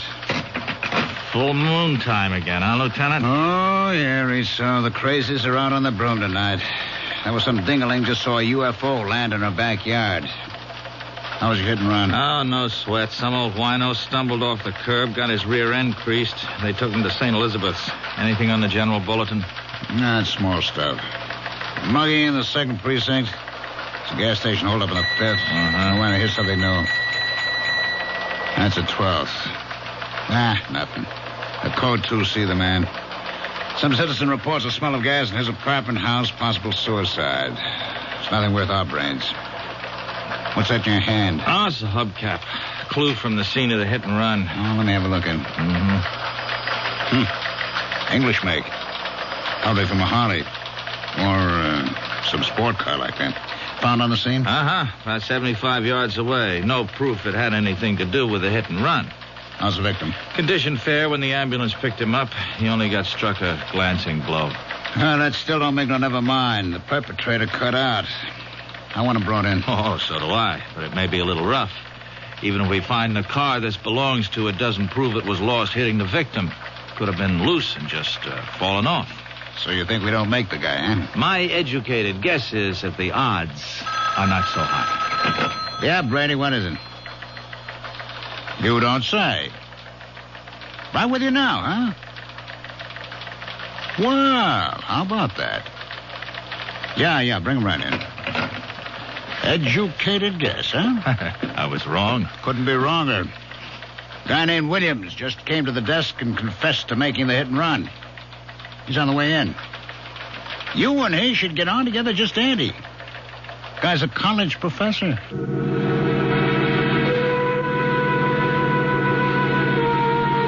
Your father hit someone with the sports car tonight? But that's impossible. How can you say that, Mom? Because he wasn't driving that car tonight. How do you know? You didn't see him leave? No, but I was awake when he drove in, and I could swear I know he was driving the station wagon. A father's sacrifice for his son. Surely a noble, if misguided, gesture. The question, of course, is, should a young man or anyone be encouraged to evade responsibility? And will the simple act of altruism remain just that? We'll find out shortly when Mystery Theater returns with Act 2.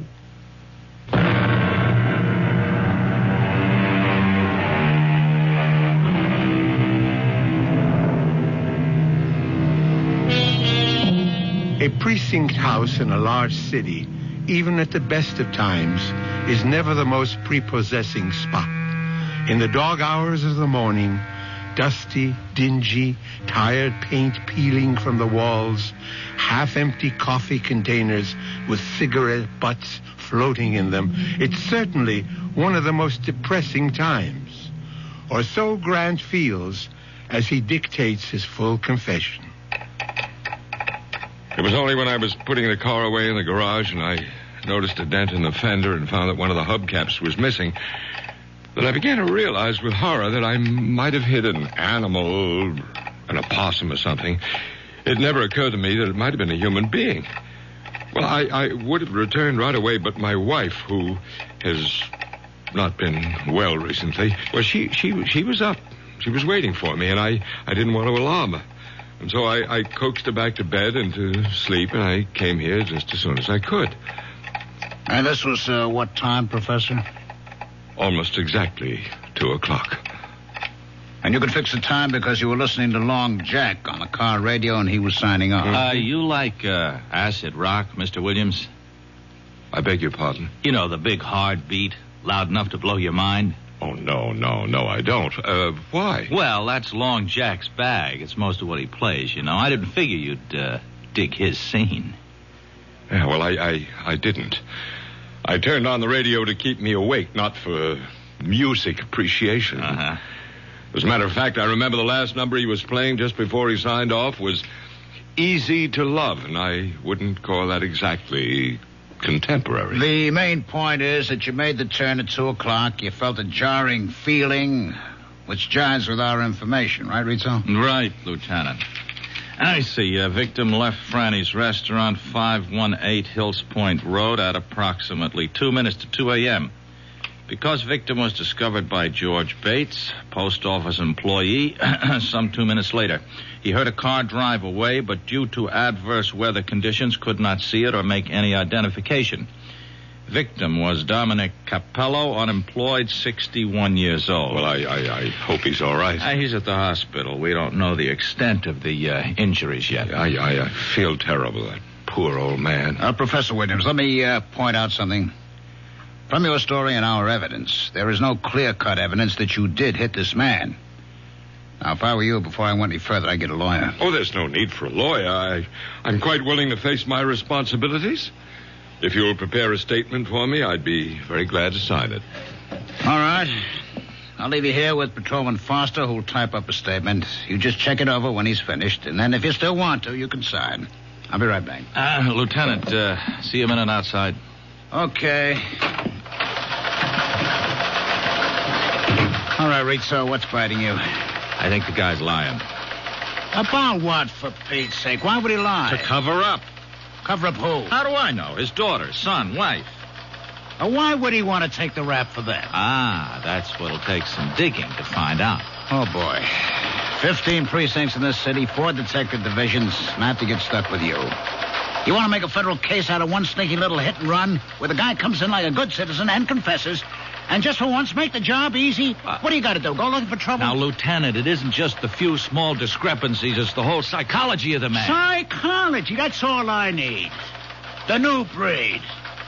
Now, look, Rizzo, will you for once just forget the college education and get back in there and have that statement signed, sealed, and delivered, and stop making waves?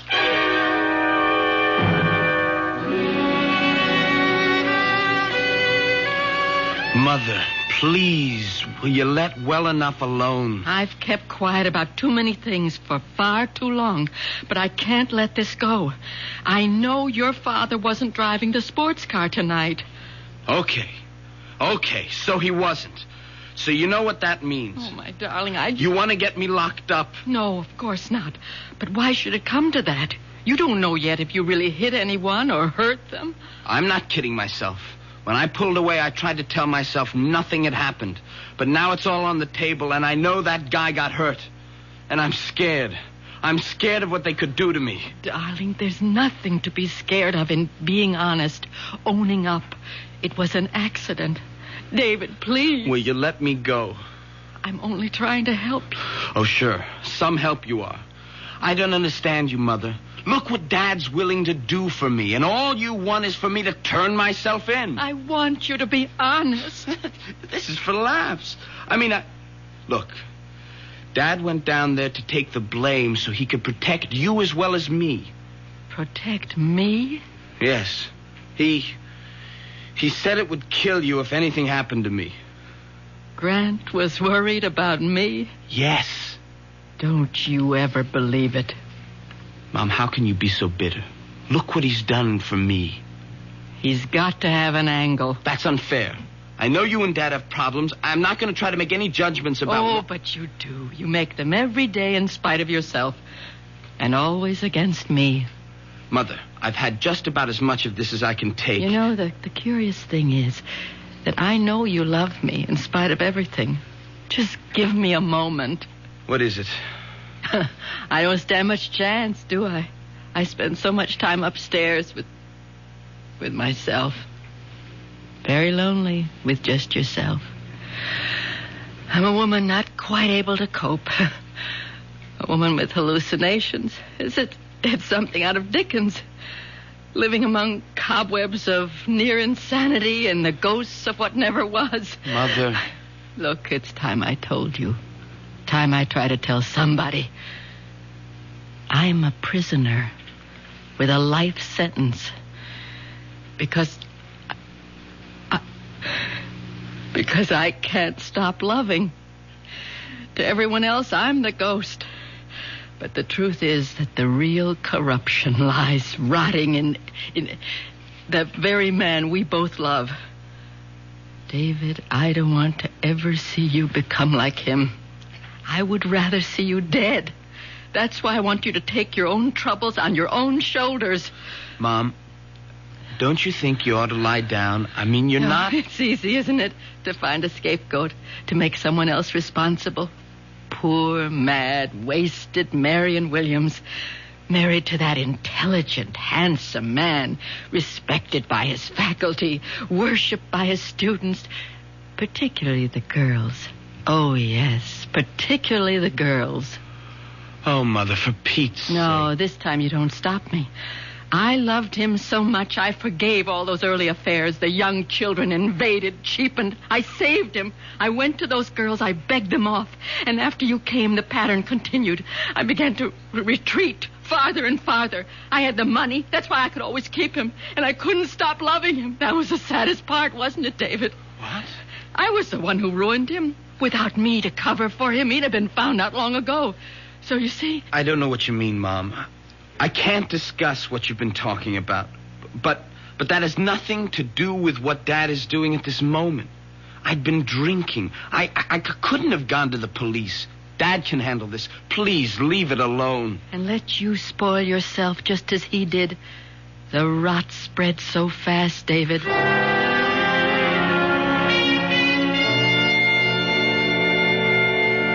The incident was totally minor in mine till I returned home, found that there was a dent in my front fender. Well, I've read this through, Lieutenant, and there's nothing here that isn't consonant with my earlier confession. It's a formality, Professor. I prefer to have you read it aloud before you sign the statement. If you insist. It's better, Professor Williams. There is much more. Go ahead. It's quite evident that I must have been responsible for striking with my automobile one Dominic Capello, 61, at approximately 2 a.m. on the above date. This statement is a true and unsolicited confession of my responsibility and... Excuse me, Lieutenant. Have you warned the professor again that he should have legal representation? No, I don't need a lawyer. I'll have to warn you, sir, that you may. The man was hit, just died in the hospital without regaining consciousness. It isn't just an accident anymore. It could be homicide. Oh, come on, Rizzo. Manslaughter. But it does change things, Professor. If you sign this, I'll have to book you. You should have a lawyer before you sign.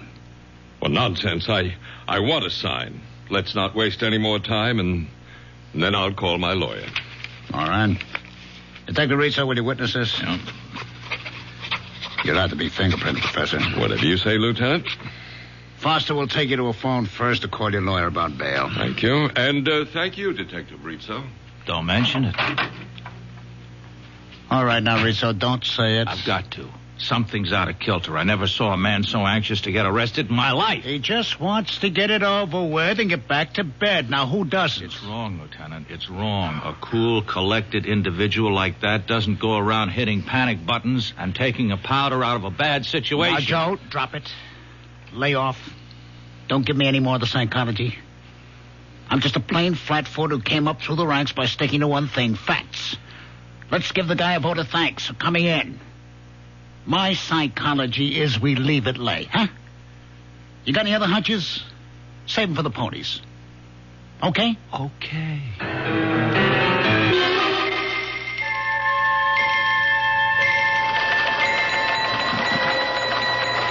What's on the bulletin, Rizzo? Oh, same old noise, nothing special. They picked up that mugger in the second, a repeater.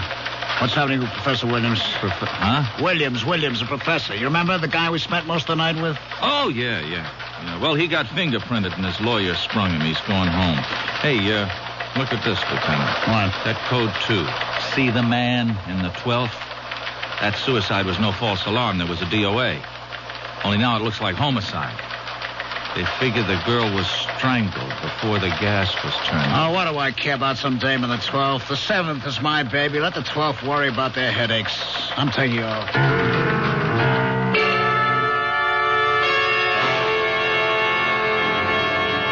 Marion, for the last time, you stay out of this or I'll... You'll what, Grant?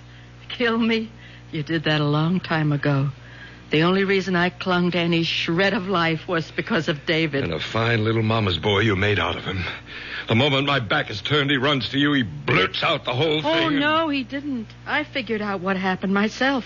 I saw you drive away in the station wagon. Well, why can't you mind your own business? Because I don't trust you. And I want David to be a man and stand on his own feet. Will you get something through that bird brain of yours? The man who was hit is dead. David had been drinking. You won't be emancipating your son. You'll be burying him in jail. Is that what you want? You're hurting me, Grant. Is that what you want? Or will you keep your mouth shut and allow me to do something for my own son? Please, let me go. Not until I get your promise to leave things as they are. I don't want David to go to jail. All right, then. I can trust you. Yes. I only wish I trusted you. You've never done one unselfish thing in your life, Grant. I only wish I knew what it is you expect to gain this time.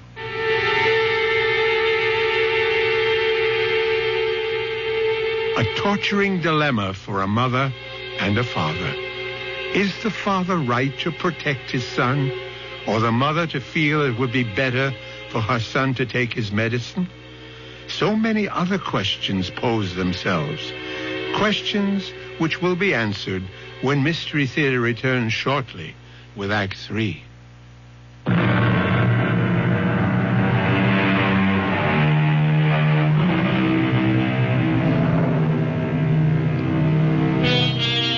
Those questions I mentioned. Of course, Marion Williams would feel herself hurt by her husband's interest in other women. Or is that all in her mind, a figment fantasized by her obvious, shaky mental stability?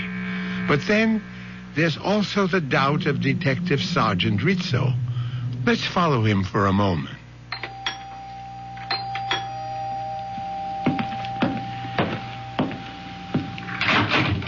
Yes?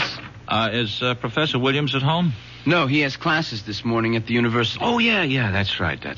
Excuse me, I'm Detective Rizzo. This is my shield. I wonder if I could talk to Mrs. Williams for a moment?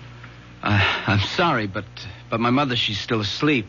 She's kind of an invalid. Oh, well, and I wouldn't think of disturbing her. You're Professor Williams' son, huh? Yes. Well, then how about you take the chain off the door and I step in and ask you a couple of questions? Have you got a warrant? Have a warrant? Now, what would I want a warrant for? Look, don't let me being a cop scare you. Oh, I'm not scared. You always keep a chain on when you open the front door? No, look, I'm sorry. You're wasting your time. My father told me not to answer any questions. Oh, then you know about the accident last night, huh? Yes, but I'm sorry. I've got to close the door. You drive, kid? Sir, your foot's in the way. Oh, yeah. So it is. Anyway, I figure you drive since you got a license. I looked it up in the bureau. Would you move your foot, please? Hold it just a minute. Here's your newspaper, huh? You might want to read about the accident. Page 4.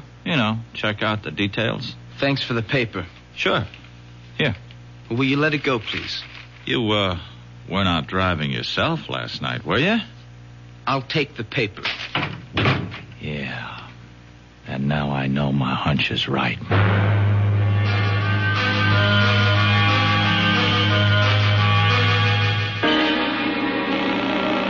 on. Where are you? Hello? David, where were you? Oh, I'm sorry. I was just bringing down Mother's lunch tray. But you never answer the phone. Any mail? Any phone calls? Just a couple of ads. No phone call. Oh, there was, we had a visitor. Who? A Detective Rizzo. What did he want? He said he wanted to talk to you. Then when I said you weren't home, he wanted to talk to Mom. Well, you didn't let him. No. She was asleep, so... He said he wanted to ask me some questions. Good Lord. It's all right. I didn't let him in, and I didn't tell him anything. Well, I hope you didn't. He had no right, no right to... David, you're sure you didn't... No, I didn't say anything, but I'm scared. I think he knows. I think he's guessed that Now, listen to me, David. I don't care what he knows or what he suspects. He can't prove anything if we just stick to our story. Now, you get this straight, David. I'll kill you if you let me down.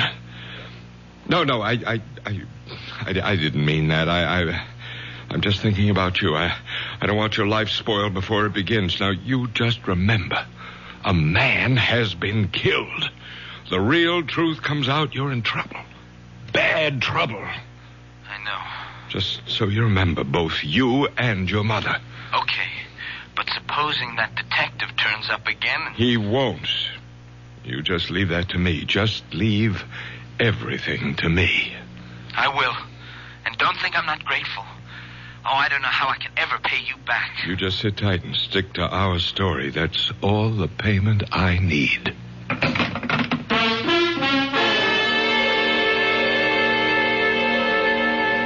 I quite understand, Professor. Detective Rizzo exceeded his orders. I promise you he won't bother your family again. I'm sorry if I lost my temper, Lieutenant. I don't blame you, sir. You'd feel better if you could get a load of how I'm going to lose mine. Get that note, Professor. Detective Rizzo check in yet? All right, tell him to lug his rear end here on the double. I'd have bust him right down a patrolman. You, looking for me, Lieutenant? Yeah, come on in and close the door. Jarvis on the desk tells me the Williams guy was on the phone having a fit. Didn't I tell you to stop making waves? Well, yes, Did Lieutenant, I tell you the Williams case was closed? It can't be closed as long as there's a charge. That's up to the judge. Now, we've done our part. We have a statement and a confession. That's all we're supposed to provide. Uh-huh. A phony confession. What does that mean? Now, look. That professor has a kid. Around 17, 18, huh? I talked to him today. I'll lay you dollars to donuts. He was the one driving the car when that accident... You have any proof of that? No, but give me an hour with that kid and I'll crack this case. Detective Rizzo. Strong-arm methods from a member of the new breed? I thought today's young cop was exchanging the third degree for a college degree. You know I didn't mean anything like that, but if you just give me a chance to get to the bottom... Why would a respected college professor, a guy as prominent in this town as he is, why would he risk his reputation to cover up something his son did? I don't know. I mean, this guy's a teacher. The last thing in the world he'd do is let his son run out on a responsibility? Yeah, that's the way I see it. Psychologically. Psychologically. Now, let's not get tangled up with that bull again, huh? We have a confession, Detective Rizzo. Lieutenant, give me a break. I got the strongest hunch. It isn't any stronger than mine. And mine is, if you don't let this lay like I told you, you're going to be back in your boondockers walking a beat as far uptown as these city limits stretch. Okay, Detective Second Grade, is this case closed? Or like you say, the case is closed.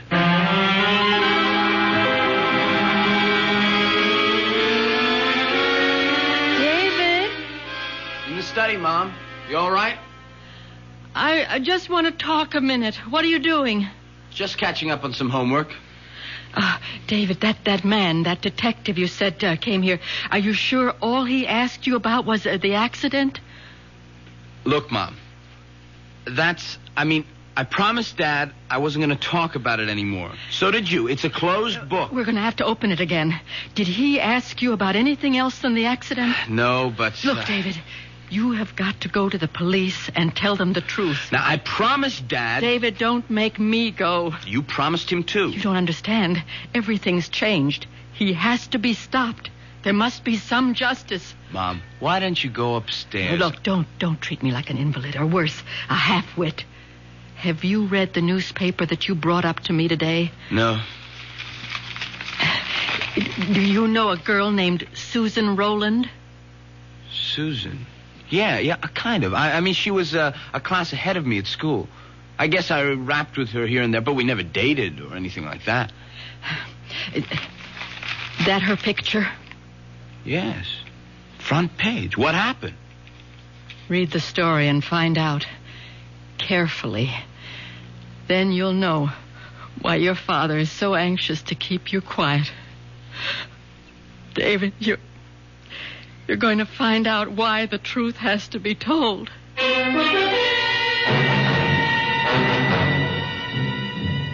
Lieutenant Klamath here. How's everything with the tough, John? You know how it goes with lieutenants in the police department, from bad to worse. A little favor, George. Name it, you got it. You see the DOA we had on the bulletin? Possible suicide, now definitely homicide. The picture in the morning paper? Yeah, that's the one. Susan Rowland, 19 years old, college student. We're running a routine check on all our acquaintances. You got a make on anyone? No. Fingerprints all over the place, but not even a warm lead. Uh-huh. What can I do? Well, I'm running down blind alleys.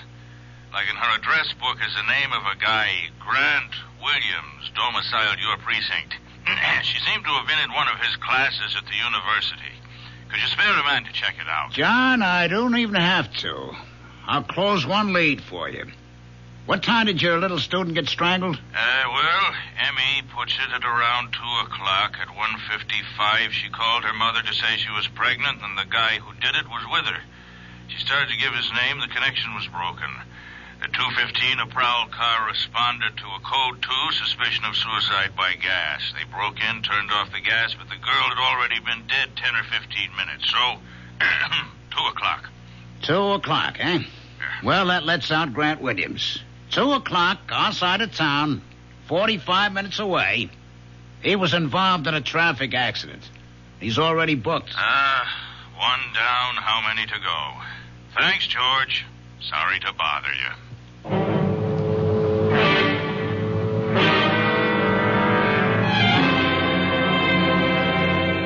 How long ago did he leave? Too late for you to stop him. Oh, I ought to kill you for this. Like you did that poor little girl. No, I didn't mean to. The little idiot refused to have an abortion. She wanted me to marry her. Marry her, for heaven's sake. Oh, and divorce your meal ticket. Marion, please help me. No, not anymore. Anyway, I couldn't even if I wanted to. But David, maybe I can still stop David. If you could, you'd still have to stop me.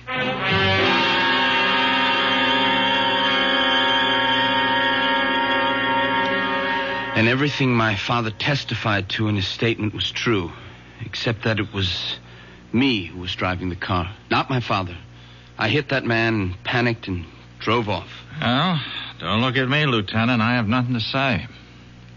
You wouldn't have to, Rizzo. I know the boy's telling the truth. Yeah, you were right all along. I had a phone call about a half an hour. I demand to see my son.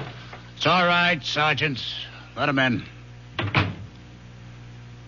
What is it, Professor Williams? David, I don't want you to say one word until I've talked to you and we can get legal advice. It's too late, Dad. I've said everything I have to say. You don't know what you're doing. For the first time in my life, I do. I'm taking care of myself. Oh, how could you do it, Dad, to a nice kid like Susan? I don't know what you're talking about. I can clear that up, Professor. We're booking you for the murder of Susan Rowland. Oh, you can't. I have an alibi. Correction. You had an alibi. But I'm not guilty. And you can't prove it. We will. With your help. What do you mean? It's ironic, isn't it? If you hadn't walked in here and made a false confession, we might never have had your fingerprints. That's what's going to nail you. You provided us with a whole set to match up. You were just a little too clever. You managed to hang yourself. All right, take him out and book him, Jarvis. Dad, Let him go, kid, huh? Let him go. There's nothing you can do for him. Now you go on with Foster. Let him type up your statement, huh? What's going to happen to him? He'll be found guilty, as he ought to. And me? You're taking a beating already. It's an accident. Won't be too tough. And things should be looking up from now on for both you and your mother. Go on, kid. Okay, Lieutenant. Well, I guess I ought to start to eat my hat, Rizzo, huh? But I'd rather just say I'm sorry. Oh, no. Me too, Lieutenant. This is one time I wish I could just have been wrong. When you're a cop as long as I've been, there'll be a lot more. I wish I could say get used to it. Come on. Let's try the squad room coffee. All right.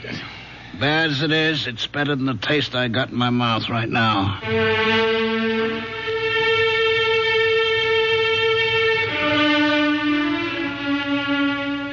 I'll be back shortly with a final thought. So Marion's intuition was right, along with Sergeant Rizzo, and David made the first long stride towards being a man. Something else I'd like to say about that. Not every story must have a moral, but I believe this one has. Not that crime doesn't pay, that's obvious, but that the acceptance of responsibility is a cornerstone of life. It is written, "You shall know the truth, and the truth shall set you free." Our cast included Arnold Moss, Ralph Bell, Clarissa Blackburn, William Redfield, and Christopher Tabori. Associate Director, Marlon Swing. This is Hyman Brown, Producer-Director, inviting you to return to our Mystery Theater for another adventure in the macabre. Until next time, then, pleasant dreams.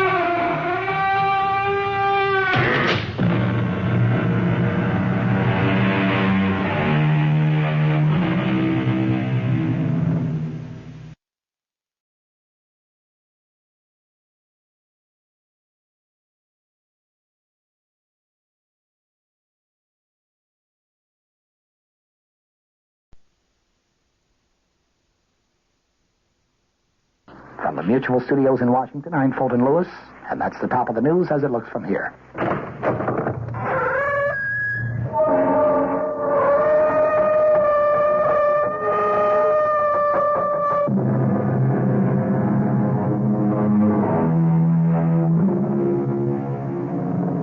Come in. Welcome. I'm E.G. Marshall. Welcome to the sound of suspense. Welcome to the fear you can hear. But mostly, welcome to the world of terrifying imagination. The story you're about to hear is a love story. But a love story which begins at the point where many love stories end. It begins after the wedding march has been played, after the vows of love and fidelity exchanged. It begins on the honeymoon in a strange and terrifying fashion. Don't come near me. Stay away from me, Dad. Susan, are you out of your head? I saw her picture. Do you hear me? I found her picture on our honeymoon.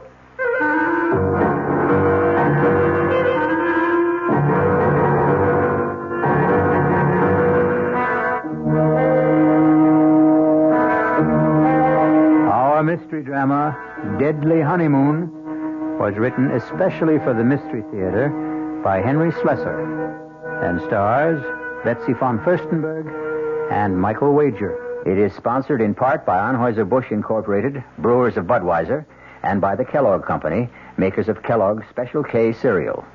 I'll return shortly with Act One. There's nothing wrong with drinking Budweiser sip by sip, is there? Well, the brewers of Budweiser think there's a better way. Sipping's fine if you're drinking wine. But Bud is the king of beers, a hearty drink. Look, rinse a 10 or 12-ounce glass with cold water. Then open a can or bottle of Bud and pour it right down the middle so it kicks up a good head of foam. Now, take a big drink and then swallow big. No sips. That's how it should be done. More taste, more beer drinking enjoyment. Thanks to exclusive Beechwood aging, Budweiser has a smoothness that lets it go down especially easy. Sure, it's an expensive way to brew beer, but brewing beer right does make a difference. That's why, when you say Budweiser, you've said it all. Anheuser-Busch, St. Louis. This is WOR New York, your station for Mystery Theater. Now, ShopRite does the can, selling ShopRite brand of vegetables and cans. For quality that you can trust, for tasty corn, asparagus, for peas and beans, and gourmet scenes, for beef that beat all other treats. The only vegetables that can compare at all with ShopRite brand are vegetables you feed yourself instead of picking off our shelf. Now's the time to shop at ShopRite Can Blast. Now's the time to stock up while the values last. Stock up on ShopRite soda. 12-ounce cans for 79 cents. Potatoes that will make the meal, and carrots that have big appeal. A succotash that makes a splash. Spinach that won't finish last. Now's the time to ask yourself, so why pay more? Now's the time to shop right now at ShopRite stores.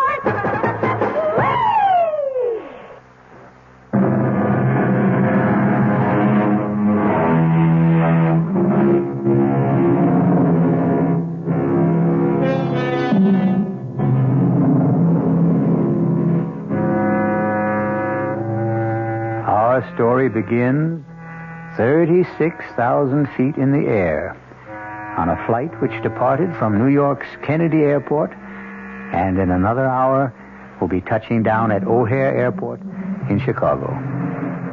There are almost 100 passengers on this flight, but an observant stewardess is giving special attention to that handsome couple in seats 18A and 18B. Perhaps it's because all honeymooners have a special radiance. Are you sure you wouldn't like some more coffee? Oh, no, thanks. Not for me. I wouldn't mind a cup. Here you are. Thanks. Just ring if you need anything else. You'd think we were the only people on this flight. As far as I'm concerned, we are.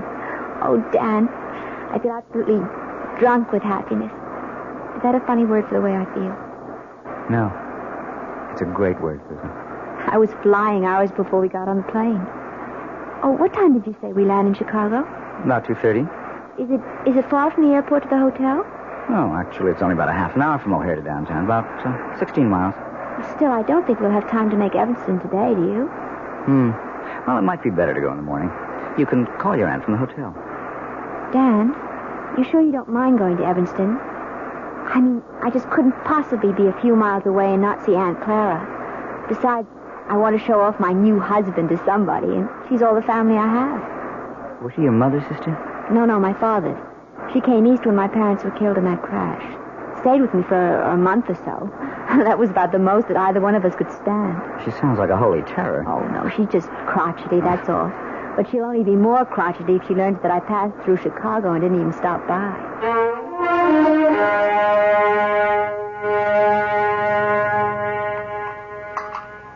Well, and what kind of work are you in, Mr. Carey?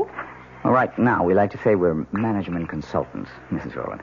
But we also do quite a bit of executive recruitment. I don't understand a word of that. Dan helps corporations find the right people for important jobs, Aunt Clara. His firm is the biggest in the field. Isn't it, Dan? Well, it's always hard to measure business like ours. But it has offices everywhere, doesn't it? In most of the major cities, yes. And now Dan is going to take over the branch in San Francisco. He's going to manage the entire thing. Is that some kind of a promotion? Oh, of course it is. I asked the gentleman, Susan. Speak when you're spoken to. Oh, sorry. Yes, Mrs. Rowland, it is a promotion. Truth is, it's a job that everyone in my office has been after. Oh, it's just worked out so beautifully for us. I mean, Dan having to move to San Francisco. We're sort of combining a business trip with a cross-country honeymoon. And where do you go from here? Well, we're planning to stay 2 days in Chicago, and then we're going to Dallas. We're going to cross the Rio Grande into Mexico. I know a great little hotel in Monterey. Then we're going to Las Vegas. To gamble, I suppose? Well, it's no fun going to Las Vegas if you don't gamble a little. Your father never gambled for so much as a dime, Susan. That wasn't the way he made his fortune. Well, I promised not to bankrupt the family, Aunt Clara. Anyway, we're just staying in Las Vegas overnight, and then going to Los Angeles. 3 days later, I report to work. Thoroughly exhausted, of course.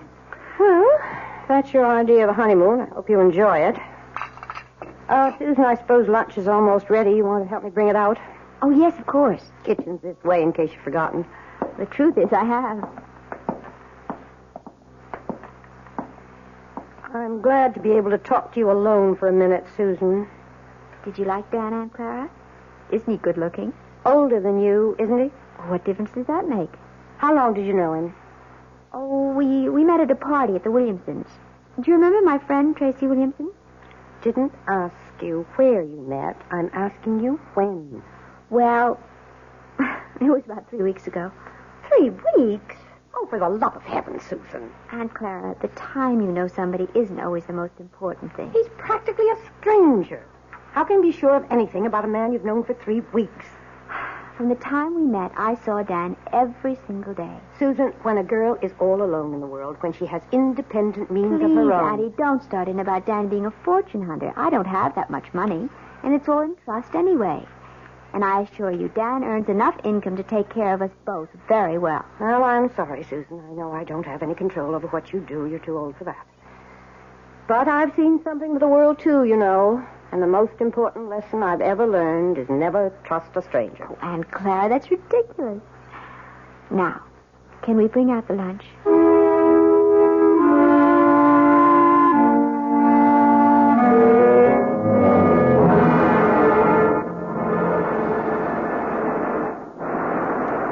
I don't know. I just have the feeling that Chicago wasn't all you expected it to be. Well, we weren't there very long, Dan. And don't forget, we spent half the time with your business associates. Oh, honey, I am sorry about that. I suppose I never should have called Bill Kincaid to say we're in town. Should have known he'd insist on getting together. Oh, it wasn't that bad. I just didn't know what he was talking about half the time. All those office politics. Yes. Well, Bill loves to gossip. But you can see what I mean about the San Francisco job. Everybody in the company wanted it. They'll never get over resenting me for being picked. But I am sorry if you were bored. It's all right, Dan, really. After all, I inflicted Aunt Clara on you. She was okay. Well, I know you didn't find her very friendly. Well, why should she be?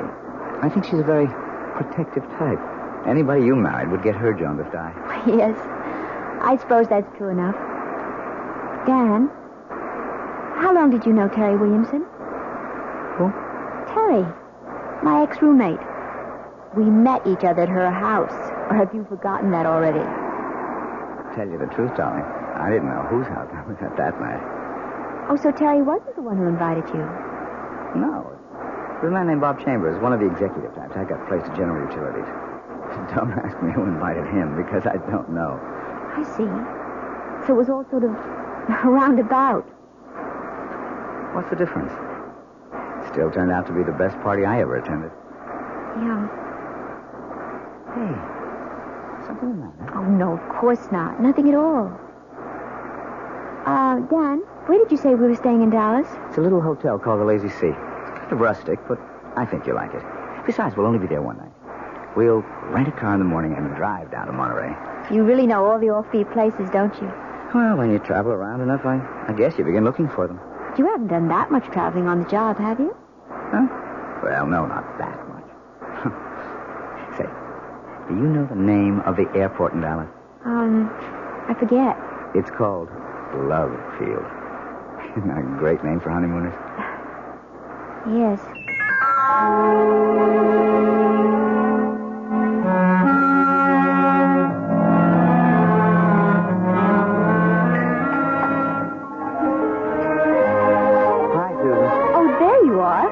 Starting to worry.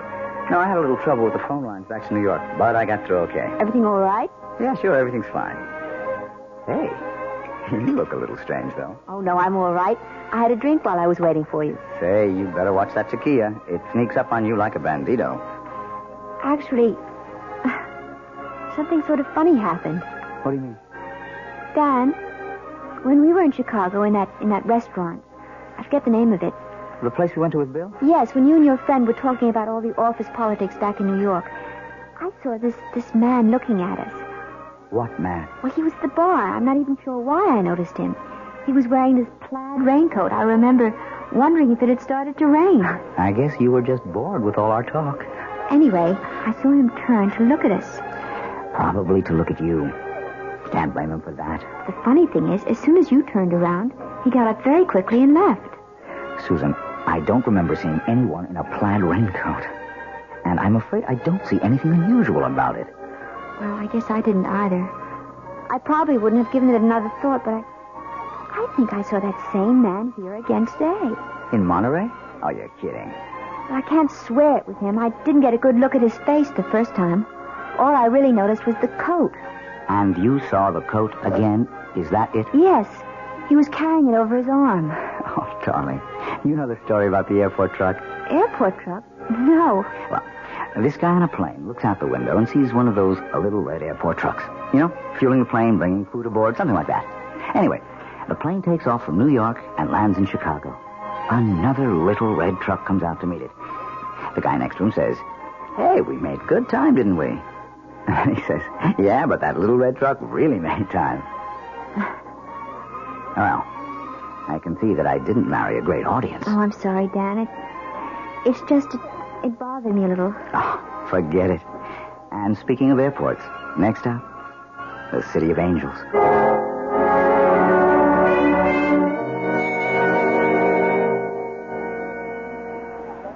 Let's see. I wonder if they have this week's digest. Oh, I see it. Excuse me. Yes? You're Mrs. Daniel Carey, aren't you? Why, yes, I am. Do I know you? No, Mrs. Carey, but I know you. Saw your husband leaving the hotel about half an hour ago. Were you planning on meeting him? Wait a minute. I've seen you before. Have you?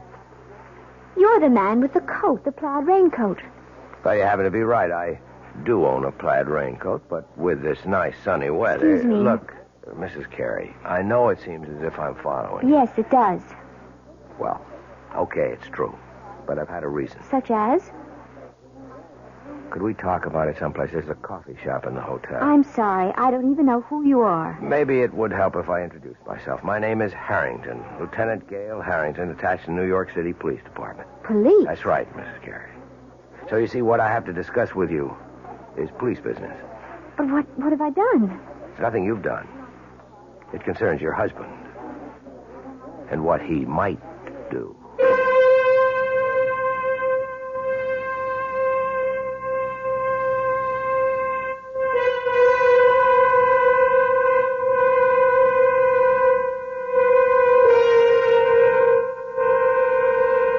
It looks like Dan and Susan Carey's honeymoon is in for a surprise. Or perhaps more than one.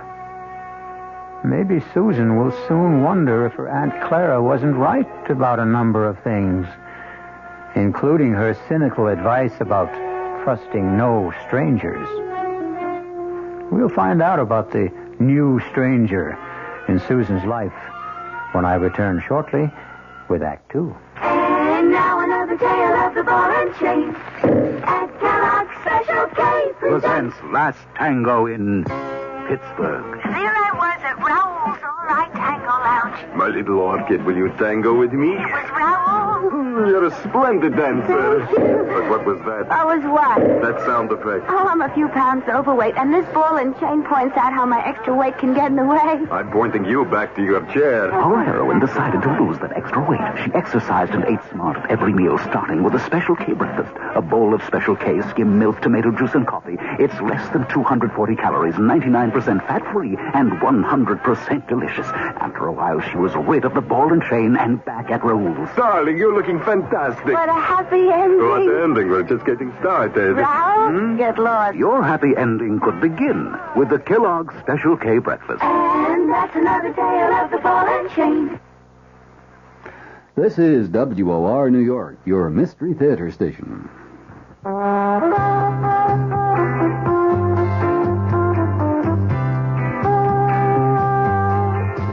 No matter what you're saving for, that's what Suburban Savings for Suburban. Suburban Savings offers you a regular savings account with flexibility. You can add any amount to your account whenever you wish. Withdraw whenever you want. Suburban Savings pays a 5.25% annual interest rate on regular savings paid quarterly, which earns an annual effective yield of 5.47%. Interest is compounded continuously from day of deposit to day of withdrawal, as long as $50 is maintained in the account to the end of the quarter. Come into Suburban Savings and open an account with flexibility. Our regular savings account in New Jersey at Bayonne, Edgewater, Elmwood Park, Emerson, Hackettstown, Morris Plains, Nutley, Paramus, and Sparta.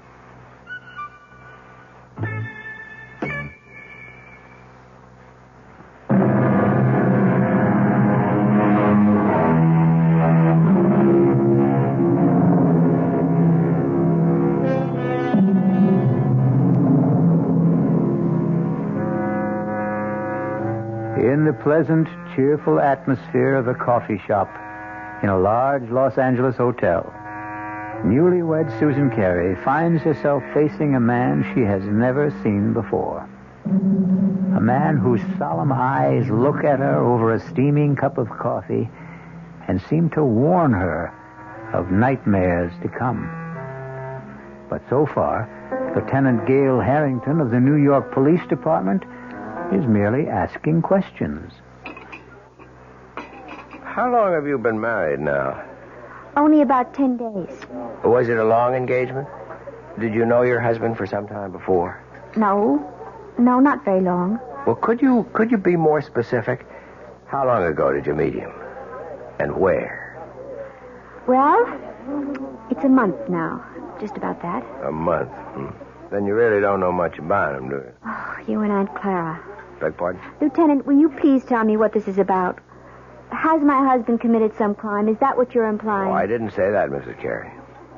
But believe me, it would be helpful to both of us if you could just tell me a little bit about the circumstances. You know, I don't see why this has to be so one-sided. Now, please bear with me. All right. I met Dan at a party at a friend's house about a month ago.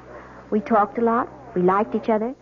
We started dating. I saw him every single day. What business did he tell you was in? You make it sound as if he lied to me. No, I didn't mean to do that. He's a management consultant. I know he is.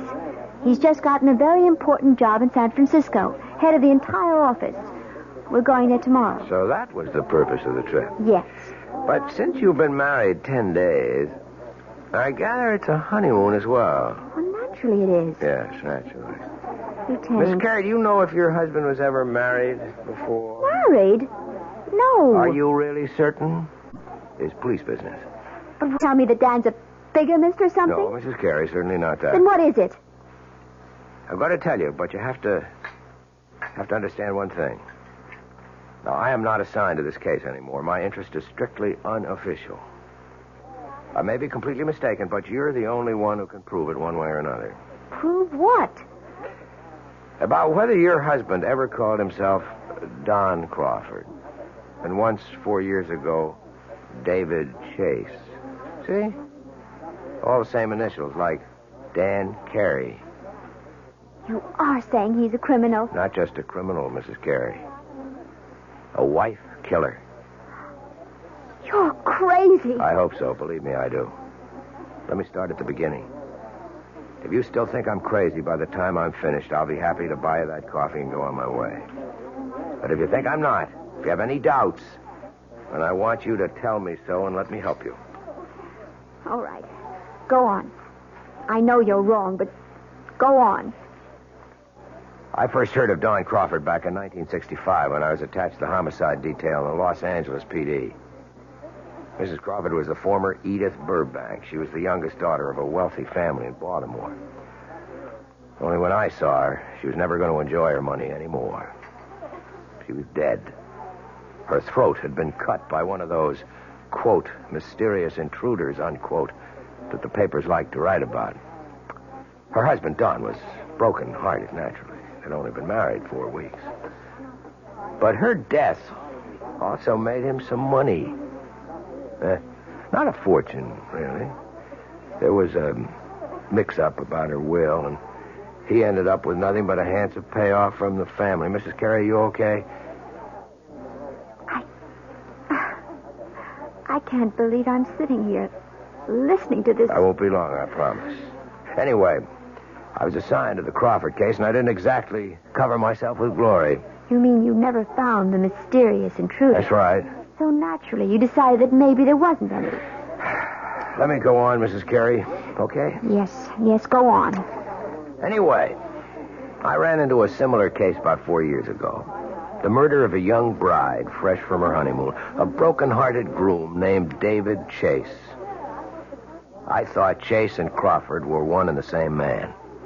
But I couldn't convince the district attorney of the resemblance. But I am still convinced, Mrs. Carey.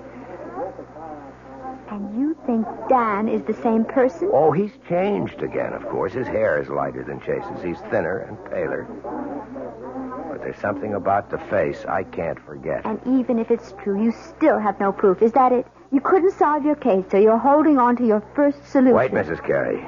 Let me tell you why I was so sure that Crawford and Chase were the same man. It was because of the honeymoon. What? It's my theory that their honeymoons were identical. A compulsive honeymoon, you might say. That is ridiculous. Criminals are like that. Creatures of habit, most of them. Afraid to change a pattern, maybe for fear that their luck will change with it. What do you mean by it? I stumbled on the coincidence accidentally. But as far as I could trace it, Don Crawford and David Chase took their brides to the same places. They did the same things. And I knew that if I ever saw that pattern duplicated, I would have my killer. I hope I'm wrong, Mrs. Carey. But you are the only one who can tell me. And my first question is this. Was your first stop Chicago? Yes. Yes, of course it was. And you knew that. That's where we first saw you, in Chicago, in that restaurant. Okay. I just wanted to make sure. You can't possibly make something out of that. Dan wanted to see people in the Chicago office, and I thought it would be nice to visit my aunt in Evanston. She's my family. Was your next stop after Chicago in Texas? Yes. We went to Dallas. Dallas is a wonderful place to visit, Lieutenant. I don't see anything so peculiar about that. Both Chase and Crawford went to Dallas. They chose offbeat hotels. I guess they didn't care to be seen very much. Where did you stay in Dallas? It was a perfectly nice hotel. I don't think you could describe it as offbeat. All right. And then the next stop would be Monterey. You knew we were in Monterey because that's where I saw you the second time. By that time, Mrs. Carey, I'd made up my mind to follow you. Are you saying that these supposed wife killers you're talking about also went to Monterey? Yes, they did. And from Monterey to Las Vegas. Well, then you're wrong, Lieutenant. You're completely wrong. You mean you didn't go to Vegas? No. So there goes your famous theory, doesn't it? Well, I admit I'm We surprised. changed our mind about Vegas. We decided that we might be too tempted to gamble away all the money we had for the trip. Ah, so you did have it on the schedule. Well, yes. Yes, we did, but we didn't go. You really think that changes the pattern?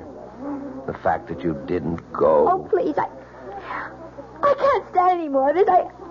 I don't want to hear any more of it. Mrs. Carey, Edith Burbank was killed in Los Angeles, in her hotel room. This hotel. I'm leaving.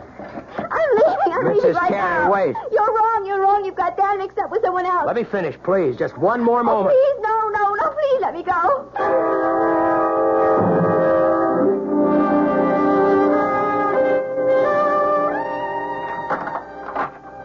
Well, there you are. Oh. I didn't realize that you were back already. Yeah. I told you I wouldn't be gone more than half an hour. I thought you'd be in the room. I went downstairs to get a magazine. Didn't they have any? Well, I guess I forgot to buy one. I got to looking in the windows of the dress shops, and I forgot my original purpose completely. Susan, are you okay? Of course. Why do you ask? I don't know. You've got that funny look in your eyes again. Have I? Doesn't matter. They're still the two most beautiful eyes in the world. Hey. What is this? Don't tell me the honeymoon's over so soon. Why do you say that? That was like kissing a snowman. I guess I just don't feel like myself today. I think maybe... all this traveling has worn me down a little. Oh, I'm sorry. Well, we don't have much further to go. Just one more plane trip to San Francisco. Yes. Look, maybe you'd rather not go out tonight. Maybe you ought to stay in, order some dinner in the room. I don't mind. But you wanted to go to that restaurant, the one you told me about. You've been looking forward to it. The hallmark? Yeah. Well, I did want to try the place. It was supposed to be really spectacular. But you've never eaten there before. Well, no, how could I? I've never been in L.A. before. I was thinking today that, well, you seemed to know the city so well when we drove around. You didn't seem to have the slightest trouble. The streets are very well marked in this town. It's really a pleasure to drive here. Look, you know what I think? I think you ought to take a nap before dinner. Yes. I was thinking of lying down, but I don't think I can sleep. Okay, then. Just read your magazine. Wait a minute, you haven't got one. I'll take care of that. Where are you going? Going to get my bride something to read. How about a nice magazine about cooking? You know, I never did ask you if you can cook. Just get me a news magazine of some kind, all right? Uh-huh, the brainy type. I should have known. See you in 10 minutes. I'll take the key so you won't have to get up. Yes. All right. Oh, dear God. It can't be true. There just can't be any truth to what that man said. He's made a mistake. Terrible mistake. Down his luggage. His initials, D.C. Oh, but anyone could have those initials. Anyone. I wonder if it's open. Oh, for heaven's sake, what am I doing? Searching my husband's luggage like some kind of hotel thief. No, I won't do it. I won't. I'm not going to believe any of it. I won't. Who's that? Hello? Mrs. Carey, it's Gail Harrington. Leave me alone. Stop bothering me. You shouldn't have run off like that, Mrs. Carey. You didn't give me a chance to finish what I was saying.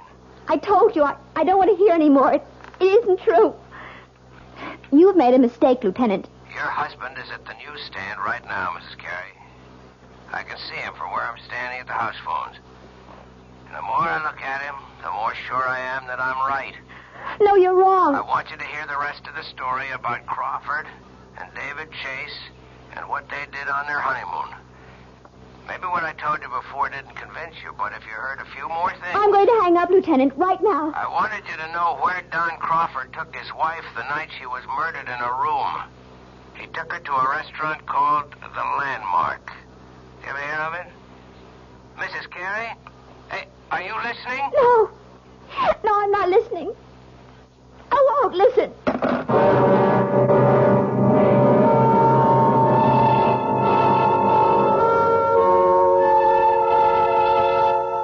And so Susan Carey seems to have a date at the Landmark restaurant in Los Angeles with her loving husband, Dan.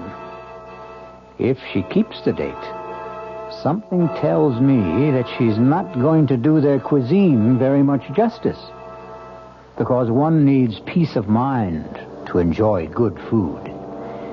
Fear affects the salivary glands, and terror ruins the taste buds. I'll be back shortly with Act 3. I'm Hy Brown, producer of Radio Mystery Theater, and I'm most enthusiastic about this new adventure in modern radio. Here's what listeners are telling us. Your program was absolutely great. Don't oil the door. Or again, you've got yourself a winning show. We'd like your reactions, too. Right now, we're in the last week of our drawing for 50 prizes a week. 2 AM/FM stereo phonos, 2 travel clock radios, and 46 anthologies of modern suspense. Just mail your name and address, and you're eligible, to Mystery Theater, Box 50, Radio City Station, New York, 10019. That's Box 50, Radio City Station, New York, 10019. Entries must be postmarked no later than Saturday, January 26th. Offer good everywhere unless locally prohibited. This is WOR New York, your Mystery Theater station. An invitation. This is Peter Roberts. Join us Sunday morning, 8:15 to 10 here on WOR for Rambling with Roberts. 2 hours of music, specially selected for Sunday morning listening pleasure, along with full bits of weather information, news headlines, bits of trivia, such as the fact that a man from Onowa, Iowa, received a patent for what he called Eskimo pie, which was ice cream coated with chocolate. It all happened in 1922. It may not seem like very much in the way of history, but it does take place, these little bits of trivia and information, on Rambling with Roberts. So, of a Sunday morning, make a note. 8:15 to 10, right here at 710 on your dial, come Rambling with Roberts. You don't have to give us an RSVP. Just be on hand. Thank you.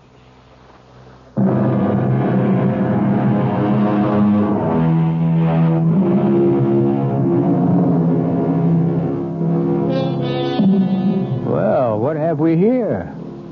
A quiet meal for 2 at the Landmark restaurant? No.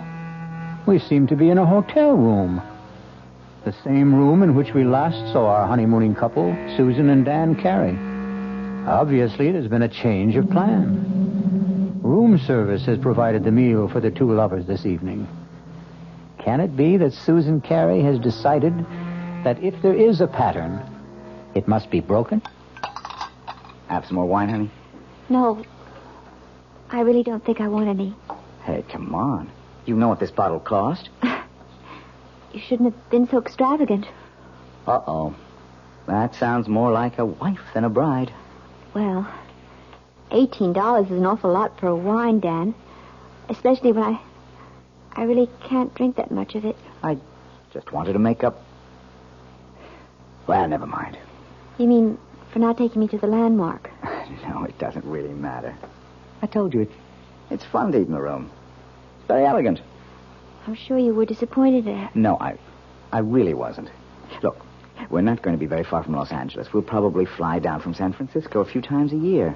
There are dozens of wonderful restaurants in San Francisco, too, aren't there? So they tell me. I'll ask the guys at the office for recommendations. I think this food is quite good, don't you? Yeah, sure. It's fine. Tastes even better with the wine. Well, all right. I'll have some more, I guess. That a girl. Now, look, I'm not trying to get you drunk, you understand, so I can take advantage of you. Although, come to think of it... Dan, oh, don't. You almost knocked the table over. Sorry, I guess I got a little carried away. You look very delectable in that robe. Oh, did you really like it? Irresistible. I didn't take much of a wardrobe with me. You said you were going to buy clothes in San Francisco. Yes, if I can find out where to go, I'll take you down to Union Square. I hear that's the place. Oh, I have told you about the weekend, haven't I? No. What about it? Well, I thought we'd get our first look at the town by taking one of those Circle Line cruises. That okay with you? Oh, yes, that sounds lovely. I love to see places by water. And if we can squeeze it in, we might go picnicking in Golden Gate Park. They've got this Japanese tea garden. It's supposed to be very nice. Yes. All sounds wonderful, Dan.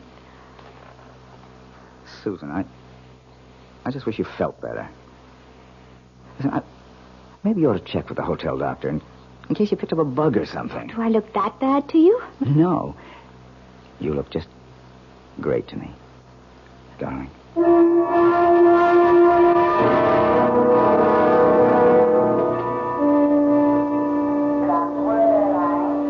Yeah, I think that'd be a good idea, honey. Reserve the car ahead of time. Then we can pick it up right away in San Francisco. Whatever you think, Dan. You wait right here. I'll go over to the counter. It's all right. Be back in 10 minutes. All right, Dan. Mrs. Carey. Oh, no. Not you again. I didn't mean to startle you. Go away. Please go away. I don't want to see you anymore or hear anything you have to say. Now, I know that I seem to be persecuting you or something. As you can see, Lieutenant, I am in perfectly good health. I was not murdered in my sleep in that hotel room. Look, Mrs. Carey, I've only got a few minutes before your husband gets back. I just wanted to finish my story about this other guy, this David Chase. I don't care if you are a policeman. I'll call someone and have you arrested for bothering me. David Chase's wife didn't get killed in Los Angeles. She died in San Francisco. Where? In a hotel room? No, not there. But they stayed at the San Remo. Is that where you're staying? Yes, but millions of people do. No, there wasn't any mysterious intruder this time. In fact, Mrs. Chase's death was listed officially as an accident. She had a little too much to drink at dinner, and her feet got tangled up on top of a very steep hill. The fall broke her neck. It was her very first day in San Francisco. She and her husband had quite a day, too. They took one of those boat cruises to see the city. Then they went to Golden Gate Park, to the Japanese tea garden. Miss Carey, are you okay? No. No, I'm not okay. How could I be? That night they went to a restaurant called the Vendôme. That's where the lady drank too much, at least according to her husband. Oh, dear God. Listen, Mrs. Carey, I can't follow you anymore. I've got a job to get back to. I want you to take this. Gun. Quiet. Don't draw anyone's attention to us. Just take it. If I'm wrong and you don't need it, fine. Just throw it away. No. I don't want I cannot have you on my conscience, don't you understand? All right. Yes, all right. I'll take it. I still say you're wrong. I hope so. But I don't think I am.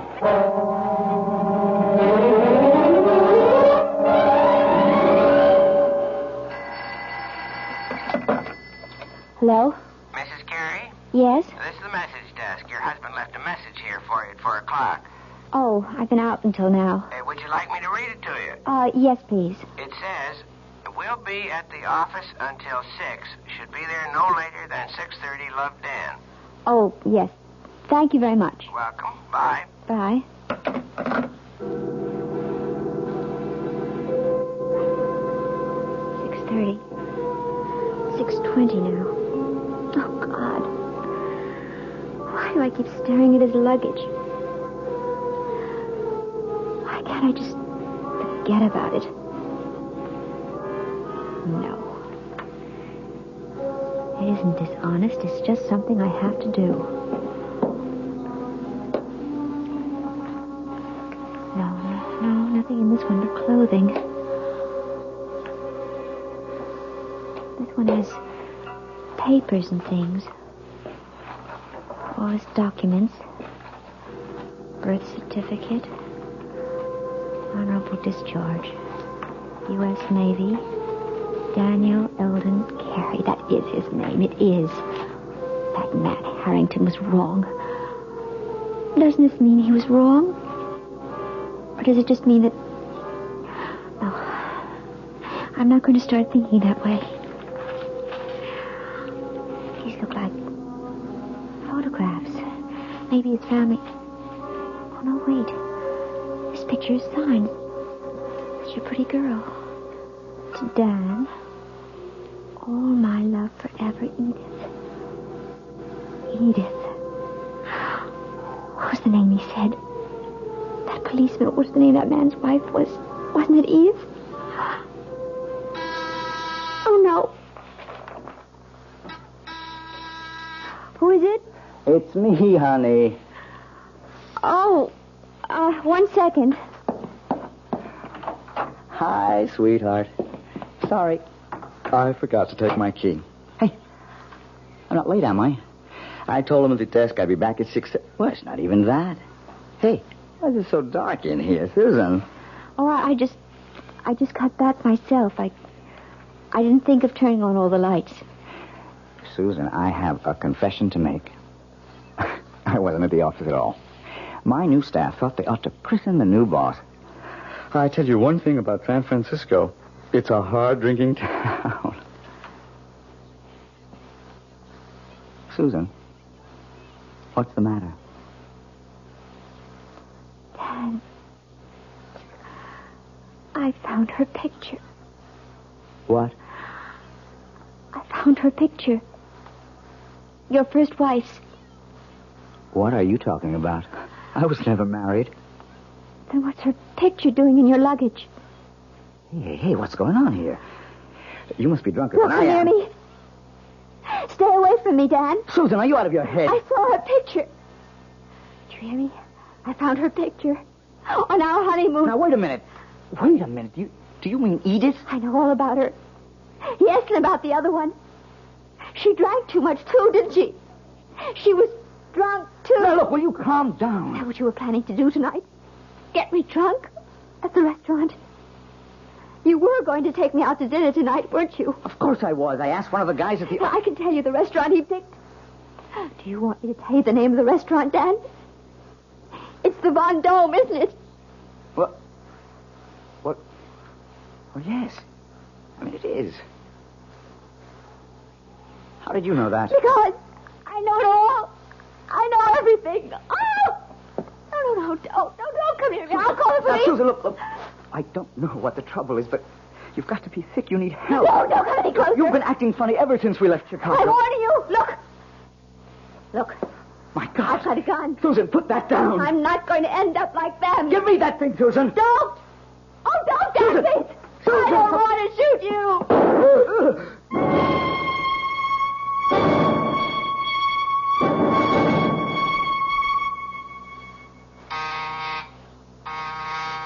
1 second. Wow. Mr. Harvey? Mrs. Carey, I didn't know that you were... Look, let me just get a shirt on. I was just shaving. I'm sure you're surprised to see me, aren't you? Yeah, I am. I didn't expect that you'd... what brings you back to L.A.? I'm sure you know, Mr. Harvey. That is the right name, isn't it? Not Harrington? I guess that means you know all about my little joke. The gun wasn't a joke, was it? The gun was real. Now, look, I can tell you're upset, but I didn't mean any harm. I mean, I like Dan. I really you do. You despised my husband, Mr. Harvey. Why don't you admit it? You hated the fact that he got the job you wanted in San Francisco. And all you got was an assistant manager's job in Chicago. You are wrong. I just thought it'd be a good gag, a good joke on Danny boy. Yes. I've heard about your reputation. The great practical joker. You thought of a great one this time. Yeah, but that's all it was. You gave Dan the itinerary for our honeymoon trip. You were just being helpful, of course. You gave him all the names and places, all the benefit of your traveling experience. That was the gag. See, I thought if Dan took you to all the places I listed for him... You even knew about Edith, the girl he was once engaged to, the one who died. She became his murder victim in your little fantasy. What did you think would happen, Mr. Harvey? That I'd get frightened enough to kill Dan so that you might get the job he took away from you? Listen, is Dan all right? I thought you might want this back, Mr. Harvey. Your gun. Oh, now, wait a minute. Don't do anything stupid. Oh, you don't have to worry. I found out that I'm a terrible shot. That Dan's alive? See for yourself. Hello, Marty. Dan! Thank heavens you're okay. Look, Dan, I didn't mean for anything serious to happen. See the bandage, Marty? Just a flesh wound in my arm. I'll be okay. I'm glad to hear it, Danny. Honest, I am. Mm-hmm. But I am learning to use my left arm, though. Like Wait a this. minute. Wait a minute. Oh, no, don't. Please. I didn't mean it. Don't hit me again. Relax, Marty. I've got better things to do. I've got a honeymoon to finish. Although with any luck, it'll never end.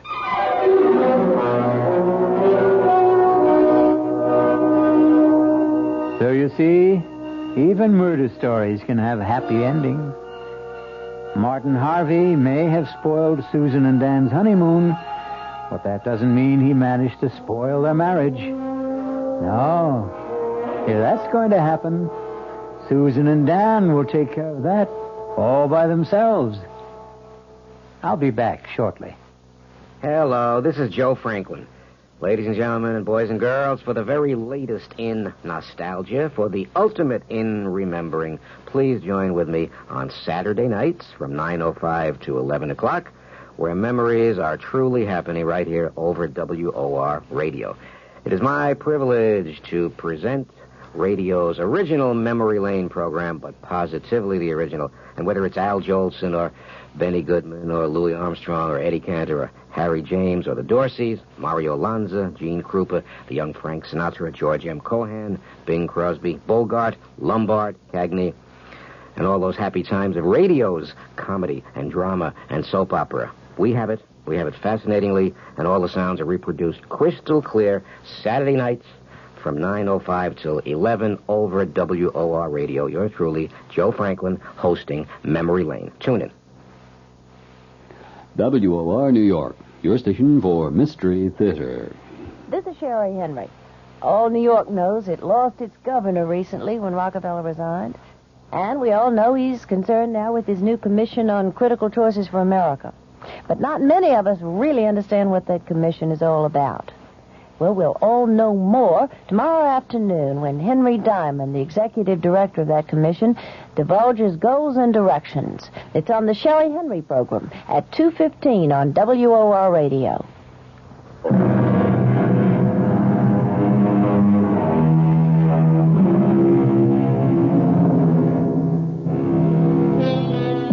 A purist might claim that the story you have just heard isn't a murder story, since no one was actually killed. The murders which took place were all in the imagination of Martin Harvey, who passed them on to the mind of Susan Carey.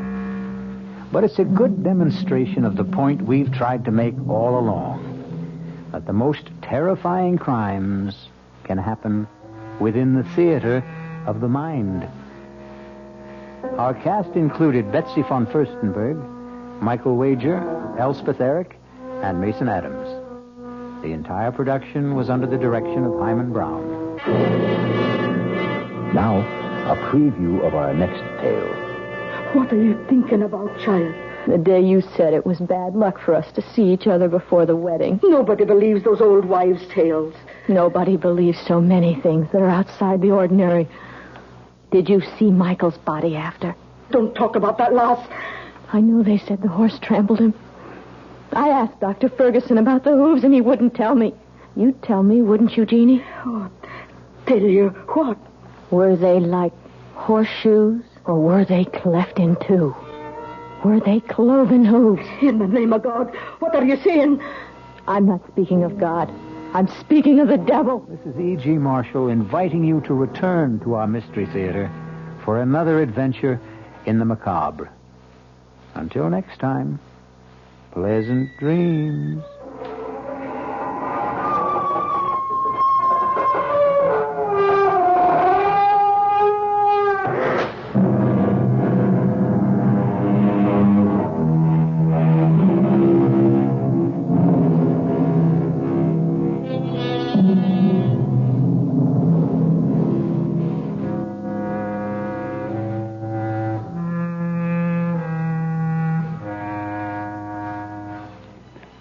The WOR Mystery Theater was brought to you by ShopRite Supermarkets, where you get a lot more for a little less, and by Suburban Savings with offices throughout North Jersey. The preceding Mystery Theater program was furnished by the CBS Radio Network.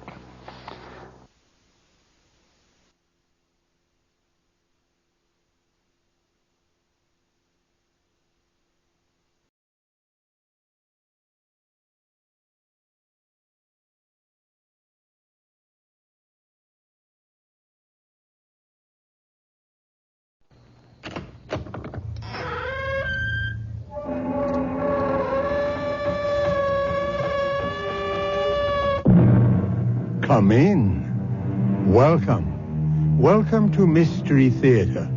I'm Hyman Brown. Welcome to the sounds of suspense, to the fear you can hear. Make yourself comfortable, for there are ill winds blowing outside. This is a tale of a titanic struggle between two colossal forces, one natural, the other supernatural. The prize, a girl's soul. And in the clash of fire and water, there is the very devil to pay. Come with me now to the faraway Firth in Scotland to meet the first of the forces. It's the tide. It comes in faster than an express train. Is it always like this? Twice a day. Doesn't it ever break? It will when it gets just about abreast of us. Isn't it exciting? That's one word for it. That's why you don't dare go out on the flats on foot. If the tide was due, you'd never make it ashore.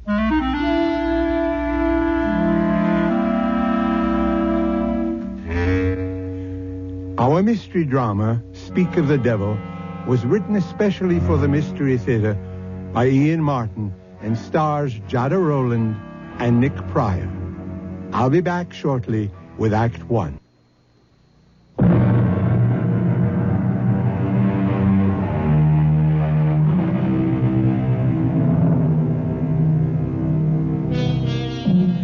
They say he who dreams on the Solway will wake in another world. Not only is the tide a terror, but so are the quicksands, and far worse than either, the bogies, the warlocks, the unnamed things that haunt Scottish history. The Scots word for our story is eldritch. It means uncanny, eerie, frightful, otherworldly. If you'll put out the light, Mrs. Pithy. Hold my hand, Mike. You'd better hold both mine. Why? You can't trust me in the dark. I'm sorry, Colonel Bruce. Now, Mike, Mary Ellen, I know you two young ones think a seance is a mite daft, but it's not the way the Colonel, Mrs. Pithy, and I feel. Well, then maybe we'd better not stay. Oh, no. We need 5 of the circle. It's a blessing you're here. But please, be serious. All of us have made contact with your dearest ones who have passed on through my control. Control? That's a messenger who brings us messages. Hanatu. He once was a slave in Babylon. Babylon? This is scary. Hang in, darling. Now, may we all join hands, please? I'm asking you not to break the chain of contact now. Clear your minds. Make them a blank. A quiet place. I'm reaching now. Reaching away and above and out and over from here to the bonny, bonny other place that lies beyond our ken. We're biding here, Anatu, asking you back into our circle.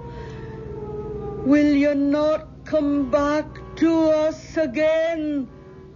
Most precious lady, from across centuries, the time is not right now. I beg you,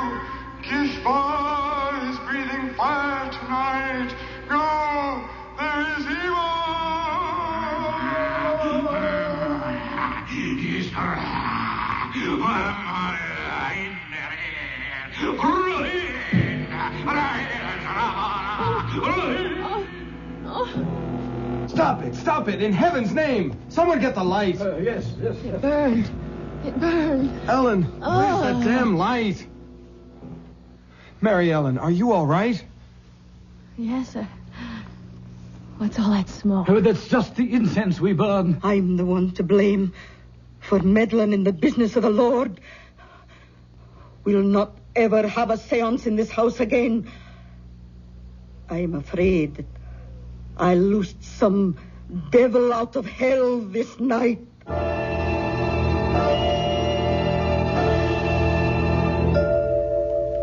Ouch. Oh, don't wriggle so much. You stuck the pin in me, Aunt Jeannie. Oh, I'm sorry, Ellen.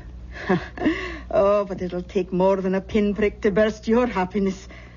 Thank you, Aunt Jeannie, for letting me come home to be married. And for such a heavenly day. Oh, well, I'll accept the thanks for bidding you back to where you grew up. When Dad died so suddenly, I was lost. I didn't know what to do. Well, you did just the right thing. You came home. You're two modern young people who are a lot smarter than we old people are. And as proud I am to be part of the gamble you're making in your lives. I am all goosebumps. I'll get back into my jeans and sweater. I've got a skin, just like I had last Wednesday night. Oh, don't mention it. I should never have had you children in that circle. It was so scary. What happened? I don't know. It was some kind of trick, wasn't it? I don't play tricks. Well, it was Maggie, your mother, who had the second sight, you know. That wee wisp, so delicate and so vibrant. When she died, it tore the heart out of me. But Will went off to America and left me to bring you up. Well, it put my heart back. And then when you were 15 and almost grown up and he wanted you to join him, I was left alone again. How could I stop you going? I didn't want to go. I know, but you were his flesh and blood. I found a way out of my loneliness. Nights when the roar of the tide used to come boiling up the firth outside the windows there, I thought I could hear Maggie calling to me. Or when the wind was skirling out of the northeast, I'd hear her voice on the wings of the blow. And I began to think maybe I had the call too. That's when I started the seances. Until the other night? Yes. I'll never hold a seance again. So the subject is closed. I realize I'm just a foolish old woman. I've never been so scared. Well, promise me to put it out of your mind. What's past is past. Your future is all that matters. It seems so right to be back.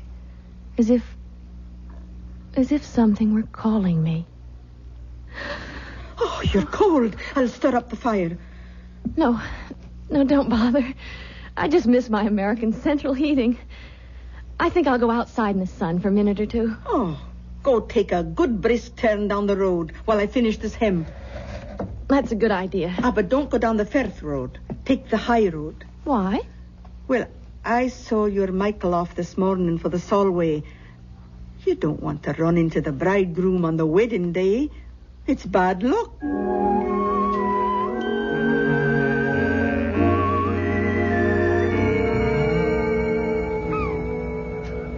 Kiss me, Ellen. Aunt Jeannie thinks it's bad luck for the bride and groom to see each other on the wedding day. You can't fault that. Back in Nebraska, my mother used to feel the same way. But that's just old-fashioned. And Aunt Jeannie something else? Darling, your Aunt Jeannie sure is something else. Good or bad? About 90% good. I just don't dig the spirit kick. We won't have any more of that. It was awful, though, wasn't it? It's all kind of self-hypnosis. But that terrible raspy voice, whatever it was saying. Ellen, there wasn't any voice. You didn't hear it? I heard something that sounded like your aunt choking herself to death. But the first voice. That's just the old girl practicing a little ventriloquism. No, No, that awful burning smell. Well, I will admit I like the Hare Krishna incense better. Come on, Ellen, let's forget all that mumbo-jumbo. Hey, dig that crazy character out there. Fishing in those little pools on the flats? What's crazy about that? On horseback? But everyone does because of the tide. The tide? I forgot. If we hadn't been up in Glasgow wedding shopping, I'd have shown it to you. Look out there to the west. If that Gilly is up on his horse, it must be... Oh, yes, here it comes. And there he goes. You'd think the devil was on his tail. What's his hurry? Look, the tidal bore. It's coming. You mean that big wave down at the mouth of the estuary? Yes, it's the tide. It comes in faster than an express train. Listen. Holy Maloney. Is it always like this? Twice a day. Worse in the autumn and in the spring. Doesn't it ever break?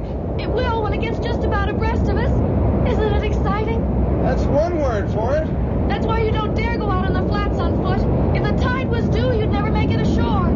Oh, Michael, it's so thrilling and so good to be alive. I love you. What'd you say? I love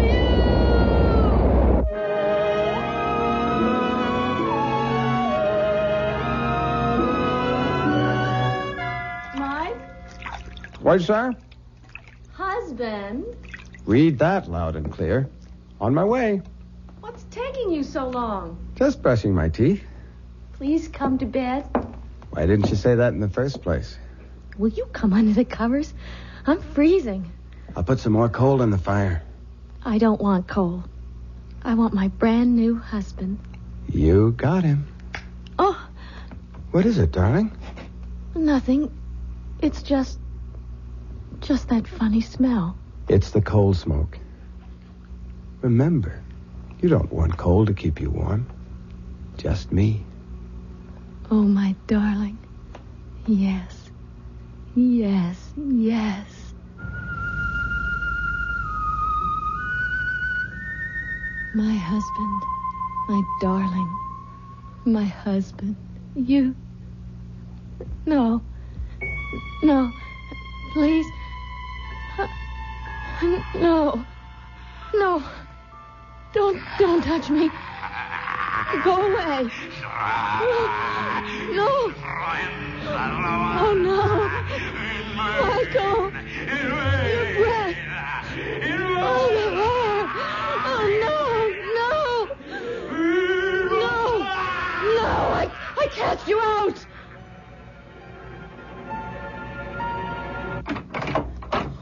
Michael, is there anything wrong? No, Aunt Jeannie, why? Well, I was dozing and I thought I heard... What's that I smell? Is it your candle? Oh, I guess I let the fire go out. Aye, it's a damp chimney, but just the same... Is Mary Ellen all right? She's sound asleep. See for yourself. Oh, I'm sorry to bother you, but... What is it? What's troubling you? I don't know. Maybe I was the one that dreamed it. Oh, be gentle with her, Michael. She's so sensitive and delicate. Like her mother that died all those years ago. We'll keep her from any harm. Good night, Aunt Jeannie. Oh, good night, Michael, dear. If we can. If it's in human hands to be able to. Snuff my candle out if you will, old Ricky. But hear me this. You'll not have Mary Ellen. You'll not have her like my sister Maggie. Old Ricky could be translated Old Smoky. It's another name for the devil. Jeannie should know better than to mention him, for the old proverb says, speak of the devil, and his horns appear. Let's see when Mystery Theater returns shortly with Act 2.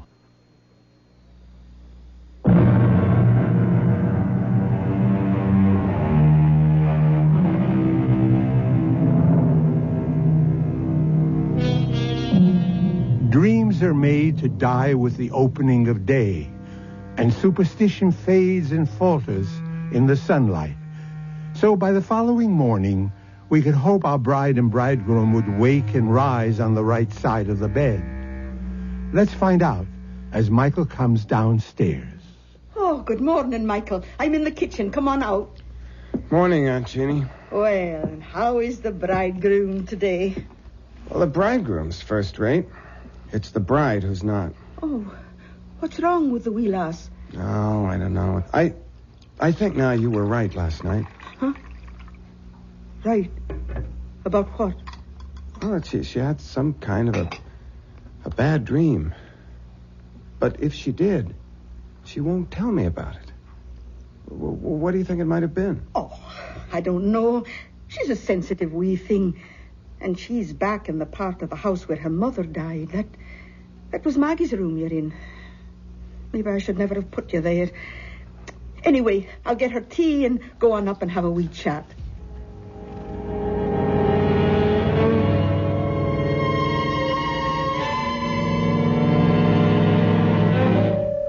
And I couldn't tell Mike. I couldn't. Not after what my wedding night.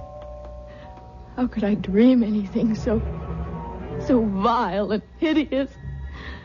That great, gross presence bearing down on me. The breath so sick. The lips slavering.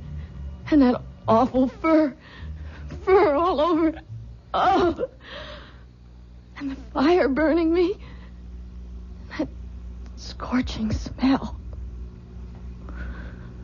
Oh, Aunt Jeannie. What a nightmare. Oh, wished now. Then that's all it was. But it seems so real. Well, it wasn't. Because when I came by, you were sleeping sound.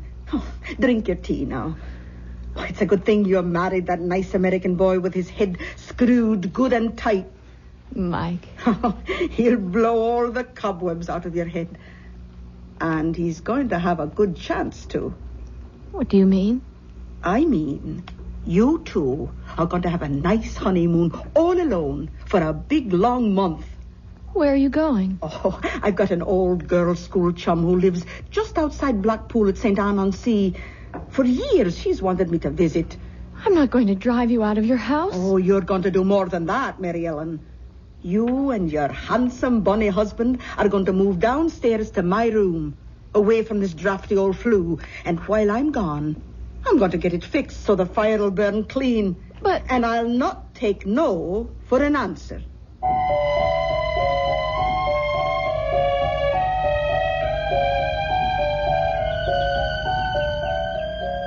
I thought Scottish weather was supposed to be terrible. Rainy, damp, no sunshine. This has been a very particular May. Our honeymoon. Yes. Sorry it's over? Desolate. Still, with Aunt Jeannie back, maybe you'll get a little more work done on the book. Darling, I have been busy in research. It is a love story. Speaking of that, do you think... Look down the road. I can't. Your front's in the way. That's Dr. Ferguson bringing Aunt Jeannie back. Our month is up. Speaking of your front, do you know how you blossomed in the last 4 weeks? All right, Playboy, let's concentrate on other physical problems. How do we get out of a hammock without breaking a limb?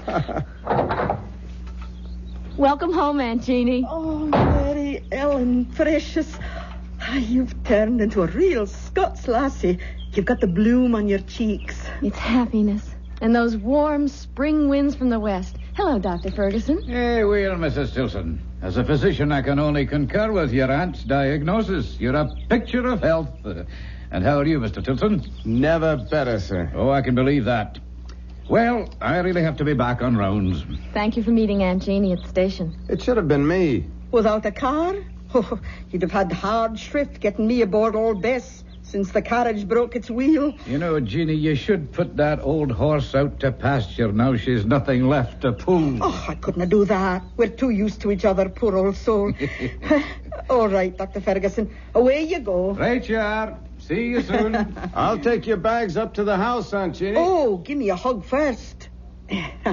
That's right. Now, Off you go, and me and Mary Ellen will have a week's chat on the way up to the house. Goodbye, Percy. Oh, I should never have said that. He hates the name. I'm not sure I blame him. Oh, well, that's not what's on my mind. How are you, dearie? You can see for yourself. Oh, don't say anything to Mike yet, but I just have to tell someone. Aunt Jeannie, I know I'm pregnant.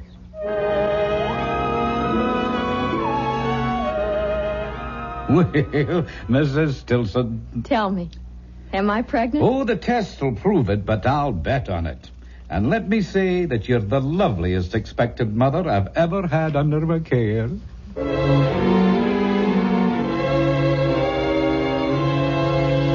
a little morning sickness is to be expected in these early months. Still... There's nothing wrong, Doctor. A young, healthy woman, what could be wrong?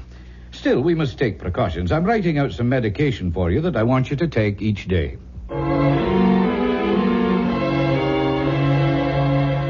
But what does Dr. Ferguson say is causing it? It's nothing, dear.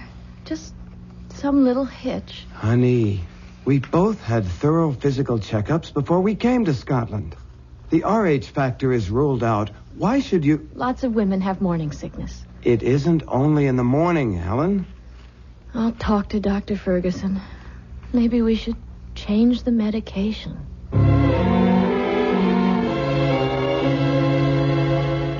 Mary Ellen, dear, I've talked to Dr. Ferguson, and he's completely puzzled. I'm not sure that I am, though. Is there anything you want to tell me? What can I tell you, Aunt Jeannie, that I haven't told him? Are you in pain? I've talked to the doctor about that.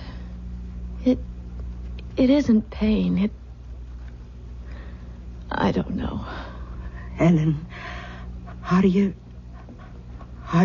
dreaming again? Of what? Of the presents. I don't want to talk anymore. I just want to sleep. Only I don't want to. I don't want to sleep at all. It's just that I'm so tired. So tired.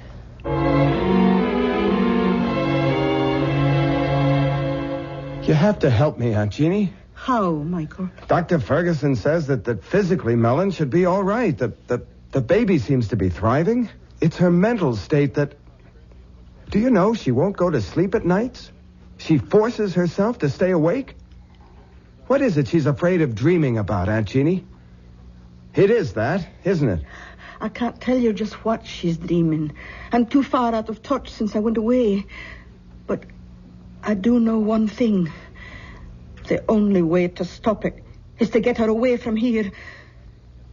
As easy as that? Oh, not so easy, maybe.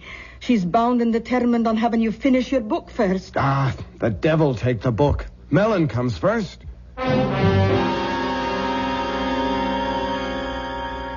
You sure you don't mind, Michael? I'm very sure. We're going home. To have your baby 3,000 miles away. Oh, darling. I don't know what to say. It can't be too soon for me. Well, it's sooner than you think. We're booked out of Glasgow tomorrow afternoon, home for America. I don't know.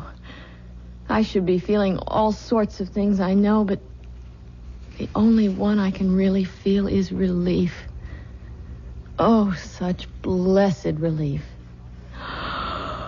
Oh, for the first time, as long as I can remember, days, weeks, I just want to go to sleep.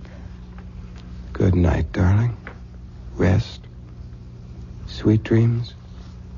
You'll keep me safe. You won't let me come to any harm. For better or worse, in sickness and in health, until death do us. Sleep, poor baby. Rest. I love you, Michael. I love you. Keep our baby safe. Don't let...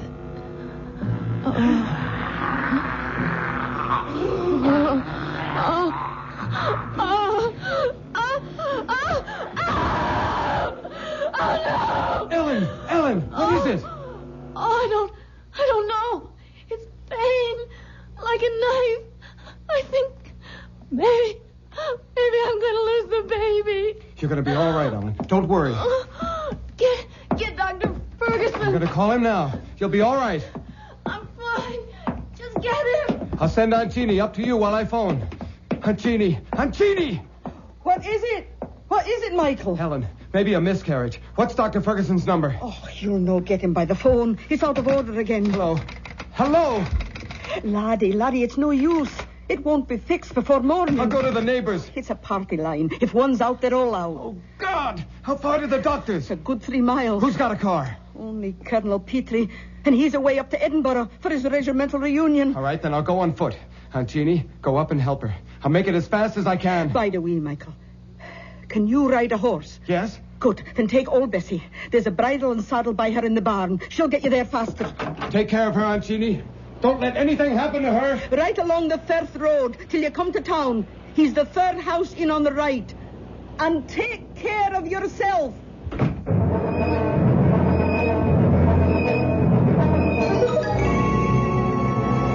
What's taking Michael so long?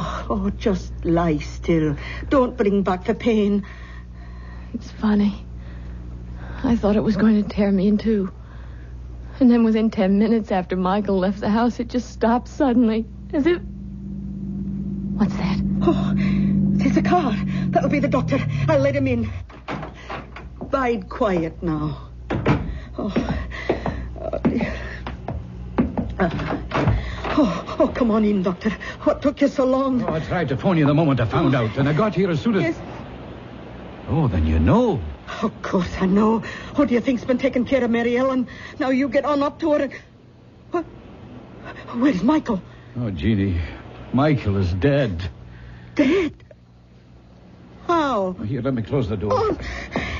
Was Michael riding to try to fetch me? Of course. She thought she was losing the baby.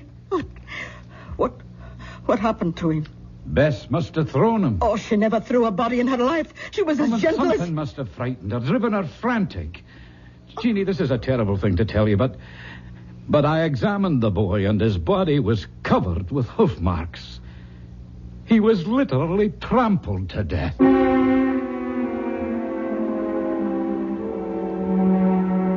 So Ellen has kept her baby and lost her husband. Some evil force shadows this innocent and tragic girl and still may threaten her. Those hoof marks, were they from the horse or in some dark, unfathomable way, were they supernatural, a demon's footprint? Perhaps we'll know when Mystery Theater returns with Act 3.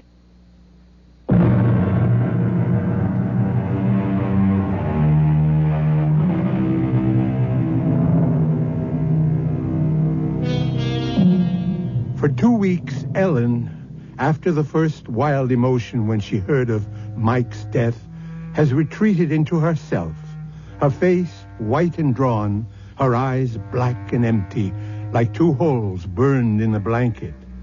Now, as the doctor comes down, after examining her... How is she today, Doctor? No change. Listless, unreachable, hopeless. And her health. The baby. The baby. There's no doubts of its vitality. Oh, I have a terrible time getting her to eat anything. Well, he must be more successful than you think, Jeannie. There's nothing the matter with Mary Ellen physically. No, it's her mental health that concerns me. The poor bairn has been through a terrible shock, Percy. Yeah, I know. You don't think there is any chance of her losing her mind? Jeannie, Mary Ellen is beyond me and my knowledge. Somehow we've got to call in a psychiatrist. Oh, Percy, what is it you're afraid of for Mary Ellen? Well, you don't like my medical terms. I want to know. Very well, then. Schizophrenia, more specifically dementia precox. Paranoid type, I guess. Oh, well, what does all that mean? Withdrawal from life, delusions of all kinds, persecution, unseen enemies, that sort of thing. Oh, the second sight. Just like all of us. Now that's enough of that nonsense. You're all sensitive, delicately balanced women, but all things being equal, perfectly normal. Well, I have other calls to make. Oh, well, I'll walk you to the door. Any instructions for Mary Ellen? Oh, just that she keep on with the sedation I've provided.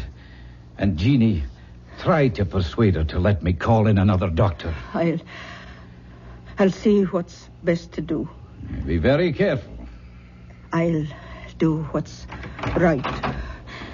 Yeah, I think maybe tonight I'll take a run up to Glasgow and have a consultation with a friend of mine there, Dr. Engel. Good man. Maybe I could persuade him to run back down here with me just to observe her. Oh, bide a wee till I see what I can do first, eh? Yeah, all right. Another day or so can't do any harm. I hope.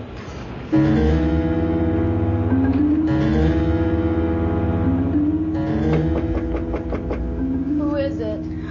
It's Aunt Jeannie, Mary Ellen. May I come in? If you want. I thought you might like a wee cup of tea. No, thanks. What are you staring at? Out the window. The Solway. The tide just came in. Roaring and boiling. So fast. And now the water's all smooth. And with the sun on it, everything's wiped clean. I wonder if it heals as it washes over. What are you thinking about, child? I'm thinking about the first time I showed the tide to Michael. The day we were married. The day you said it was bad luck for us to see each other before the wedding. Oh, I was just joking about superstitions. Nobody believes those old wives' tales. Nobody believes so many things that are outside the ordinary. So many things they say don't exist but might be. Did you see Michael's body after? What? Did you see the marks of the hooves? Oh, don't talk about that, lass. I know they said the horse trampled him. I asked Dr. Ferguson about the hooves and he wouldn't tell me. You'd tell me, wouldn't you, Jeannie? Oh, tell you what? Were they like horseshoes? Or were they cleft in two? Were they cloven hooves? In the name of God, what are you saying? I'm not speaking of God. I'm speaking of the devil. Or some demon that haunts my dreams. Now, this is no time for foolish fancies. You mustn't let dreams spill over into your real life. Or is it the other way around? Oh, Mary Ellen, I don't know what it is you have on your mind, but... You can get me to Michael. Let me talk to Michael. He'll know. He can tell me what to do. Take me to Michael and Jeannie. Take me to him. Oh, can I, Mary Ellen? You know I know he's dead. I know he's passed beyond. But you can reach him. You can hold a seance. No. Oh, no. I swore I never would again after... After what happened that night when something got loose? Some evil presence? Something from... Auntie, you let him loose. The least you can do is help me undo the harm. I can't. I won't. I'll get the doctor. You dare to bring him here and I'll kill myself. I swear it. Child, you're out of your... No. Not yet. But if you don't have that seance and let me find out from Michael what to do, I will be. I'll lose my mind. You've got to promise. Promise. Oh, calm down, child. Calm down. Tonight. Now. No, that isn't possible. There have to be more than two to form a circle. Then call in the colonel and that other woman, anyone. Just promise me. Promise. I need him. I need Michael. Promise, Aunt Jeannie, promise. May God forgive me. I promise.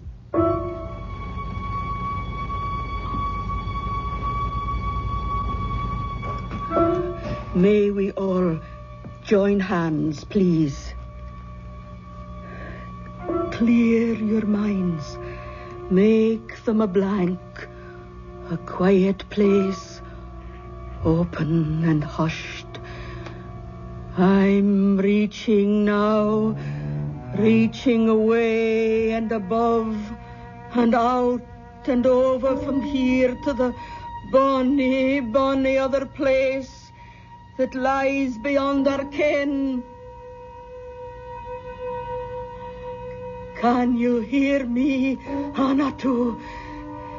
Can you come to me into our circle?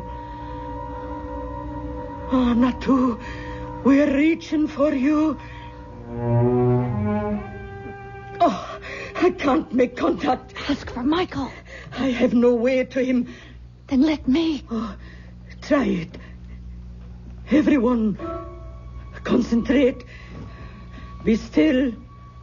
Be still. Michael.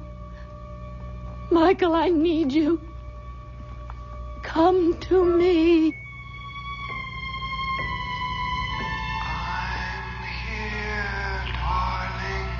Oh, Michael, I love you. I love you. We'll be together again. Michael. It's not our child you're carrying. Get rid of it. Michael! It's no use, child. There's no contact tonight. We can break the ring. Will someone turn on the light, please? Oh, I'm that sorry, Mary Ellen. It's all right, Aunt Jeannie. You gave me what I wanted.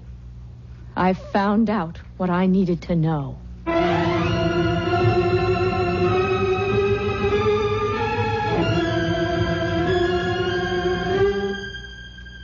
Oh, I'm afraid that's quite impossible, my dear. You're not as backward as that, Dr. Ferguson. Then help me. I can't, dear. It's too late. What do you mean, too late? When you came to me a few weeks ago and we determined your pregnancy, you must have known that I would know it was already well advanced. But it wasn't. Michael and I were only married a month before that. You should know that. Well, of course I know that, my dear, but facts are facts. You're carrying a child that's past midterm, and abortion now is just too dangerous. Past midterm. 4.5 months. My guess is at least 5. That fast? Oh, God, no. It mightn't wait. It could be born any minute. There's no one to help me but myself. Well, I'll drive you home, child, and I'll give you something to get a little rest.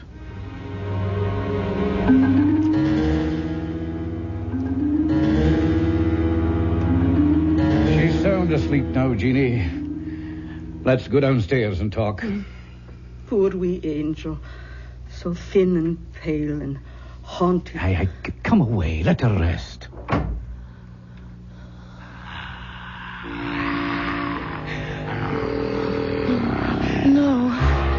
No. What you gave, you'll never take away. Never? It's never going to be. Help me. God, help me. The tide. Yes, that's the way. Full moon. The time was right. And for our own protection, I see no other way, Jeannie. But to lock her away. Well, we're not locking her up. It's a sanitarium. It's a really lovely place. I don't think I could do it to her. I'll care for her. Jeannie, dear, if Ellen had preeclampsia or a threatened miscarriage or any one of a number of other diseases of pregnancy, she would have to be hospitalized. Now, think of it that way. All right, Percy, if you think it's best. It's the only way. Oh, no, Doctor. Mine is the only way. Oh, that sounded like the front door. Ellen. Oh, I'll check upstairs. You look outside. Oh, but I thought you said she... Oh, dear Lord. I got the premonition. Mary Ellen? Mary Ellen! Are you out there? Ginny, it's me.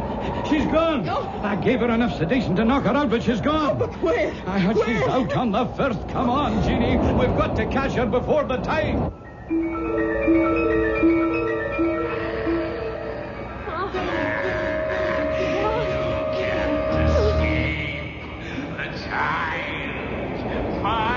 You'll never have him. He'll never be born.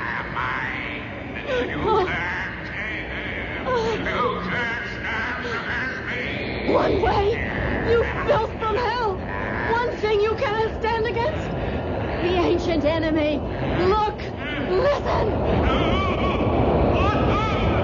Michael! I'm coming home.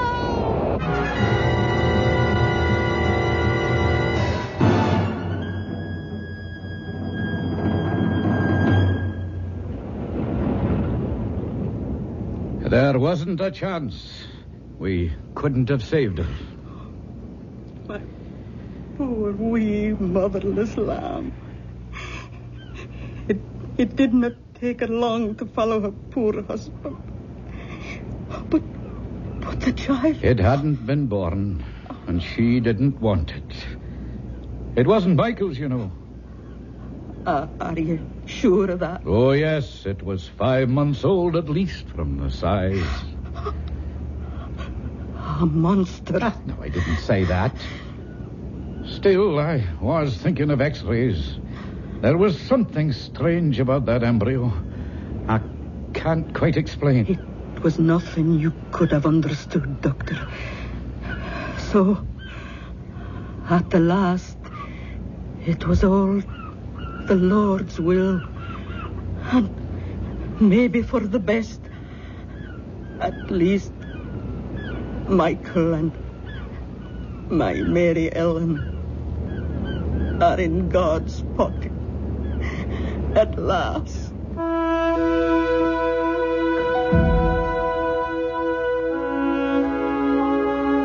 I'll be back in a moment with a final thought.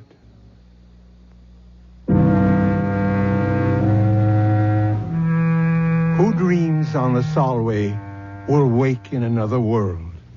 Our story has come full circle.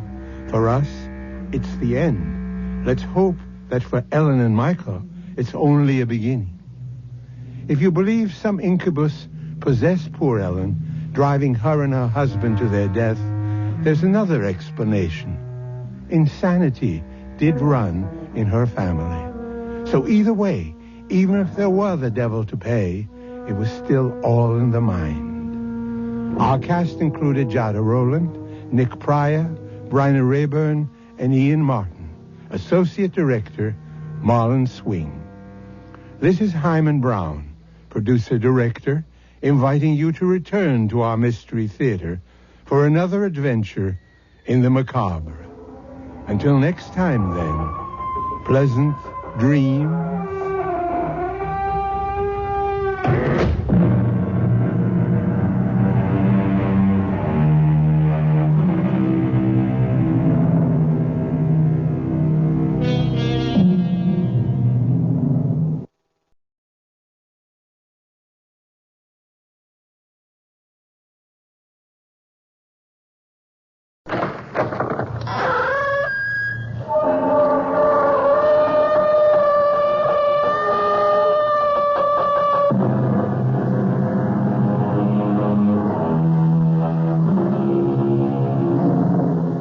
Come in.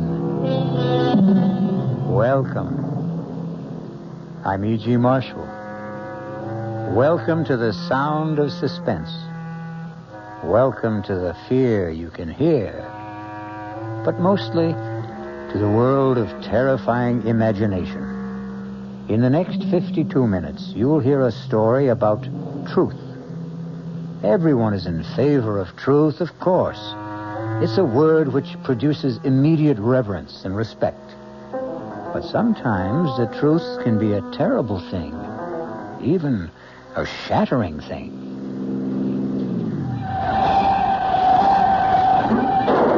Oh, my God! Mark, you hit a woman! I told you not to drive so fast! I didn't see her. I didn't see her crossing the road. Is she alive? Oh, Mark, look at the way she's lying in there? Lorna, she must be dead. Lorna, you mustn't tell anyone. Please, you mustn't tell anyone.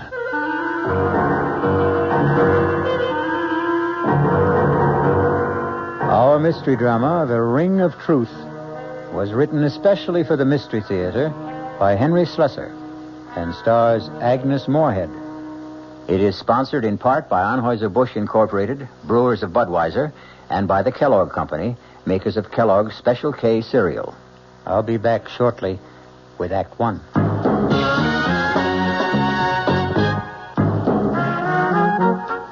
Some beer drinkers have funny ideas about beer. They think beer improves with age, like wine.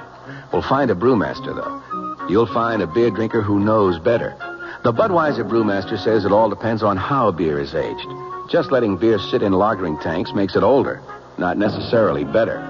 That even goes for keeping a case around the house for a couple of months. But there is one kind of aging that's good for beer. The Budweiser kind. Beechwood aging. In this kind of aging, something happens. It lets all the flavor of the choicest hops and best barley malt that go into Budweiser get through to you. Sure, it takes more time and trouble to brew Budweiser that way, but brewing beer right does make a difference. Anheuser-Busch, St. Louis. Hey, Ma, what's for dinner? ShopRite has a beautiful buy to help you serve dinner. Fine imported porcelain china. The beautifully crafted Lovelace pattern by Crown Victoria. An elegant white-on-white platinum-banded pattern to complement any table. Now available only at ShopRite. The basic place-setting pieces, dinner plate, cup and saucer, dessert plate, and bread and butter plate, are just 39 cents. 39 cents each with every $3 purchase. A different place-setting piece is featured each week at this special price. You'll want to collect all the magnificent completer pieces and matching ovenware available every week at low prices, too. Visit ShopRite and start your set of lovely porcelain china today. It's a beautiful buy. Hey, Ma, what's for dinner? ShopRite has the answer. Offer not available in Westchester, Ulster, Orange, Dutchess, and Columbia counties.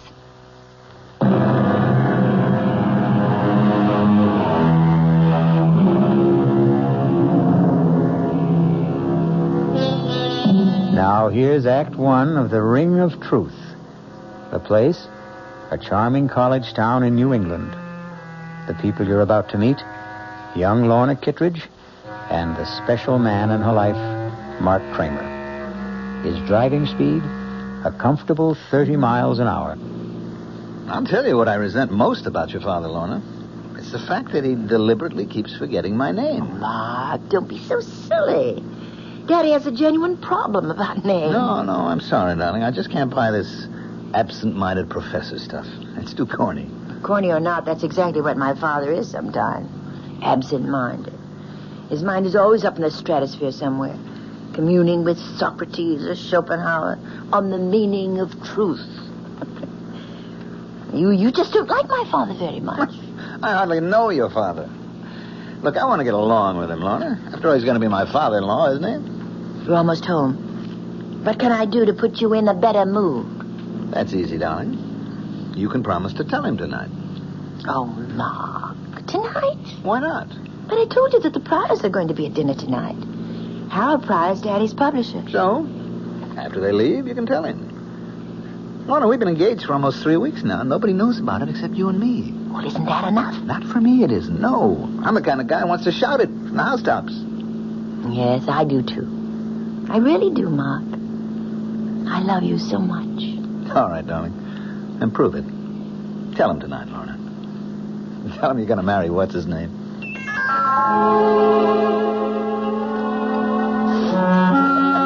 How do you think I'm art? You're quite right, Harold. What the book needs is a much sexier title. Well, of course, there isn't a word about sex in it, but what's the difference as long as it sells, huh? What's the latest book about? Why, truth, of course. Daddy's favorite subject. Should be everyone's favorite subject, in my opinion. You know, if you really want a suggestion for a new title, Professor, I think I have one. Do you, Max? Daddy, the name is Mark. Oh, yes, of course. I'm sorry, Mark. Well, go on. Let's hear your suggestion. Why not call it The Ring of Truth. Well, I think that's a very good name, but, of course, that's up to Professor Kittredge. It's not a bad title, Mark, but, well, it does imply a lack of sincerity, doesn't it? The Ring of Truth is only the surface appearance of it. What I'm examining in my book is the necessity for stark truth, for truth unafraid. Of course, there's a fairly good argument against stark truth sometimes, isn't there? I mean, there's still a necessity for a white lie now and then. You mean in the real estate business, perhaps? No, not just in my business, in everyone's. I mean, there are times when tact, courtesy, and general goodwill call for a shading of the truth. May I make a suggestion, everyone? Why don't we have our coffee in the living room? It's a good idea, darling. George, I want to... I'll give you a hand with the dishes, honey. Besides, I'd like a little conversation with you in the kitchen.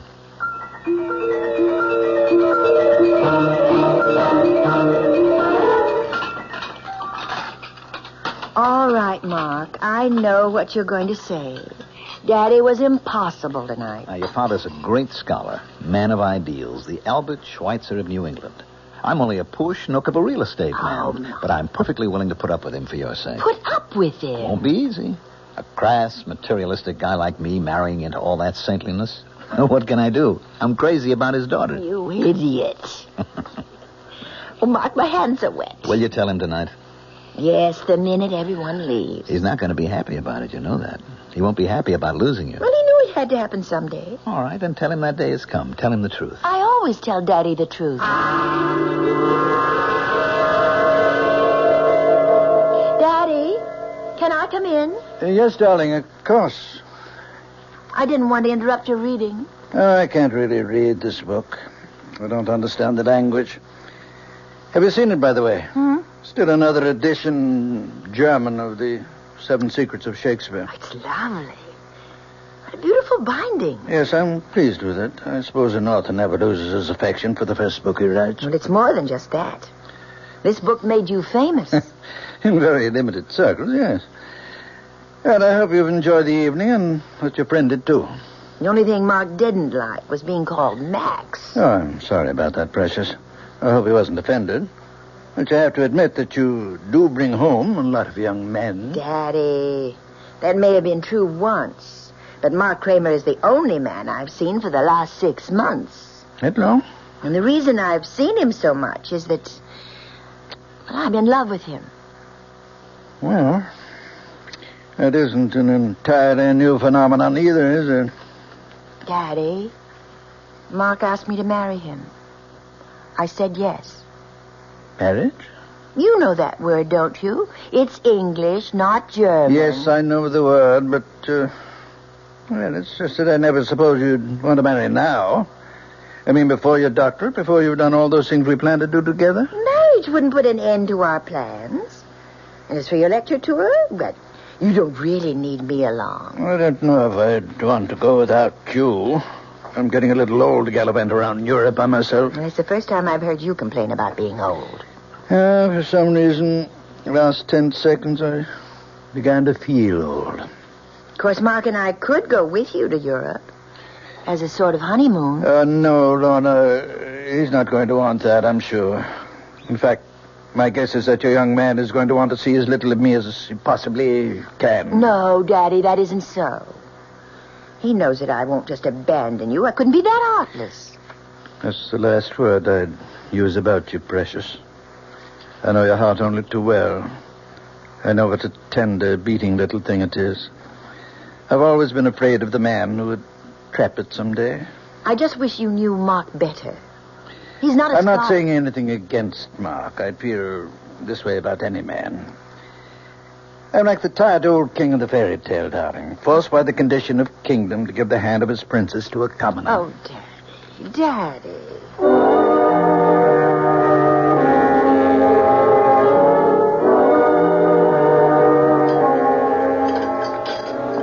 Mark, you're just being pig-headed. It won't even be 6 months. And by that time, I'll have my doctorate, and Daddy's lecture tour will be over. Oh, that's great. Just great. Waiter, where's the drink I ordered? Mark, I've never seen you have more than 2 martinis in my life. Oh, you're wrong, my love. I had one before you got here. The one coming up will be number 4. Mark, please, don't be so upset. I'm not breaking our engagement. I'm simply asking for a postponement. How long did he take to talk you into it, Lorna? Well, it was something I decided to do, Mark. All by myself. Because you realized how important it was? To get your Ph.D.? To make sure Daddy was taken care of on his lecture tour? But it is important to me. You know, you're a lucky girl to have a father like that. Now, you take my old man. Good old Charlie Kramer. Real estate. I don't think he ever heard of an ethic or an ideal in his life. Probably told a dozen lies a day, old Charlie. I guess that's why he turned out so badly. You're drinking too much. You always do when you're angry. Just another flaw in my character. Hardly noticeable in the general ruin of my personality. Please, Mark, I don't want you to be drunk to drive me home. Oh, don't worry. I won't even have that fourth drink. See what a nice guy I am? I want to make sure you get home to Daddy safe and sound.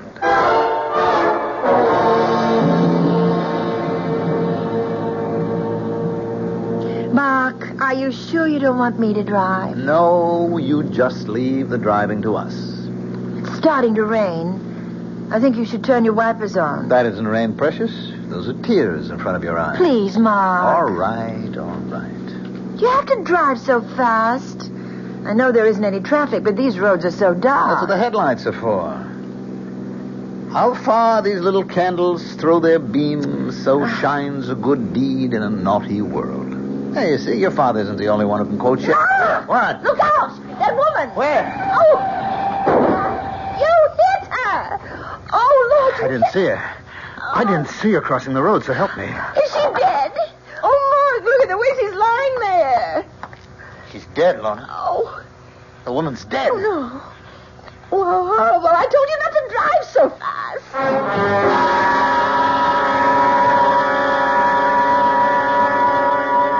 Oh, Daddy, it was so awful.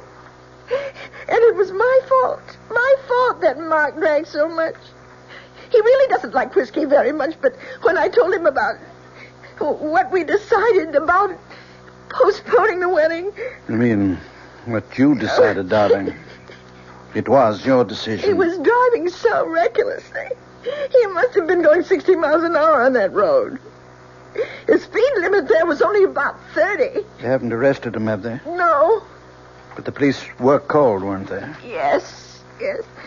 They know Mark, of course. He's lived here all his life. Didn't they give Mark a sobriety test? No, nobody even suggested it. I mean, Mark didn't seem to be drunk at all. Not after it. And of course, he didn't say he'd been drinking. Didn't mention the speed he was traveling at. Well, they asked him. Mark said he was going 35, and the woman just stepped out in front of him. I see. He had to say it, Daddy. I mean, otherwise it would have been a crime, wouldn't it? I think it's called vehicular homicide. Well, he could go to prison for that, couldn't he? Perhaps. Oh, Daddy. Donna, what did you say? What? What did you tell them when the police talked to you about the accident? They didn't. They didn't ask me anything. They said there would be an inquest to determine the facts. I suppose I'd have to answer questions then. And what will you say then? Oh, I don't know. I mean, I have to corroborate Mark's story, of course. Is that what you're going to do? Oh, well, if you could have seen his face, Daddy, it was like a child. Like a little boy, afraid to be punished. He said, "You'll stand by me, Lorna, won't you?" And so you're going to stand by him. You're going to forget all you ever learned about truth. You're going to lie. But, Daddy, what else can I do? I can't advise you, my darling. All I can do is remind you that you and I have always loved truth as much as we've loved each other. Are you going to change now?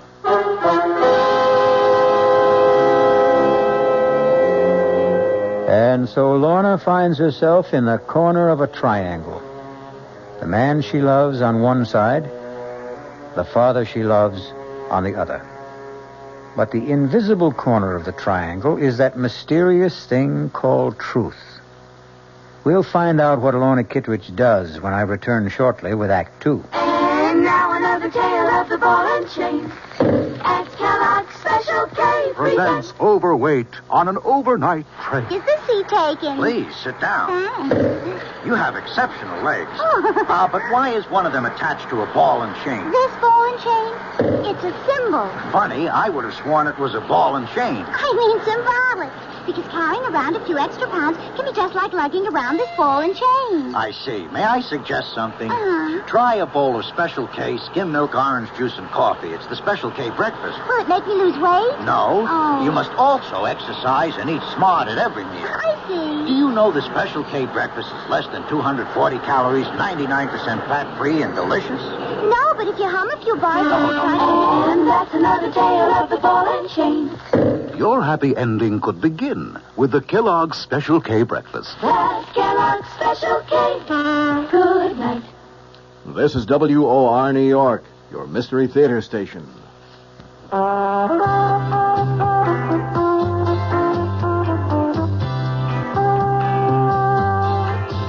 No matter what you're saving for, that's what Suburban Savings for Suburban.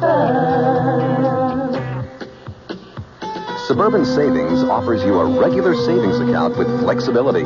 You can add any amount to your account whenever you wish. Withdraw whenever you want. Suburban Savings pays a 5.25% annual interest rate on regular savings paid quarterly, which earns an annual effective yield of 5.47%. Interest is compounded continuously from day of deposit to day of withdrawal, as long as $50 is maintained in the account to the end of the quarter. Come into Suburban Savings and open an account with flexibility. Our regular savings account in New Jersey at Bayonne, Edgewater, Elmwood Park, Emerson, Hackettstown, Morris Plains, Nutley, Paramus, and Sparta.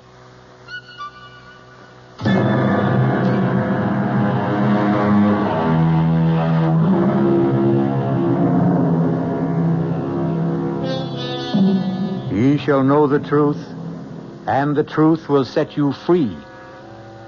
Will that familiar saying work in the case of Mark Kramer?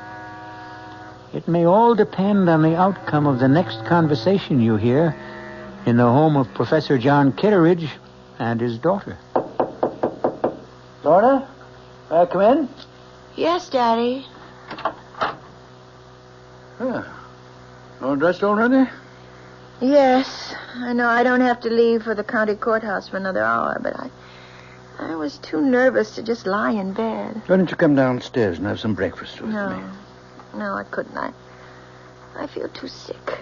Oh, poor kitty. I haven't called you that since you were a little child. Or don't you remember me calling her that?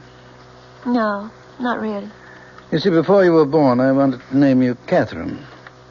But your mother objected because she was certain you'd be nicknamed Kitty. Then you'd be Kitty Kitteridge. And she hated the sound of it. You've told me the story before. I know you're not in the mood for old family anecdotes. All I can think about is that inquest this morning. I'm so frightened. My skin feels like ice. Darling, you won't have to be frightened if you do what I said. It's only lying that makes us afraid.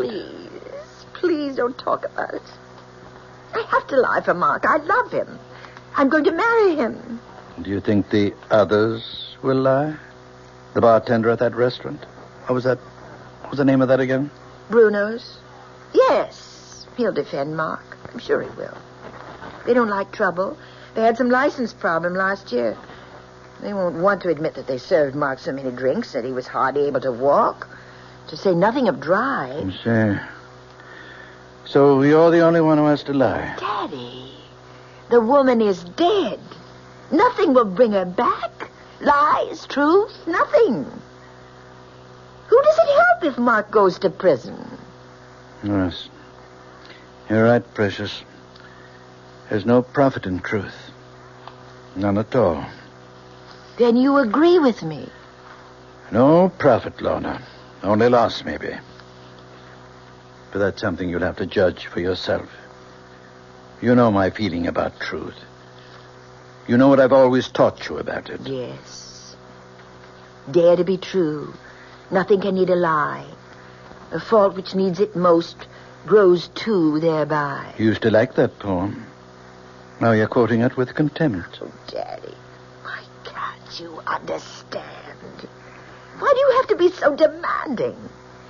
Let me forget truth just this once. Your mind is your own, Lorna. Well, I want to do what's right. Then do what you want to do. You're an adult now, independent of me. Lie if you want to. But don't look for my approval. And above all, don't ask for my blessing. Daddy!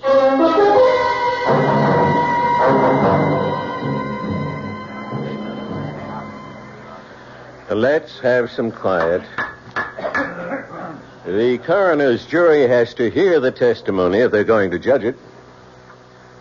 Sergeant McKeon, was any investigation made of the skid marks at the scene of the accident with a view to determining the speed of the vehicle? No, sir, there wasn't. The condition of the road and the rain we had that night, well, it was impossible to tell the difference between the skid marks and the tire treads. That's why no measurement was made. It's been stated that the driver of the vehicle, Mark Kramer, had left the establishment called Bruno's shortly before the accident. Since Bruno's is in the business of serving hard liquor, among other things, did the police give Mr. Kramer a sobriety test?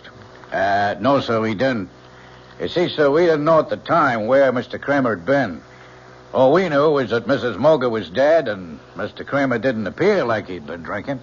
All right, Sergeant, you can step down. Thank you. The coroner's office calls Mr. Kramer to the stand, please.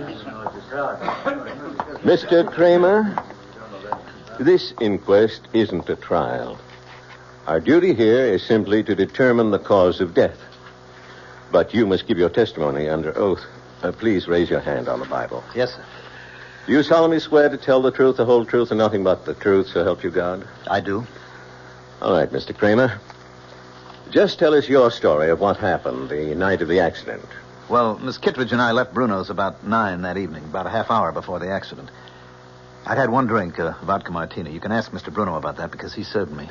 Go on. When I reached Route 24, I decided to take the Ridge Road shortcut to town. I was traveling between 30 and 35 miles an hour, I'd say, and I remember slowing down when the rain started. I had my wipers going when I came over the rise of the hill, so my windshield was clear. But I still didn't see Mrs. Moger when she stepped out into the road directly in front of the car. Were your lights on full beam? Yes, sir, they were. Why do you suppose Mrs. Moger didn't see them? I don't really know. What I think is she was almost across the road when I came over the rise, and she panicked when she realized that a car was coming. She started back in the wrong direction, and that was when she stepped in front of the car. Is that your entire testimony? Yes, sir, it is. Very well, Mr. Kramer. You can return to your seat. Will Miss Lorna Kittredge take the chair, please? Place your hand on the Bible, Miss Kittredge. Yes. Do you solemnly swear to tell the truth, the whole truth, and nothing but the truth, so help you God? Yes, I do. Please speak up, Miss Kittredge. I do. Miss Kittredge, you were with Mr. Kramer on the night of the accident. Yes. You went with him to the place called Bruno's. Yes, I did. And did you have a drink that night? Yes, I had a martini. The same as Mr. Kramer? Yes. When Mr. Kramer's car approached Mrs. Moger's driveway, did you see the lady before the automobile struck her? I'm not sure. I think I saw her for just a split second. And then the car hit her. It was all terribly unreal. Were you aware of the speed you were traveling at? Miss Kittredge? I'm not sure of the exact speed. Mr. Kramer thinks it was between 30 and 35. Do you agree with that? No. What was that? It couldn't have been that. It was more like 55 or 60. Did you say 60, Miss Kittredge? About that, yes. Lorna, for God's sake. I hope you've considered this reply, Miss Kittredge. Yes, I've considered it. We were traveling at least that. I'd been looking at the speedometer only a few minutes before. I was complaining to Mark about his speed, but he wouldn't listen to me. He wasn't in any mood to listen. He was angry, and He was drunk. Please, everybody, quiet now. Mr. Kramer, please take your seat. It's the truth. The truth, I can't help myself. He was drinking. He had too many martinis and he was drunk. Are you telling us he had more than one drink? He had 4. I know he did. And he drove like a madman. No matter how I tried to stop him, he never thought that woman would be on the road at that time of night. He wouldn't listen. I couldn't believe it was really happening. It was like hearing someone else say the words. Please don't cry, Kitty. I tried not to look at his face. I tried so hard not to see him, but I couldn't stop myself. How can you blame yourself for telling the simple truth? How can you think it's wrong? But don't you realize what'll happen to him, Daddy? He's going to be indicted. He may go to prison. I'm sure Mr. Kramer will hire himself a very smart attorney. Who's that? I have no idea. Oh, I can't see anyone now. I just can't. Yes, of course. You go to your room and I'll answer it. Go on, darling. Go lie down. Yes. Oh, it's you. I want to see Lorna. Mark, please listen to me. I know exactly how you're feeling at the moment. Thanks for remembering my name, Professor. That must be the very first time. I'm sure you realize that what Lorna did this morning was extremely difficult and painful for her. That it was an agonizing decision. Only who made it? Lorna's lying down right now. I suggest you try telephoning her later. I'm not leaving until I see her. I had hoped we wouldn't get violent about all this, Mark. Frankly, I don't think you're in a good position to commit any other rash actions. Daddy, it's all right. Lorna, I thought you were in your room. I'll talk to Mark. Very well. But don't ask me to leave, because I won't. You don't have to leave, Professor. I'd like you to know this, too. Know what? What the town gossips are saying. Lorna, they're saying that we had some kind of fight. A lover's quarrel, and that you wanted to get back at me. Oh, you know that's not so. Yes, I know it. But the other explanation makes even less sense. That you just had to tell the truth. Well, it wasn't easy for me.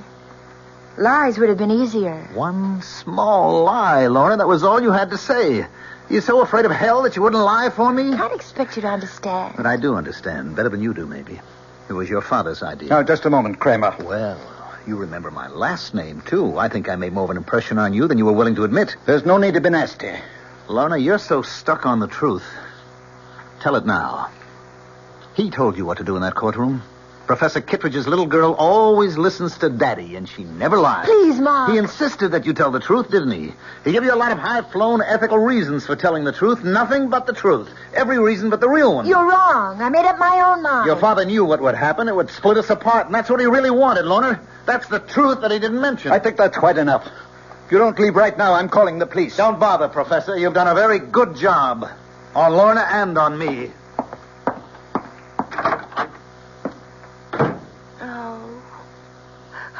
Oh, Daddy. Daddy. Kitty, don't. It's going to be all right. How can it be? He hates me now. Mark hates me. Things will change. You wait and see. He'll get himself a smart lawyer, and nothing will happen to him. Mark Kramer, having been found guilty of the crime of manslaughter, it is my duty to sentence you to imprisonment for a period of not less than 1 year and not more than 5.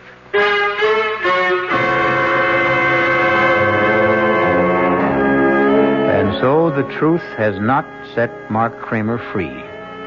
It sent him to prison, where he'll have plenty of time to ponder the complexities of ethics, justice, and human nature. Or perhaps he'll ponder something else, like revenge. We'll find out when I return shortly with Act 3. I'm Hy Brown, producer of Radio Mystery Theater, and this is the end of our last week of prize drawings. Just send us your name and address tonight to be eligible for one of 50 prizes: 2 AM/FM stereo phonos, 2 travel clock radios, and 46 anthologies of modern suspense.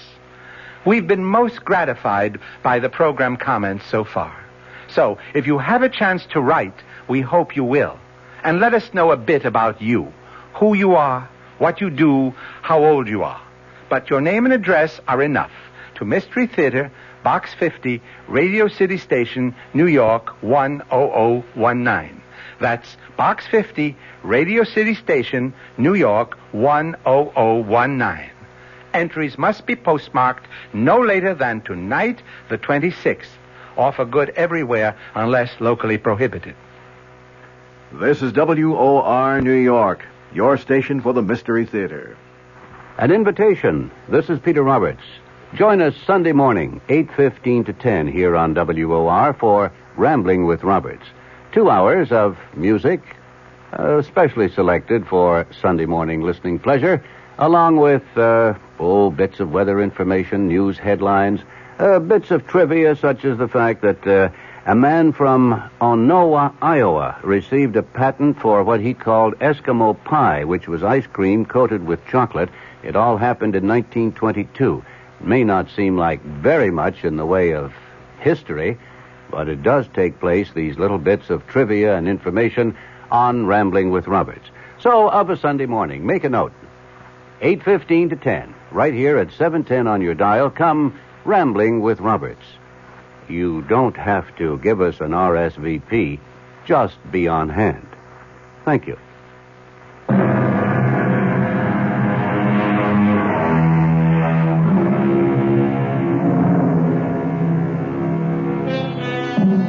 It's now 1 year later.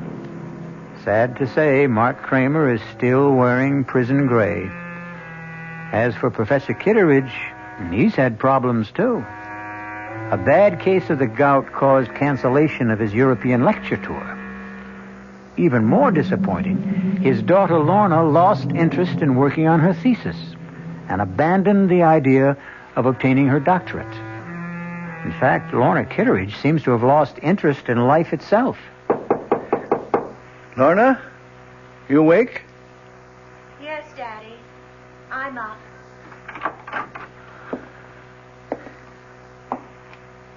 Darling, it's almost noon. It's not like you to be in bed so late. I just didn't feel like getting up. Did you sleep badly again last night? Last night, the night before that. Oh, Lorna. If you don't see Dr. Isaacs voluntarily, I may have to drag you to his office. You know there's nothing wrong with me. What's all this paper for? All those little crumpled balls. Can't you guess? Oh, Lorna, no. You haven't been writing Mark again? I keep thinking that I might hit on exactly the right words. The magic formula that would make him answer one letter. Just one letter. You know that's not possible, darling. Face it, the man is filled with bitterness. He blames you for something he did to himself. Probably never reads any of the letters I send him. Probably sees my handwriting and tears them up immediately. It would be so much better if you forgot him, Lorna. Do you know that I even thought of sending him a disguise letter? Making it look like some important document that he would have to read? Isn't that ridiculous? What's ridiculous is the way you've tortured yourself over that man for so many months. Who's tortured who, Daddy? Which one of us is really guilty? Oh, Kitty, Kitty. Stop calling me that name. My name is Lorna. Can't you remember my name? Darling, you're just not yourself. Oh, is that why you can't remember me? Because I'm somebody else? Well, you may be right, Daddy. Every morning I look in the mirror and I can't recognize the woman I see. Lorna, you're just not giving yourself a chance to forget. You'd start getting out into the world, start meeting new people. You become a hermit. I thought you liked having me here, Daddy. I thought you couldn't live without my company. I honestly believe you need medical attention. If not from Dr. Isaacs, then from somebody else. You mean a psychiatrist, I suppose? No, darling, no. Just someone who can help you get over this distorted guilt that you feel. The only one who can do that is Mark. And he won't see me or write me or anything. Lorna. Oh, please go away. Please. I'm going to try to sleep. It's the only time I'm happy.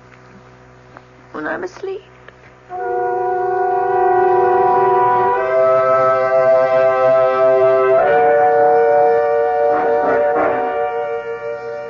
right. Step right over here, Kramer. Anything you say, guard. Remember, visiting time is limited to 15 minutes. Look, I don't want the 15 minutes. They're being forced on me. Sit down and behave yourself. Yes, sir. Anything you say, sir. Well, no, Mark. Make it fast, Professor. I've got important matters to take care of back in the shop. I'm making a very special license plate.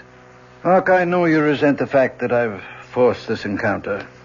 Took some doing, believe me. Uh-huh. Why did you go to all the trouble? Because it's a matter of health. Lorna's health. She's pining away for me, is that it? Well, tell her to stop, Professor. My nights are filled with sweet dreams, and she is in none of them. You tell her that for me. I want you to see her, Mark. Oh, I wouldn't force that issue, Professor. I don't have anything nice to say to your daughter. You misunderstood Lorna. Couldn't expect you to applaud what she did in court. But if you really thought about the ideals that motivated her... Whose ideals? Yours or hers? Do I have to separate them? Yes. But you can't, Professor. Because she's your monster. You've got her all twisted up between her ethics and her instincts. I suppose you're proud of the result, but it's a fake. There's nothing fake about her principles. She doesn't have principles. All she has is you. Her shining example. She wants you to love and admire her, so she does what you expect. That's why Daddy's little girl always tells the truth. She does tell the truth. Always. And her father? I abominate lies. You won't even lie to yourself. Then tell me this. Weren't you happy when Lorna and I broke up? Didn't it save your happy home? I can see that coming here was a mistake. You're a hypocrite, Professor. This whole thing was your doing, and I'll never let you forget it. Goodbye, Mark. Wait a minute. There's something you should know. What's that? I'm being paroled next week. Tell that to your daughter. Maybe it'll improve her health.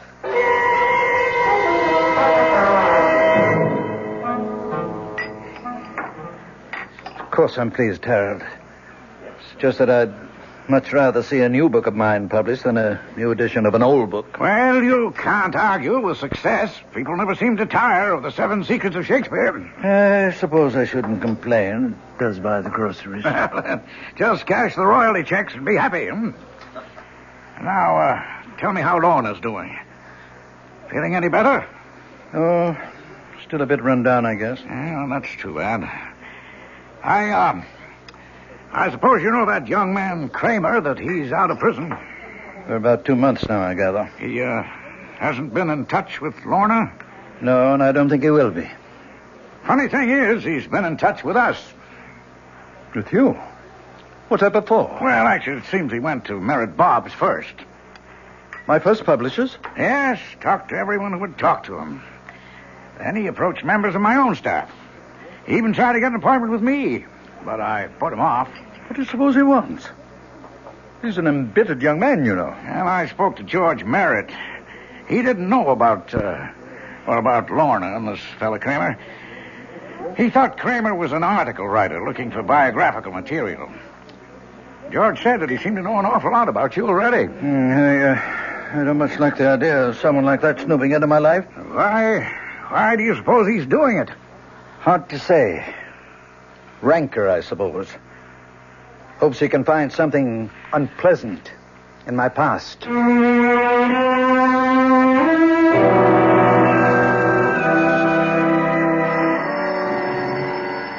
I'll get it, Lorna. Hello? Professor Kittredge? Yes? Mark Kramer, Professor. Oh. Yes, I was just speaking about you the other day with my publisher. I'd like to see you, Professor, this evening, if that's possible. See me? Or Lorna? No, just you. If Lorna wants to be there, that's her business. Something tells me she'd rather stay away. Can you give me some idea of why you want to see me? You might say it's a business matter. Who is it, Daddy? What time would be good for you, Professor? Make it, about 9. I'll make it exactly 9. Daddy, you look so strange. Who was that on the phone? It was Mark Kramer, Lorna. Mark? He's asked me to see him at 9 tonight. I have no idea what he wants to say, but whatever it is, I'm sure it won't be anything pleasant. I'd rather not be here. I didn't think you would. Mark blames me for what happened in court, not you. He refuses to admit that it was your own love of truth My love of truth. Daddy, you never understood me yourself. How could you explain me to someone else? I didn't love truth. I loved Mark. You did what you had to do. What your conscience told you to do. My conscience? Is that what I was satisfying? That small little voice inside me? It can be a loud voice, darling. A very compelling But voice. I still hear it. It's still talking to me. And you know what it's saying? You fool. You fool, you fool. Lorna. I think I'll go out now, Daddy. Right now.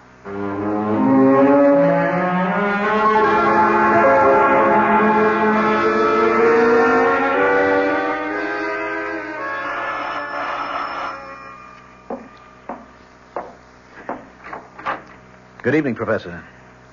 Hello, Mark. Come in. Thank you. Nice of you to see me. I wasn't sure of my reception after the last time. I see you're using a cane these days, Professor. Yes, a touch of gout. Mark, I hope you weren't expecting to see Lorna. She's not here. No, I didn't expect to see her. Would you care to come to the point of this visit? Yes, Professor. I'll come to the point. I've come to see you about truth. Oh, must we, Mark? Really? I mean, these philosophical discussions are meat and drink to old campus fogies like me, but I'm rather tired of the subject right now, very tired of it. Frankly, I'm a little exhausted by it myself. I've just spent 2 months in search of it, and I didn't even know what I was looking for. You've been digging up things about me, haven't you? I hope you enjoyed yourself. No, I didn't. You see, I made the mistake of talking to your enemies. The publishers you dropped, the friends you no longer see, the scholars you had disputes with. What did you get out of that? Nothing. Your enemies didn't have the truth about you, Professor. Only your friends did. Like Avery Hayes. Avery Hayes? Oh, I'm glad to see you remember the name. Strange how few people do. Even though you dedicated your 4th, or was it your 5th book to him? George Merritt knew him, of course. Mr. Merritt called you Avery's benefactor. Said that Hayes was an alcoholic that you took care of for many years. He was my friend. Yes, he was a good friend, and you were good to him. That was one chapter of your past that you had every reason to be proud of, wasn't it? Avery's been dead for 10 years. What did you want from him? Nothing, Professor. I just thought a man like that deserved a little recognition, if only for his past association with you. So I talked to people who knew him, his old pals, his family. He still has a brother alive, you know, a crotchety old fellow in the terminal ward at the county hospital. His name's Ezra. Perfect name for the old boy. And you know what? He still has the junk Hayes left when he died. That pitiful collection of books and papers. You don't expect me to believe that? About Avery's papers? Avery never kept anything, not a thing. He was a foolish, drunken old... He was also brilliant, wasn't he? Went to the university on a scholarship. You only beat him out for top honors because of his drinking. You're talking about 40 years ago. He was drunk and he was dishonest, too, wasn't he, Professor? That was how he sustained that wild life of his, by selling his scholastic services to anybody who could pay for them. It's not different today. Yes. That's what Avery said in his letter. The one he wrote to a woman named Jean. I didn't know who Jean was or why Avery never mailed the letter, but there it was. Avery said he was cleaning up $100, $200 a month and would surely be able to pay back all he owed before the end of the semester. And then he mentioned the thesis. The big job he was doing, that he expected $300 for that job alone. You know which thesis I mean, Professor? Please go. Get out of here. I've had enough of this lying filth. The 7 Secrets of Shakespeare. Sounds like a mystery story, doesn't it? But it was quite a piece of work. And it became more than just a college thesis. It became a world-famous book. It made your reputation, Professor. You're a liar. A liar. You know nothing about it. You paid Avery for his work and put your name on it. You might have done as well yourself, but you were young and lazy and you had the money to pay for it. Then you discovered how good it really was, and it was too late for both of you to change the course of history. Get out of this house now. Get out. I'm going, Professor. I just wanted you to hear this little story about truth. And also to tell you that I have Avery Hayes' letter. What did you say? I have his letter, Professor. It tells the whole story. Good night. Mark! You told me to go, and I'm going. You filthy animal! No! Get rich! Kill you monster! I'll kill you!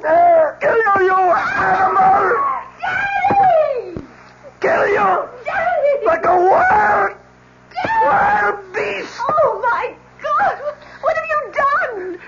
Lorna. Daddy! Lorna.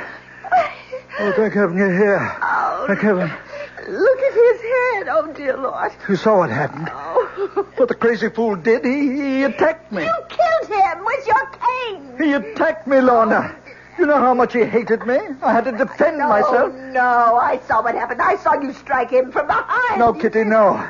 He tried to kill me. That's why I hit him. Daddy, I saw everything. You killed Mark. You did it deliberately. That's the truth. You always taught me to tell the truth. It's the only important thing. The truth.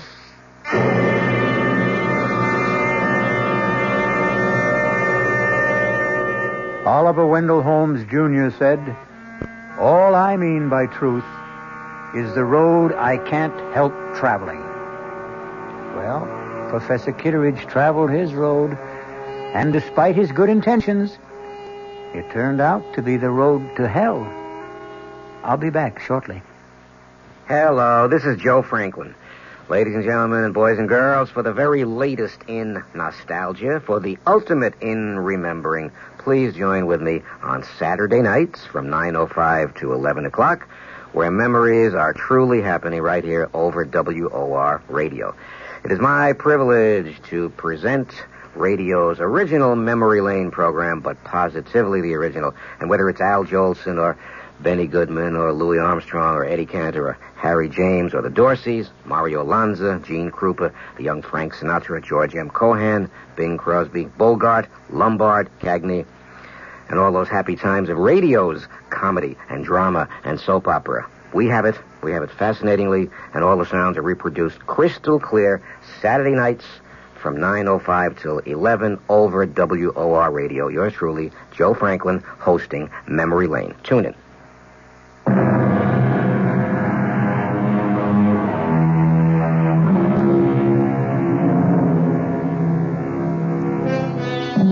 If there is a moral to the story you've just heard, it's not that truth is so bad.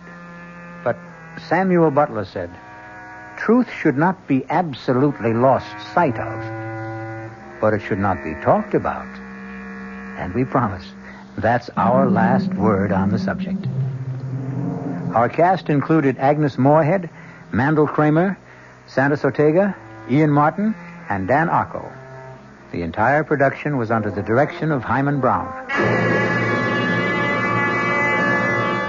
I swear to Sam Hill, Ethan, you deliver. After the 12th stroke of the hourglass clock's chime, there was no sound but the beat of the clock and my own heart. Everything else had stopped dead. My friend's mouth was frozen in the act of speaking. His hand poised over a chessman as though cast in bronze. Outside, like the old child's game, people had turned to statues. A car backing into a parking space was stopped in its tracks. For everyone else in the world, save only me and that damnable clock, time was standing still. This is E.G. Marshall inviting you to return to our Mystery Theater for another adventure in the macabre. Until next time, pleasant dreams.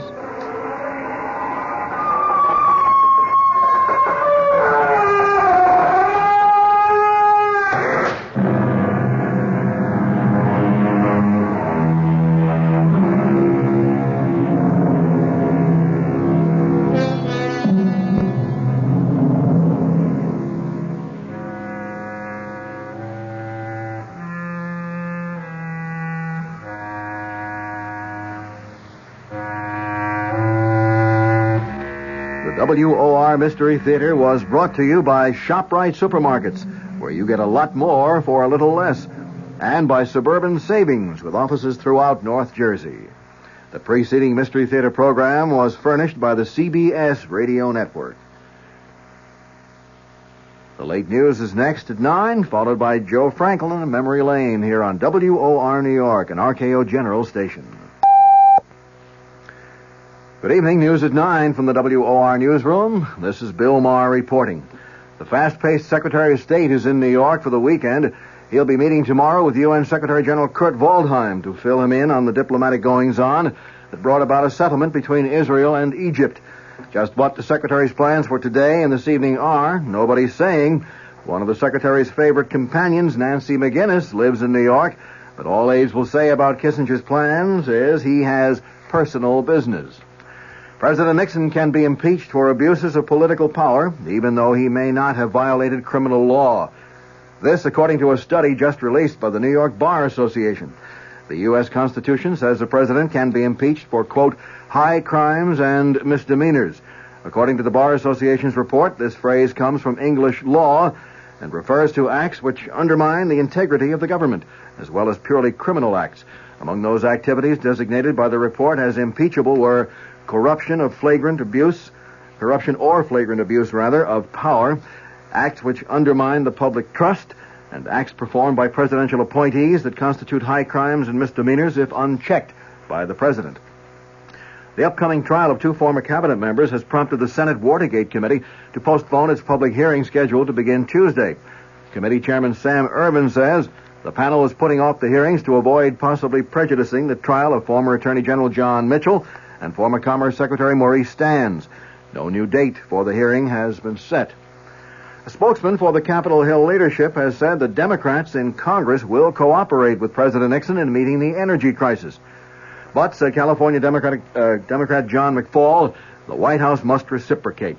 McFaul spoke on national radio in response to President Nixon's energy address last week. The congressman said the first positive step the administration could take is to withdraw its opposition to a provision of the Emergency Energy Act attacking excessive oil company profits. The captain of that Bulgarian fishing vessel seized off the New Jersey shore today for allegedly fishing within the 12-mile U.S. coastal limit has denied his trawler trespassed. The captain, Peter Todorov-Donchev, said in New York, where he was brought by the Coast Guard, that his vessel was 13.5 miles out to sea when his ship was overtaken by the Coast Guard cutter Unimak. Turkish officials still are seeking an explanation for a jetliner crash which claimed the lives of at least 62 persons this morning. The plane went down shortly after takeoff from Izmir, causing what authorities call the worst air disaster in Turkey's history. The U.S. Embassy in Ankara says two of those killed were identified as New Jersey residents, Dr. and Mrs. Horace Gerard of 41 Knox Road in Tenafly. Well, 51% of the population is female, and Governor Brendan Byrne isn't taking chances with their votes. The New Jersey governor has spoken before the state's first meeting of female public servants, and he promised to give serious consideration to the problems facing women. Byrne asked the group assembled in Princeton for help in recruiting qualified women for jobs in state government. The governor said he has tried to appoint a woman as state education commissioner, but said he received virtually no applications from females. The weather for New York City and vicinity, mild with occasional rain tonight and again tomorrow. Low tonight in the low 40s, high Sunday in the mid-50s, mostly cloudy Sunday night and Monday with a chance of showers Sunday night, and the low Sunday night in the low 40s.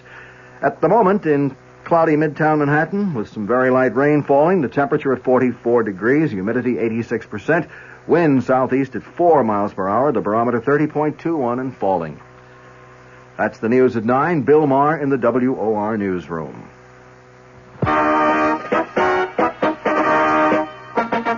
Your AMC dealers got the all-new mid-size car that economizes on everything but comfort. That car, the roomy 74 Matador.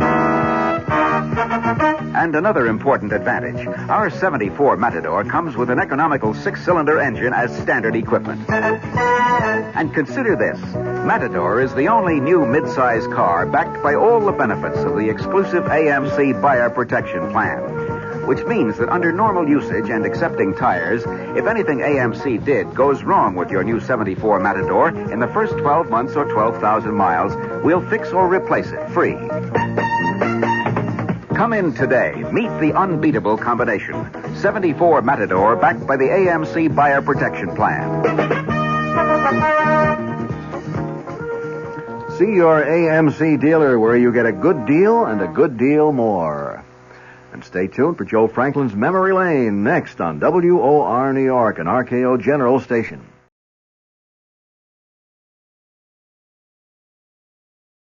This is WOR New York.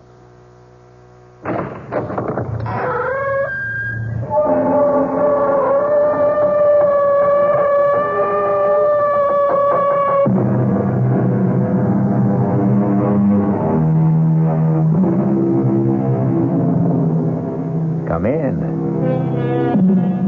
Welcome. I'm E.G. Marshall. Welcome to the fear you can hear.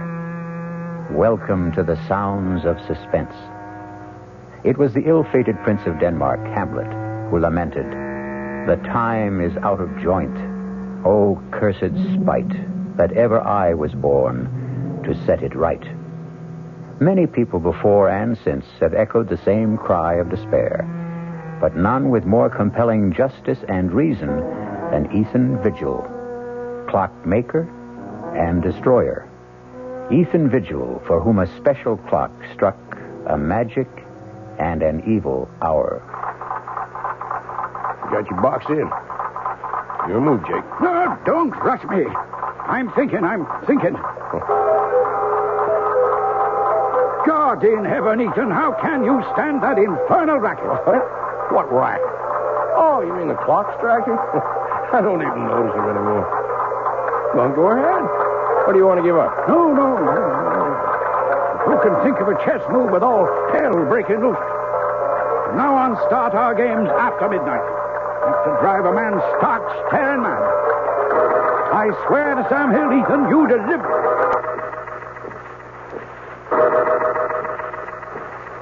The only two living things left in the room at that terrifying moment, as time stood still, were myself and that damnable machine.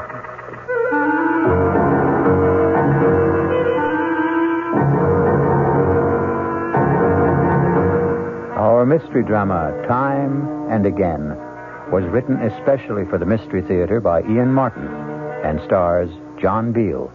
It is sponsored in part by Anheuser-Busch Incorporated, brewers of Budweiser, and by the Kellogg Company, makers of Kellogg's Special K cereal. I'll return shortly with Act One. When you drink beer, do you tilt the glass for long, hearty swallows? Or just tip it and sip it? Well, sipping's the thing for wine. But Budweiser beer is a hearty drink, brewed for zest and character. The best way to enjoy Bud is to drink it. Not chug-a-lug, just man-sized beer drinker swallows. That's when that famous Budweiser taste, smoothness, and drinkability really come through. Smoothness and drinkability that come only from natural carbonation and exclusive beechwood aging. Smoothness and drinkability, too good for any half-hearted sipping. So drink up. You'll see that brewing beer right does make a difference. And that when you say Budweiser, you've said it all. Anheuser-Busch, St. Louis.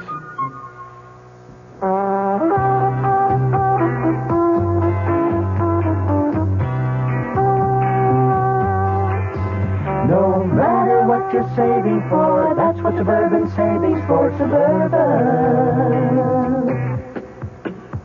Suburban Savings offers you a regular savings account with flexibility. You can add any amount to your account whenever you wish. Withdraw whenever you want. Suburban Savings pays a 5.25% annual interest rate on regular savings paid quarterly, which earns an annual effective yield of 5.47%. Interest is compounded continuously from day of deposit to day of withdrawal, as long as $50 is maintained in the account to the end of the quarter. Come into Suburban Savings and open an account with flexibility. Our regular savings account in New Jersey at Bayonne, Edgewater, Elmwood Park, Emerson, Hackettstown, Morris Plains, Nutley, Paramus, and Sparta.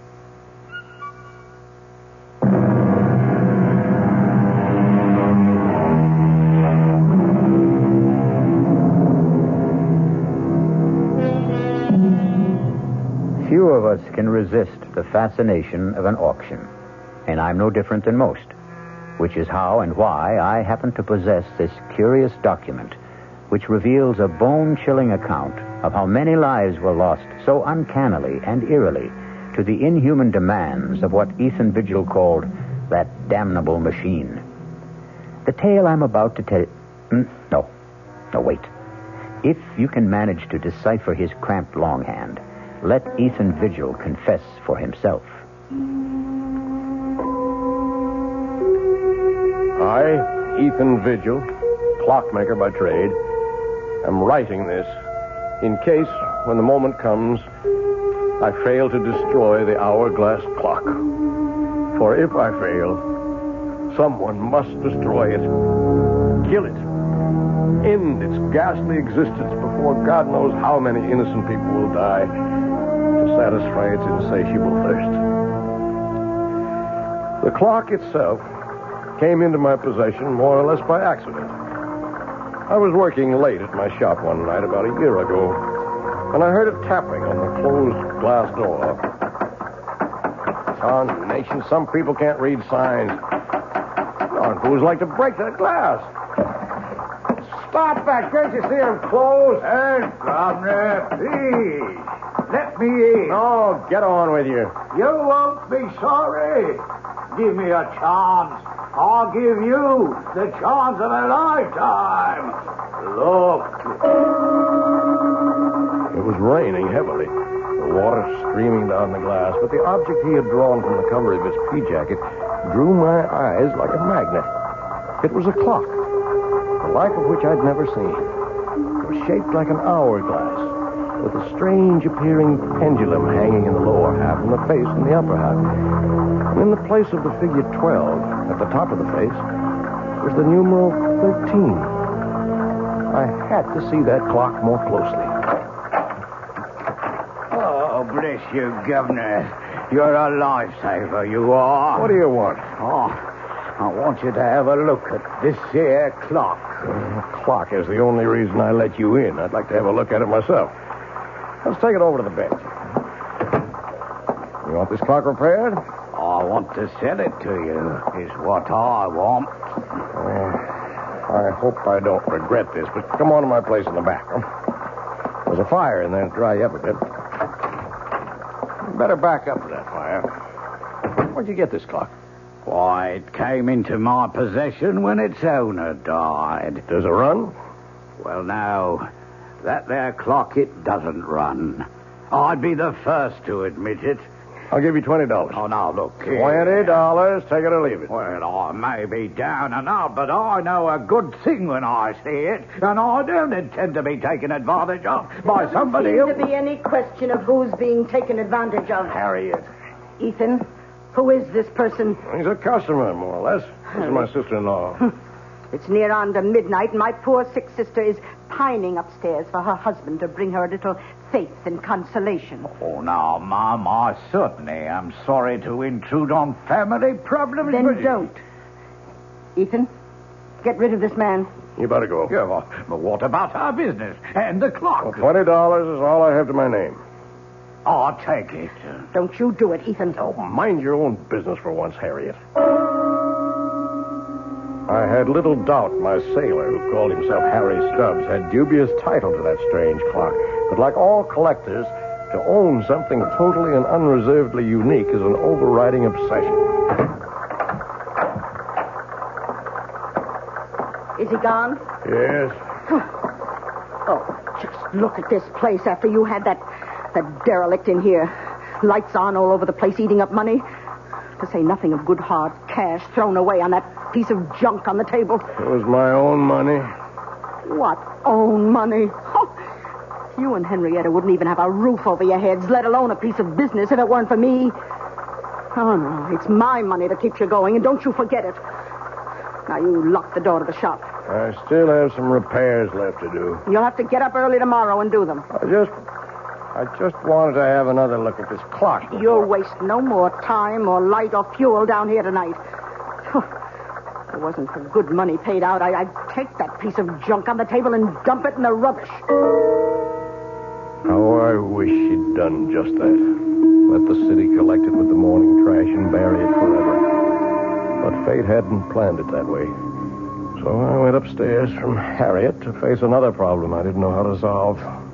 My ailing wife, Henrietta. Ethan, is that you? Yes, Henrietta. Where have you been? Working, dear. Are you hurting? Oh, when don't I hurt? I know. How's your back? It isn't my back. It's my stomach, Ethan. I'm scared. I've been afraid to think of it, but I know Harriet's sure I've got... Hush, no, none of that. You just get off to sleep. That's what you need. You just don't know how it is to be suffering every blessed minute of every day. As I slipped under the covers and lay wide awake beside Henrietta, snoring away, my mind went back to the strange clock on the table downstairs. The intriguing mystery of a mechanism I had never even imagined in 40 years of clockmaking. And the enigma of why 13 replaced the numeral 12 on the face.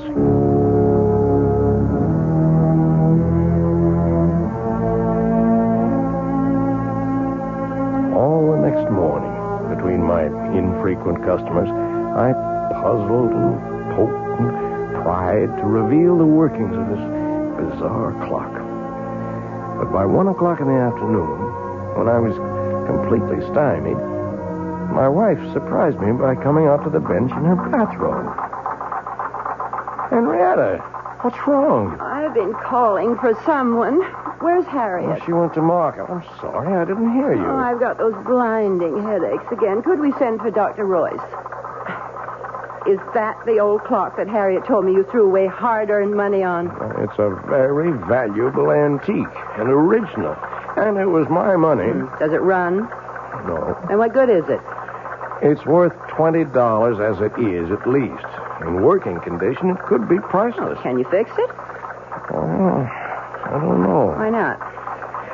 Well, look at it, Henrietta. You ever seen anything like it? First of all, the hourglass shape of the case. What's inside? Well, that's the problem. Except for the 2 round glass windows.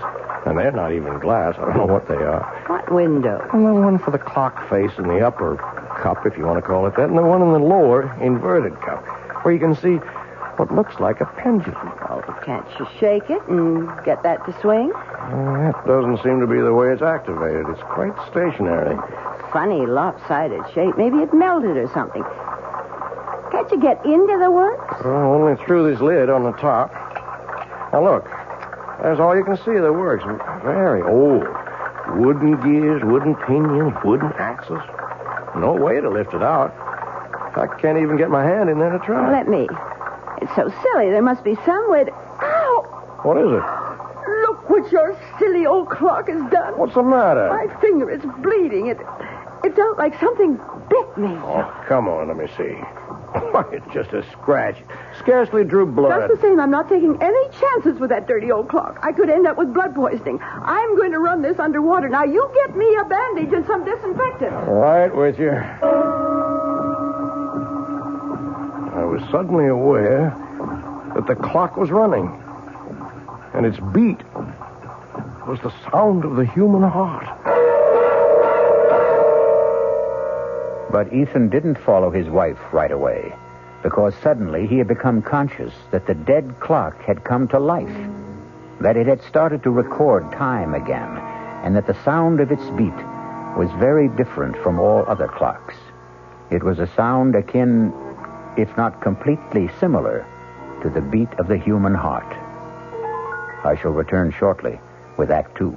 And now another tale of the ball and chain. As Kellogg's Special K Presents the good, the bad, and the heavy.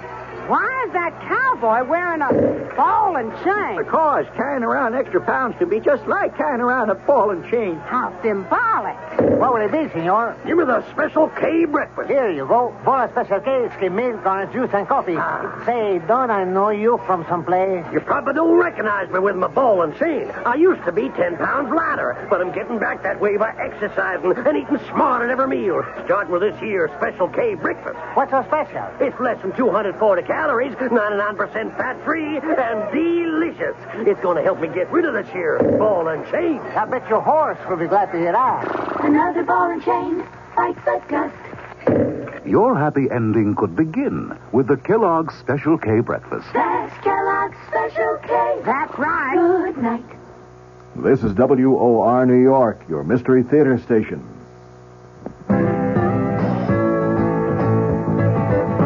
Hey, Ma, what's for dinner? Hey, Ma, what you got? Hey, Ma, will it be much longer? My hunger gets stronger and I can't wait. She loves her family. She wants to the best. She does all that she can do. She lets ShopRite do the rest. Hey, Ma, What's for dinner? How about Armour canned ham, 3-pound size, $3.99. ShopRite grade A frozen green beans, 9-ounce packages, 6 for $1. ShopRite Dairy Case Homestyle biscuits, 8-ounce packages, 5 for 49 cents.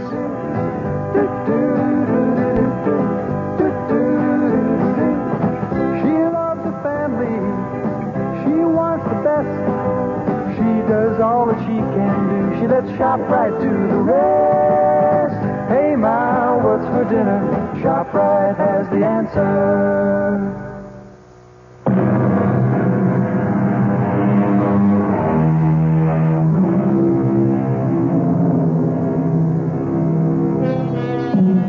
Whatever his wife had accidentally touched, the clock had begun to run and remained running steadily, without any sign of stopping.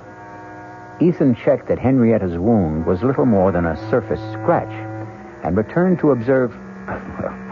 But let him tell his own story for himself, as he wrote it in his confession.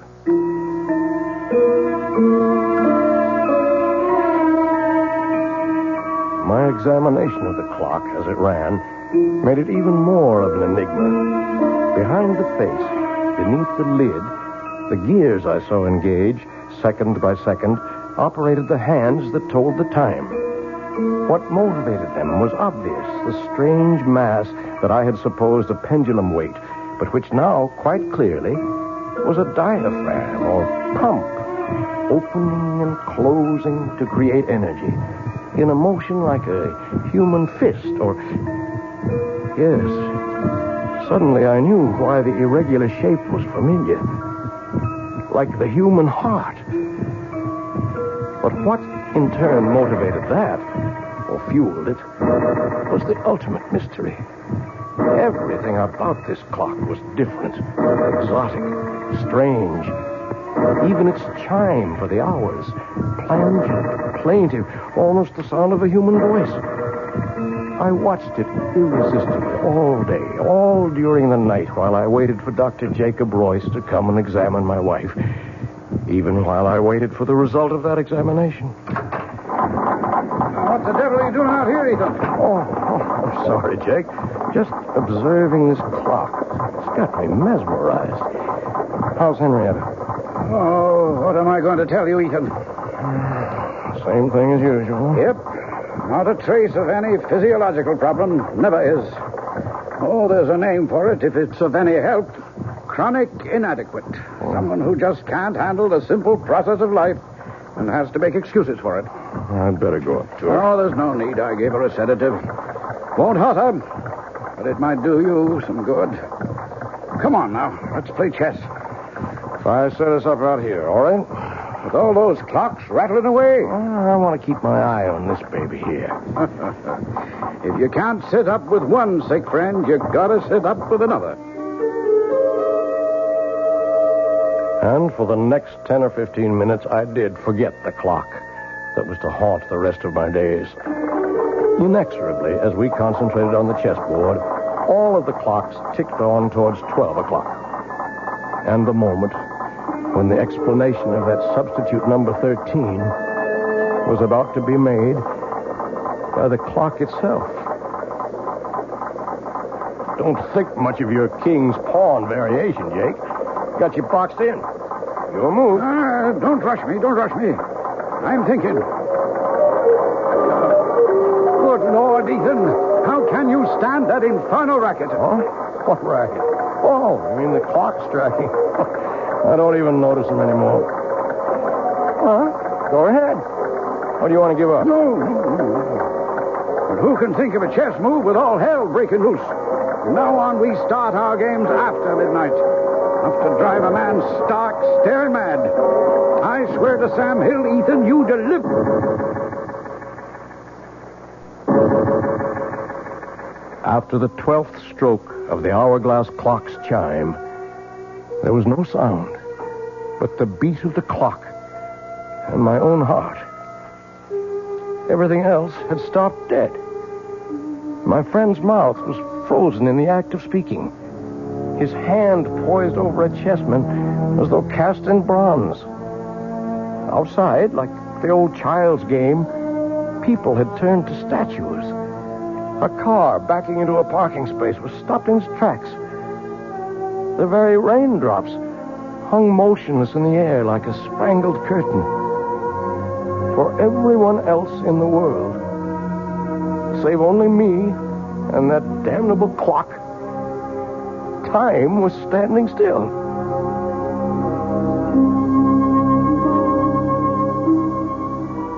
The next hour was a strange delirium. My brain raced with new ideas for achieving my lifelong dream, a perpetual motion timepiece. My legs were as supple and tireless as an 18-year-old's as I climbed the stairs to look at my wife, frozen in the act of turning in her sleep. My sister-in-law caught in the middle of a snore.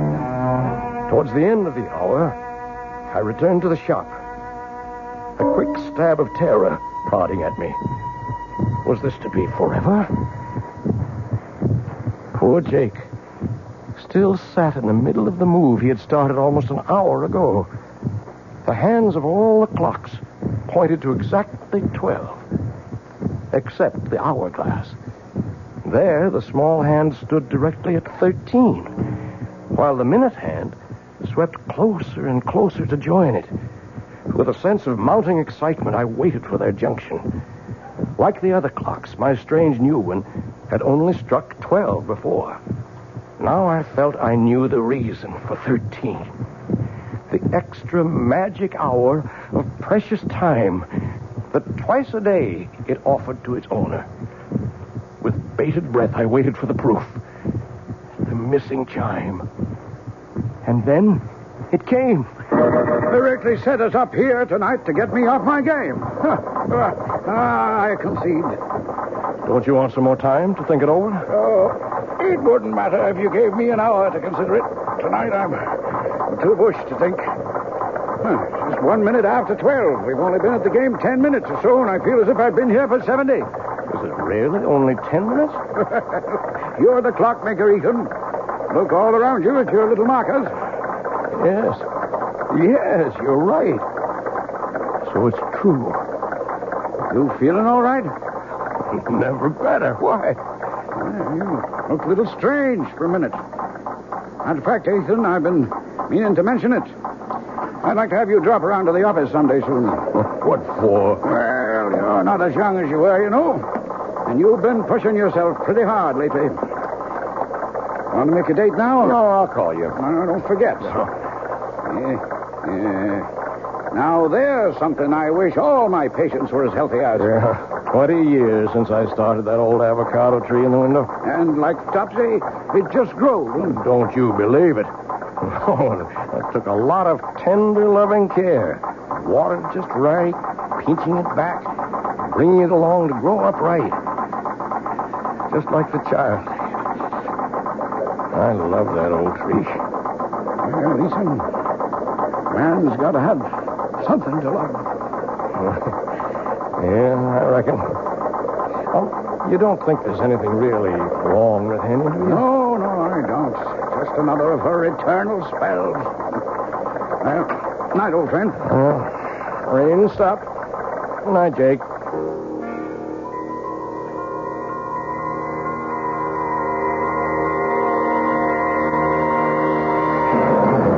For a long time after my old friend drove away, I stood by the door, gazing into the cool, crisp night.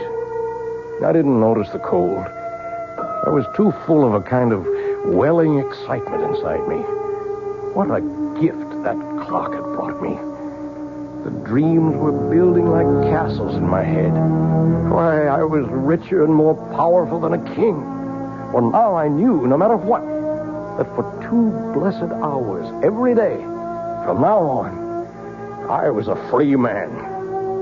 And the last thing I heard that night, as my head hit the pillow, was the triumphant beat of the clock sounding in my inner ear.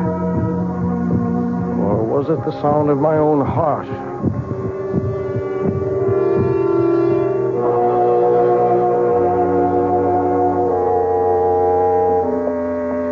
How is she, Doctor? I don't know, Harriet. Now, I don't mean to alarm you, but I think we'll put your sister Henrietta in the hospital for a few days for observation. Well, what's the matter with her? Well, that's what I wanted to put her in the hospital for. Find out. What do you suspect it is? I don't suspect it's anything. I just want to reassure myself. Now, why don't you go up and keep her company while I talk to Ethan? Oh, you won't have any trouble convincing him. I don't see why I can't take care of her. Well, you can't this time, Harriet. If you want to help, go sit with her. I'll make the arrangements with Ethan. How's Henny? I want to put her in the hospital for a few days, Ethan. Oh, she's that sick? I'm not sure. Whatever it is, this is not just one of her spells. I want her under observation for a while. Oh, whatever you say, Jake. Yeah. I wish I knew what to say. I feel a little guilty. Ever since that night a few weeks ago when we were playing chess. What do you mean, guilty? Well, damn it, for 20 years I've been medicating her imaginary ills. I wonder if maybe I got careless that night. Huh? Well, there's no doubt that from then on, this debility, anemia, whatever it is, started.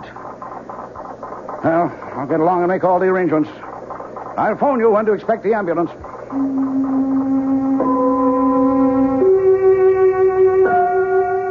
I had my own guilt nagging at me. In the month since I'd discovered the secret of the clock, I'd thought of pretty nearly nothing else. I waited as eager as a child for those 2 stolen hours every day. Not only for the relief from Harriet's nagging and poor Henrietta's everlasting complaints, but for the lift, the joy, the youth and vigor that they brought me. For I'd gone one better than Ponce de Leon. For part of a day, anyway. I had found the fountain of youth. But a wave of shocks was about to jolt me back to reality. The first was Henny's being taken to the hospital. The second was the morning the clock stopped.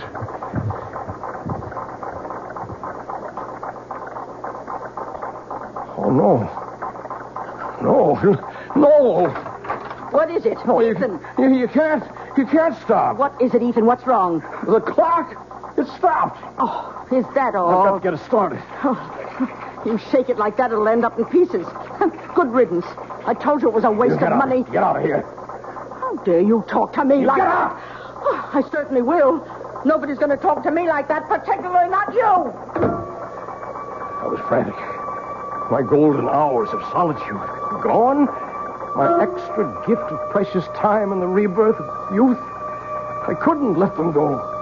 There must be some way to bring them back. Start that damned intricate mechanism again. The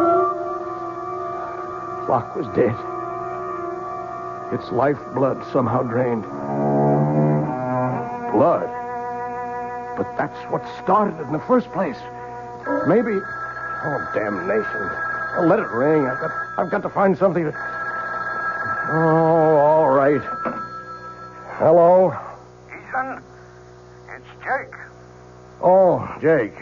Look, I don't want to talk now. Oh, then you've heard. Heard what? About Henrietta?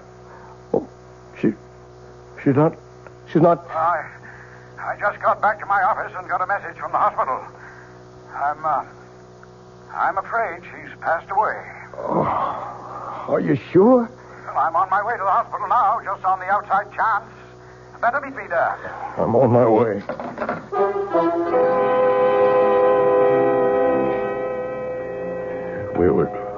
We were too late. Henny was gone. With no goodbyes. I sat by a nurse's desk, waiting for Jake to complete arrangements and drive me home. A young nurse came down the hall with a tray of blood samples, putting them on the desk.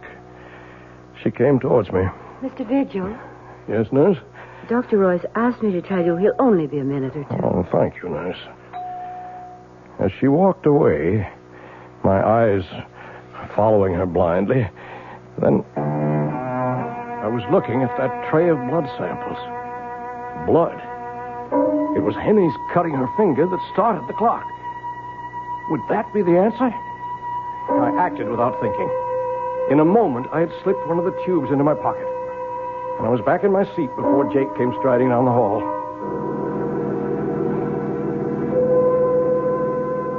I was back in the shop at last, alone. With shaking fingers, I lifted the lid, exposing the brain, or whatever it was, of the clock. Uncapping the tube, I poured in the blood. I looked at the dial. The hands were spinning around to the proper time. And then the clock was alive again. Its heart was beating.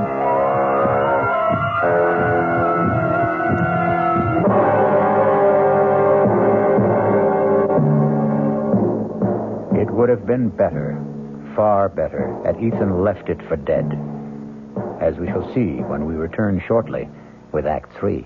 We knew we had a good thing going, but we're absolutely delighted that you know it, too. I'm Hy Brown, producer of Radio Mystery Theater, saying thank you. Thank you for those thousands of letters. Our prize drawing is over now, and I wish I could thank each of you personally. But here's the rub. So many of you ask questions about all sorts of things having to do with radio that sifting through the letters will take weeks. So here's a suggestion. If you need a quick reply, do write again, just the question this time, and we'll try to answer right away.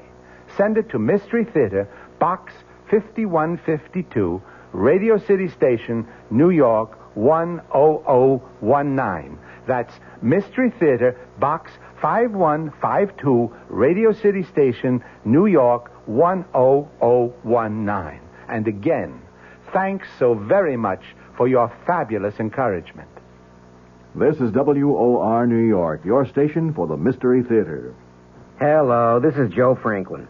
Ladies and gentlemen and boys and girls, for the very latest in nostalgia, for the ultimate in remembering, please join with me on Saturday nights from 9:05 to 11 o'clock, where memories are truly happening right here over WOR Radio. It is my privilege to present radio's original Memory Lane program, but positively the original. And whether it's Al Jolson or Benny Goodman or Louis Armstrong or Eddie Cantor or Harry James or the Dorseys, Mario Lanza, Gene Krupa, the young Frank Sinatra, George M. Cohan, Bing Crosby, Bogart, Lombard, Cagney, and all those happy times of radio's comedy and drama and soap opera. We have it fascinatingly, and all the sounds are reproduced crystal clear Saturday nights from 9:05 till 11 over WOR Radio. Yours truly, Joe Franklin, hosting Memory Lane. Tune in.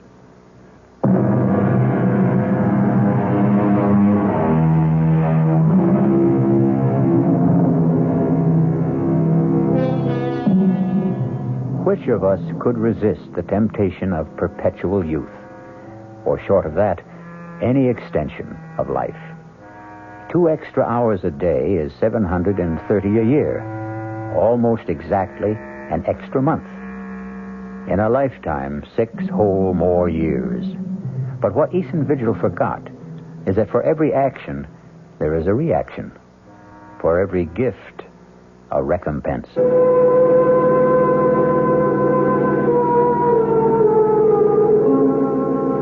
saddest part of my confession is that after my wife's death, I became completely blind to everything but my 2 periods of escape every day. More and more, my sister-in-law, Harriet, took over the ordinary part of life, transforming my beloved clock shop into a nightmare against which I preferred to close my eyes. Ethan? What, Harriet? Would you mind helping me dress this window, please?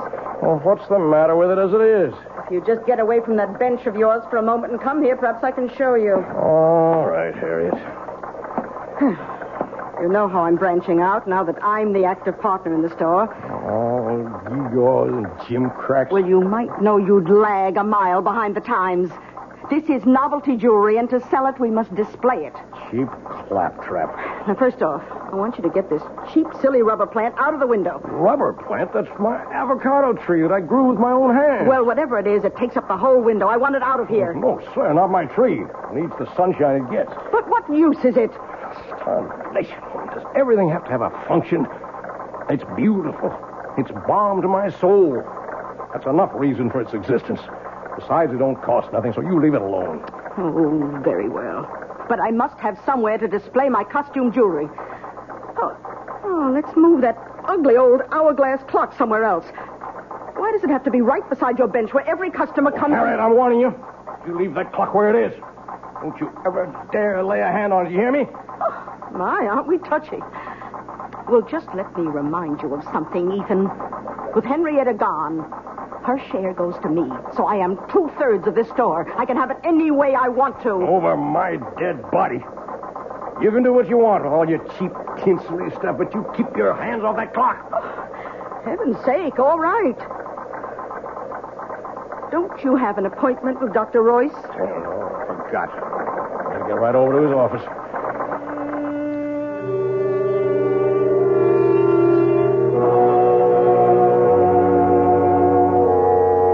Okay, Ethan, you can put your shirt back on. I'm all finished examining you. Oh, what's the verdict?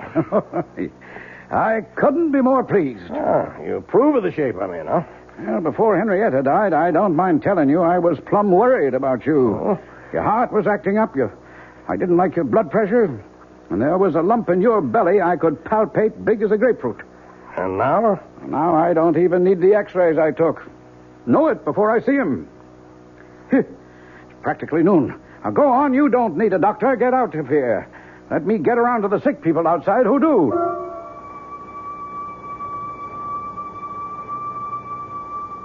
As I went into the outer office, I glanced at the electric clock on the wall. The hands clocked to noon as I did so. And I was looking at a, by now, familiar scene.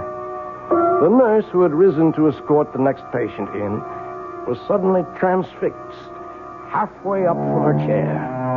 A child about to scream remained with face contorted, the scream not yet uttered. A thought crossed my mind. It was a month since I had fed the clock that first transfusion. I went into Jake's small lab, opened the refrigerator, I helped myself to a blood sample, and left.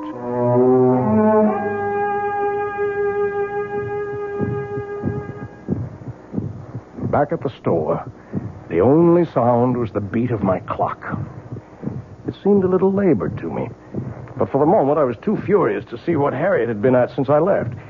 Draped all over my avocado tree were festoons of cheap tin and glass jewelry, and Harriet, a superior smirk on her face, was caught immobile in the act of adding more. I choked back my anger because suddenly, before I could move, the clock beat died. Why, Ethan, how'd you get back so soon? What are you doing to the avocado? Well, since I can't take it out of the window, I thought I'd just use it as a display tree. You leave that alone. As long as it's there, no one moves that or touches it, except me. You understand that? Well, you certainly don't have to be so abusive. Get away. Get out of here. Leave me alone. Oh, when you're in a mood like this, I'm glad to. I'm sorry to tell you that your precious clock seems to be out of order again. I hope this time it's broken for good. Good riddance. Poor old tree. But first, some special oil for the magic lamp. Please, God, you'll still run again.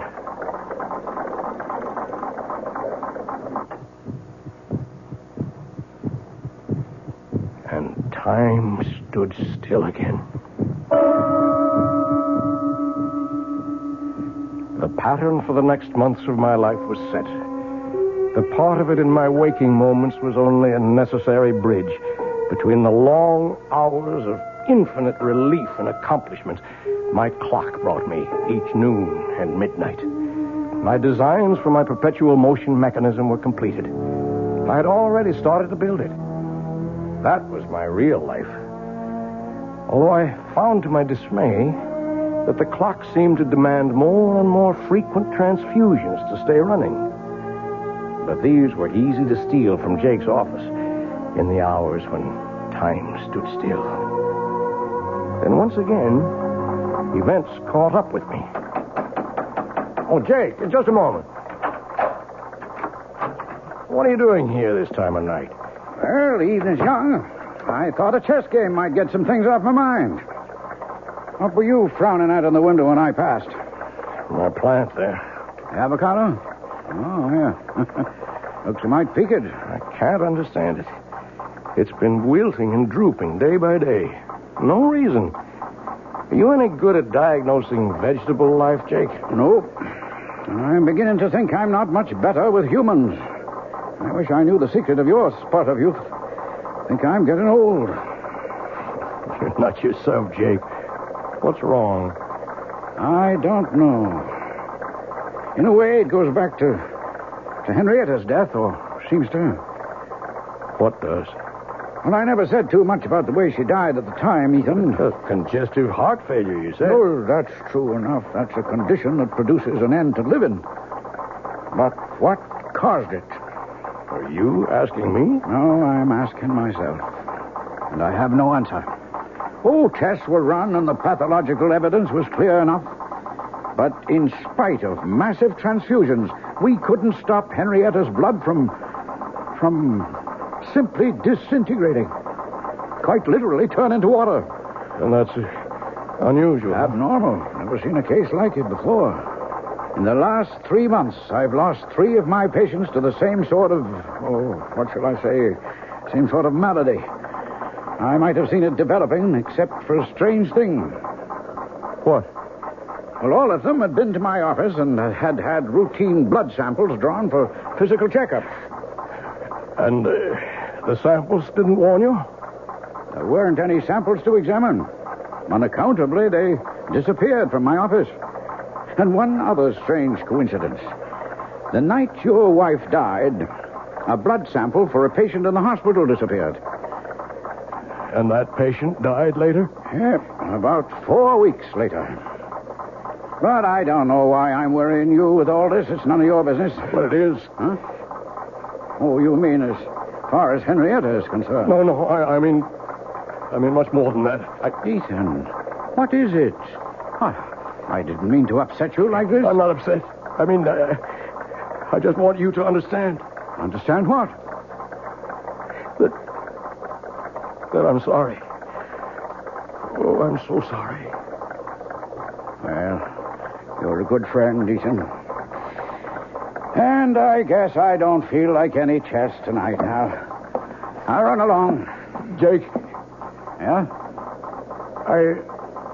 I never asked before, but do you remember exactly what time Henny died? Oh, about 25 to 12, I think.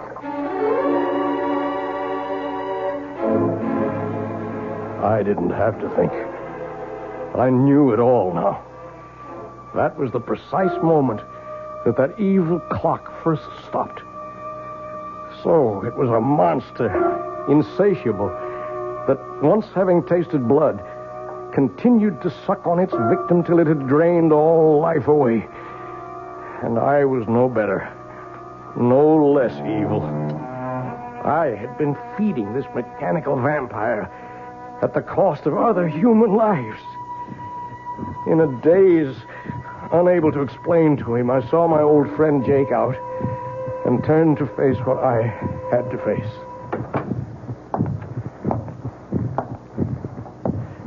The shop was dark as I walked to the clock. My ears were so attuned to it by now that I'd been aware that it had started to labor and needed a fresh transfusion. I was more than a little mad by now, as in the dark I said to it, "Die! Damn you, you devil! Die!" My moment of triumph was brief. I still had my own expiation to make. Not only for my wife, but for all those others. And there was a personal sadness as my hands in the darkness traced the form of my perpetual motion machine, which would never be completed now. A man without love, wife, or children would like to leave a small footprint on the sands, his gauge to immortality. All I would leave now was a sick avocado tree I had nourished for 20 years for nothing. And then suddenly, I heard stealthy footsteps and pulled back into the shadows.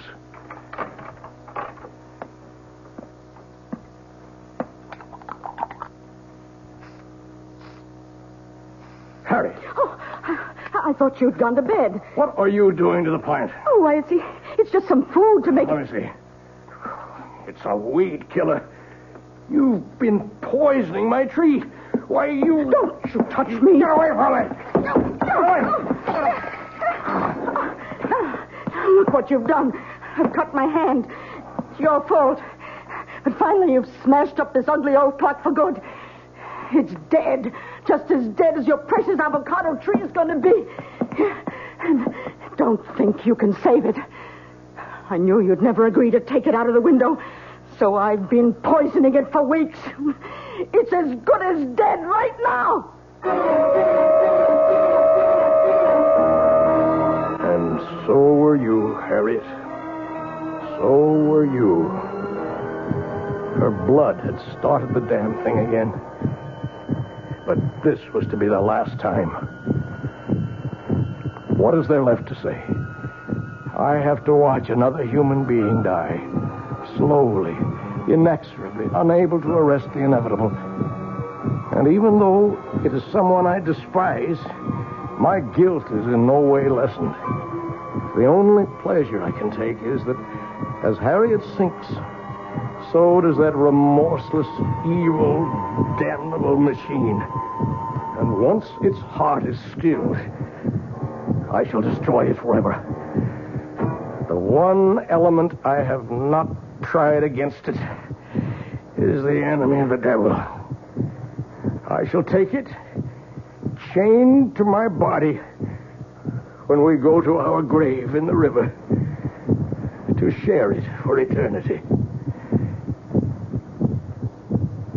As I finish this confession, to mail to my good friend, Dr. Jacob Royce, I can hear the evil thing labor, about to die. It's time for me to write the end.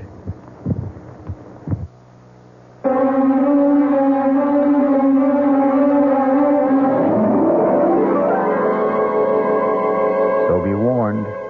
If you should by any chance come across a clock in a curio shop shaped like an hourglass with a dial that bears the number 13 instead of 12, shun it like the plague.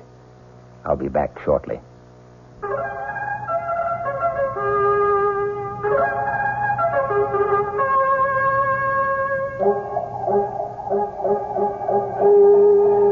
Hello, mystery fans. This is the Creeping Claw.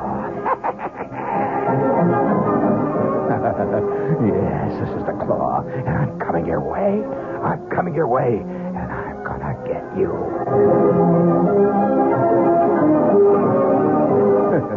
Oh, I'd love to play the lead in one of those mysteries. This is Gene Shepherd, gang, and I'm here to tell you that there's been a great time change here on WOR, and from here on in, I'm going to be heard every night. There's been all kinds of phone calls about it, so here's the answer. Every night at 9:15, Monday through Friday. Gene Shepherd, better known as the Creeping Claw. Good evening. I'm Patricia McCann. Dora McCann and I hope to have the pleasure of your company this week from 11:15 a.m. to 12, Monday through Friday. And let me tell you what we've got planned. Food prices have gone up again, so tomorrow we'll talk good, cheap food and how to make it taste. Then Tuesday, the day we've set aside for our ongoing nutrition series, our guest will be Diane Buckman, and she'll tell you how to use herbs to make everything from your own cosmetics and perfume to a natural tranquilizer. Then on Wednesday, we're going to get tough. Our guest will be Ralph Charles, a lawyer, a consumer, and a complainer, and he wants to tell us all how to get satisfaction from Ma Bell, Con Ed, and the local TV repairman. Thursday, Dora McCann interviews a lady who does a lot of ad-libbing in the kitchen, who doesn't think you should be uptight about a lot of the old rules and regulations. Her name is Glenn Andrews. She's author of Impromptu Cooking. And then last but not least, on Friday, you'll hear Muhammad Salan, who'll talk about his Middle Eastern restaurant, the Tripoli restaurant here in New York, one of the best. Have we got a date? Monday through Friday, the McCann program right here on WOR.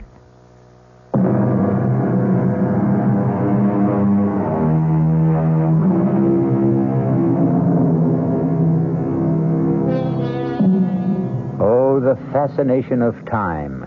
and man's never-ending quest to hoard it, to stretch it, to borrow an extra portion for himself alone. As I sit watching the clock ticking away, I, too, have that irrational impulse all of us have felt sometime to hold back the hands and bring time itself to stop. And then I remember Ethan Vigil, and I decide that once around is enough for all of us. Our cast included John Beale, Grace Matthews, Bryna Rayburn, and Ian Martin. The entire production was under the direction of Hyman Brown. And now, a preview of our next tale. Deeply, hopelessly, irrevocably in love. Now, my boy, I've been a publisher a long time. I've talked to dozens of authors. They all fall in love with characters they've created. It happens all the time. She didn't exist before you created her, did she? She exists now. Good heavens, man. She came out of your mind. She has no life except the one you gave her. Maybe she did come out of my mind, but now she's got a life of her own. Well, in a manner of speaking, of course she has. And I want to prolong that life, Stephen. I predict great success for Clarissa. And for you. You and Clarissa are one, you might say. No, we are not one. We must never be one. I want her dead. This is E.G. Marshall inviting you to return to our Mystery Theater for another adventure in the macabre. Until next time, pleasant dreams.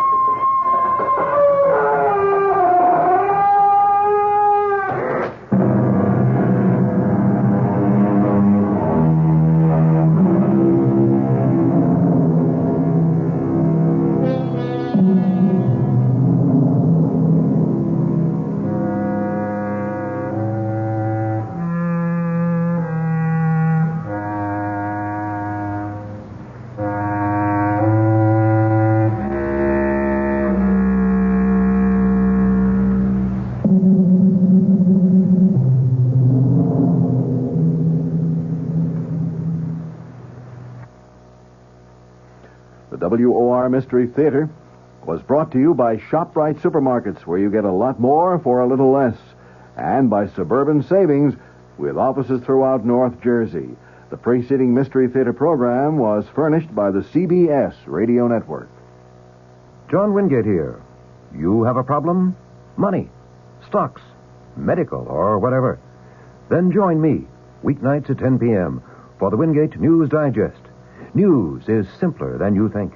It's what affects you, your pocketbook, your job, your pension, all those things. These we cover, plus all hard news.